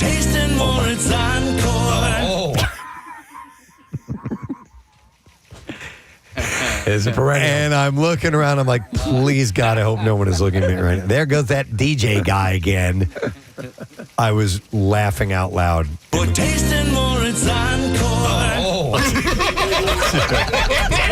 So, just thought I'd share that. All right, so we had a death in the world of rock and roll. Donna Jean Godshaw McKay, longtime vocalist for the Grateful Dead, who also sang backup for legends such as Elvis Presley and Percy Sledge. It's amazing. Passed away after a lengthy battle with cancer. The highly regarded singer was best known for her tenure with the Grateful Dead. She was with them from 1971 to 1979. In addition to performing on hits including Presley's Suspicious Minds. Oh, wow. And Percy Sledge's When a Man Loves a Woman. So two biggies. She was also featured on recordings by Cher, Boz Scaggs, and many, many more people. Godshaw McKay was 78 years old, but Did she not invent turkey bacon? I can't say she. That's Godshaw. I'm sorry. Yeah. I think I'm pronouncing her last name correct. It's spelled Godchaux. Maybe it's Godshaw McKay. So a prominent figure with the Grateful Dead, but those are huge, dude. Those are amazing, iconic songs. Suspicious Minds and When a Man Loves a Woman were massive hits. Yeah. I'm wondering. There's a one song on Mars Hotel. I'm wondering if that is her that sings it. Would it have come out between 1971 and 1979? It came out in 74. Probably. Yeah. Yeah, so she was more than just a live performer. She was a studio musician. Okay. So that was probably her, Casey. Okay. All right, so that would be a no from Wolfie on getting some of the band back together. Wolfgang Van Halen said in an interview that he would never make an album with Sammy Hagar and Michael Anthony. And it's mainly just because his band Mammoth is all he wants to do. He's doing well with it. Yeah, very much so. So Wolfgang confirmed that his dad, Ed, had planned a tour that would have included Michael Anthony and Sammy and also David Lee Roth on vocals. Oh, boy. But the tour didn't happen because of Eddie's health problems. Wolfgang and Eddie came up with the idea while in the hospital in 2019, assuming that things would get better, but of course they didn't. Wolfgang said that he's has appreciation for Van Halen's history, but is happy focusing on Mammoth. He reconnected with Michael Anthony at a Mammoth concert in 2023 in Vegas, and that was their first meeting in 20 years. But no, he's doing his own thing. He doesn't want to, and I totally get that. Yes, Yeah. Listen, and he has nothing but reverence and love for I don't know where he stands on David Lee Roth, but everyone else. Yeah, from what I understand, yeah. The Nickelback documentary, Hate to Love, the Nickelback Story, is coming to Blu-ray on January 16th with a few special extras. The region-free deluxe Blu-ray media book includes a 20-page collector booklet with behind-the-scenes moments, tour flyers, and exclusive essays about the band's journey. It also features bonus content, including an outtakes reel with candid interviews, backstage moments, and extended scenes that didn't make the final cut. The documentary by director Lee Brooks explores the band's rise to fame, the global success, and the online backlash they faced despite their commercial success. The film premiered at the Toronto International Film Festival in September 2023, had a limited theatrical release in March, and currently streams on Netflix if you'd like to see that. And final story, Ozzy Osbourne is still making noise even after his death. To celebrate the Ozman's legacy, a British farm created a record-setting mosaic of his likeness made out of squash and pumpkins. I think I mentioned this. I'm not 100% sure. Is this the same one from a little while ago, or is it because there's one that's super impressive? This might be it. I may have mentioned this before. Hundreds of gourds were arranged to create a 2,280 square foot image of the Prince of Darkness. It's very impressive. This is different. The end result was a tribute that broke the Guinness World Record for largest cucurbita mosaic. It's cuckoo. Yeah, which is a cucurbita is a kind of squash. I'm probably mispronouncing that. Oh, no, this is the same because now that I see it filled in. Yeah. Yeah. But Okay. it's still incredibly impressive. So it won a Guinness World Record for the largest mosaic made out of cucurbita. Kong. And that is what I have in the music news for you, Kong. Kong. Yes, thank you, Kong. All right, what do I need to mention? Anything else? No. I think we're good. We'll take a break and we'll mention everything. We will be back in just a second. Letter of the day for the Word of the Week prize. Stay with us. We'll be right back. Is there cheese in that recipe? Yeah, All right, cheese so and- it's a part of this conversation by default. Here's another recipe. Brussels sprouts and bacon grilled cheese. Maybe. I don't know. You know what I do love, though? I like Brussels sprouts. I love baked Brussels sprouts. And bacon or pancetta with Brussels sprouts is usually quite lovely. Oh, yeah, absolutely. And all of you will be farting in about a half hour. Hang on. Let me go to, let's see, where was it? Yeah, let me go to Doug because he's got a technique. It's National Grilled Cheese Day, by the way. We usually don't talk about the National Food Days, but I mean, it's grilled cheese. Yeah. Hey, Doug, you're on the air. Good morning. Morning. What's up, bud? All right, so I started making this when I was working at a fresh restaurant. Because I couldn't get to the burner. So Was it a fresh restaurant or a French restaurant. Okay. French restaurant. There we go. It's hard to say. The fresh restaurant of Bel Air. All right. So I couldn't get to the cooktops, and I was in charge of the broiler. So you butter the bread, you stick it in, butter side up, and you grill it till it's golden brown.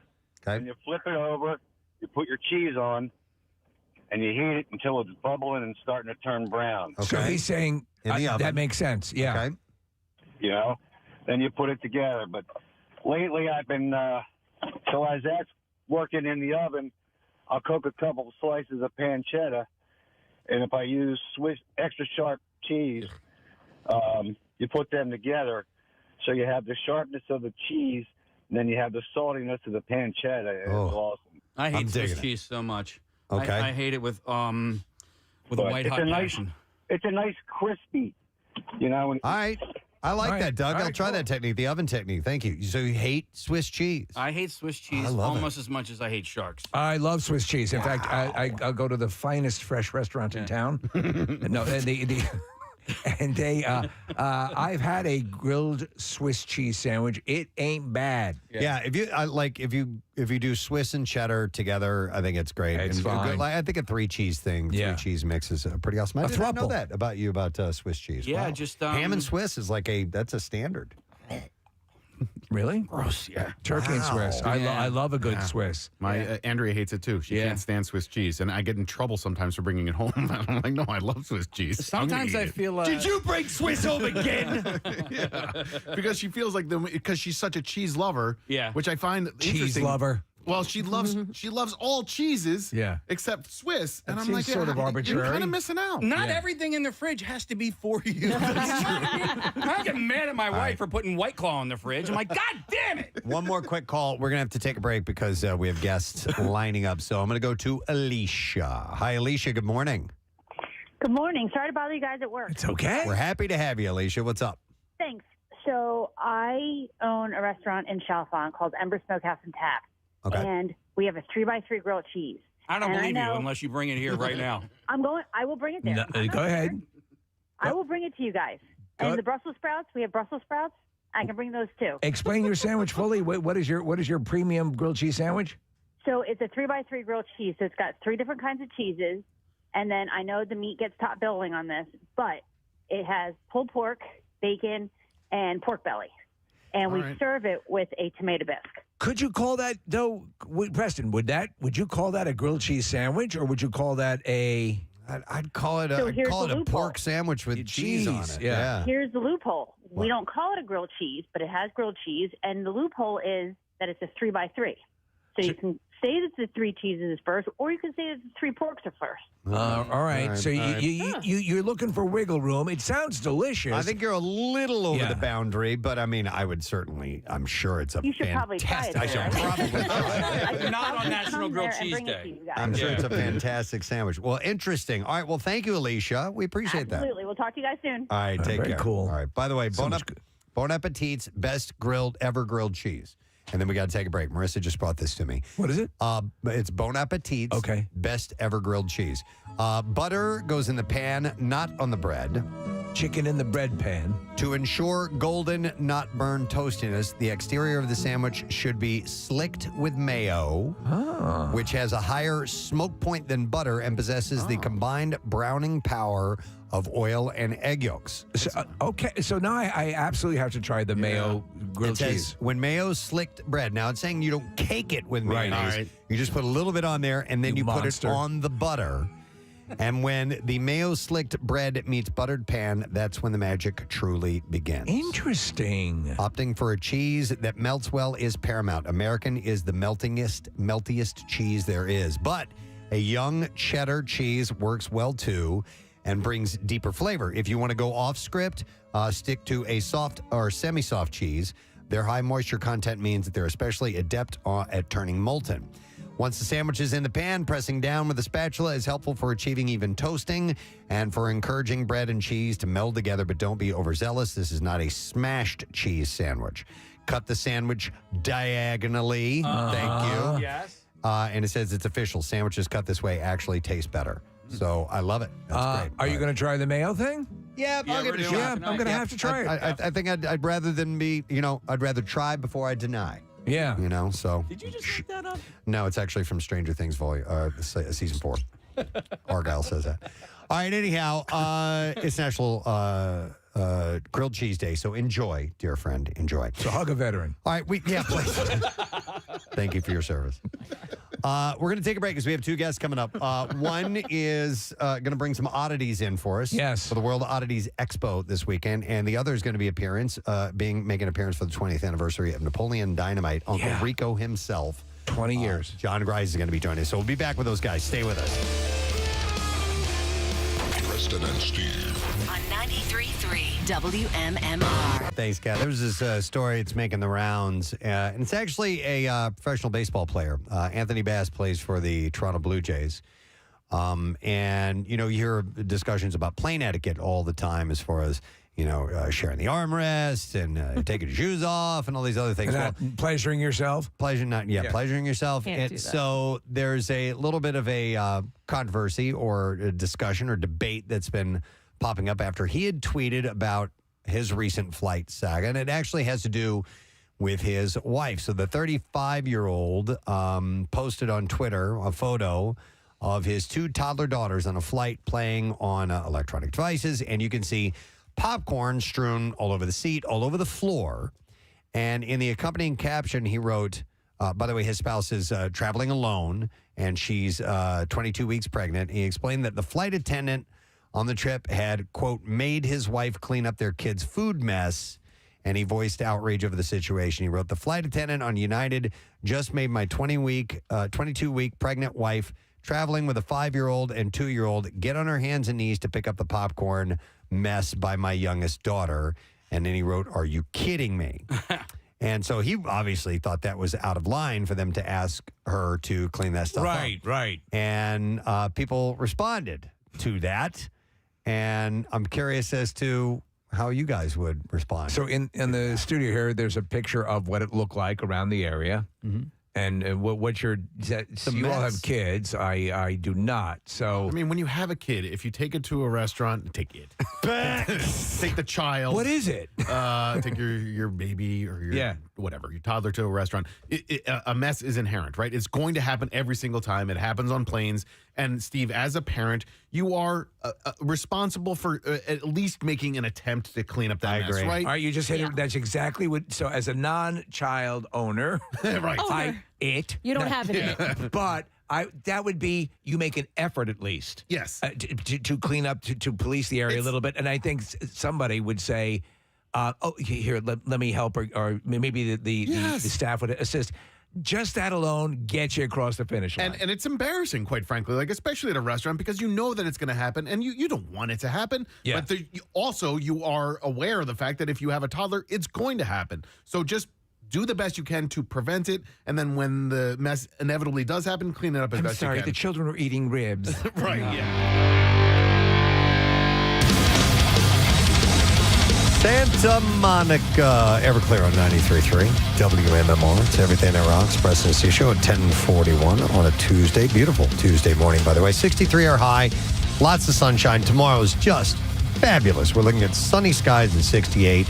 We bounce back down. We have nothing but sun this week from what I'm seeing so far. We cool off tomorrow with a high 56. And then Friday and Saturday, it's going to be like mid-60s, maybe even close to 70 on Saturday. That's tremendous. So we had a good-looking weekend. I'll need to check the extended forecast for next week. Camp out's looking a little bit cooler, seasonable, which is good. Yeah, that's fine. And maybe, they're calling for maybe a little rain here and there, but I'm not seeing like, next week's a washout or anything like that. No. So things are looking solid for our when we set up shop, in which they are setting up shop right now. Thanks again to Duncan, who is helping our crew, the men and women that are building our little complex, our compound in the Xfinity Mobile Arena parking lot next to Stateside Live. So today, the tent walls are going up, the roof, all that stuff. It's a staggering amount of work that goes into doing this. And as this thing has been going over the years, a lot of times we're doing the same, if not more, with less. So, kudos to Rodney Bird and the crew that makes it magically happen. And again, I really want to start hitting this message. Even our biggest contributors this year have said in advance that they're unfortunately going to be coming up under where they normally would be. And listen, we'll take whatever from whoever.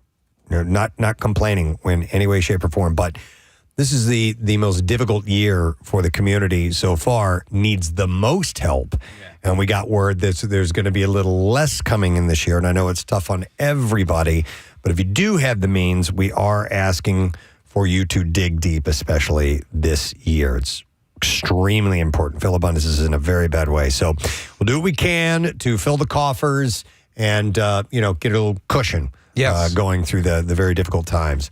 I would like to thank the people that were on our program today. We had Charles Barkley. Oh, my God.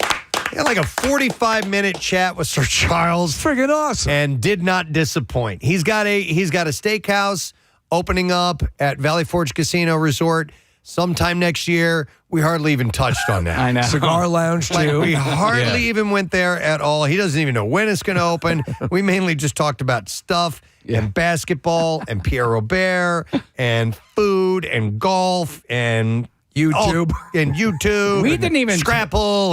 We didn't even touch on the fact that he's friends with Ryan Shuttleworth. Oh, that's right. Yeah, it was really nice to Your family's restaurant, yeah, right? So Chuck comes into my family's restaurant for years, and I would call him a family friend. And to talk to him today was really nice. He is one of the coolest human beings on the planet. Yeah. And him and I standing next to each other is one of the funniest things in the world. Good point. So it's it was good to hear from Chuck. So thank you, Mr. Barkley, for coming on.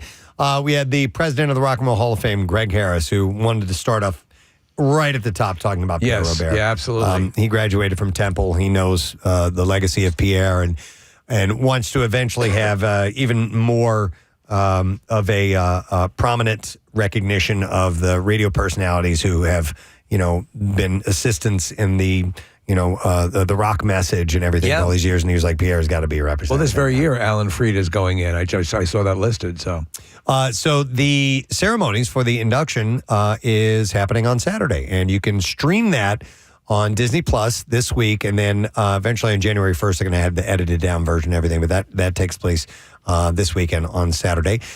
And then out of nowhere, our friend from 6ABC, Karen Rogers, stopped by, and she just brought us some homemade cookies and brownies. Just the sweetest, most genuine that she act. made. Yeah. And passed it along on behalf of the morning crew over at 6ABC because of the loss of Pierre. So it was a very sweet thing for her to do. Then we had our friend Jeff Walton stop in for the annual Fill-A-Trunk event, which is taking place on Sunday. It will be in the F lot this year. At the Xfinity Mobile Arena, and you can stop by. Gates open at 7:30 a.m. It goes till noon. Drop-off start at 8:30. You can go by and see these really cool cars. You can participate in it and have your car featured as well.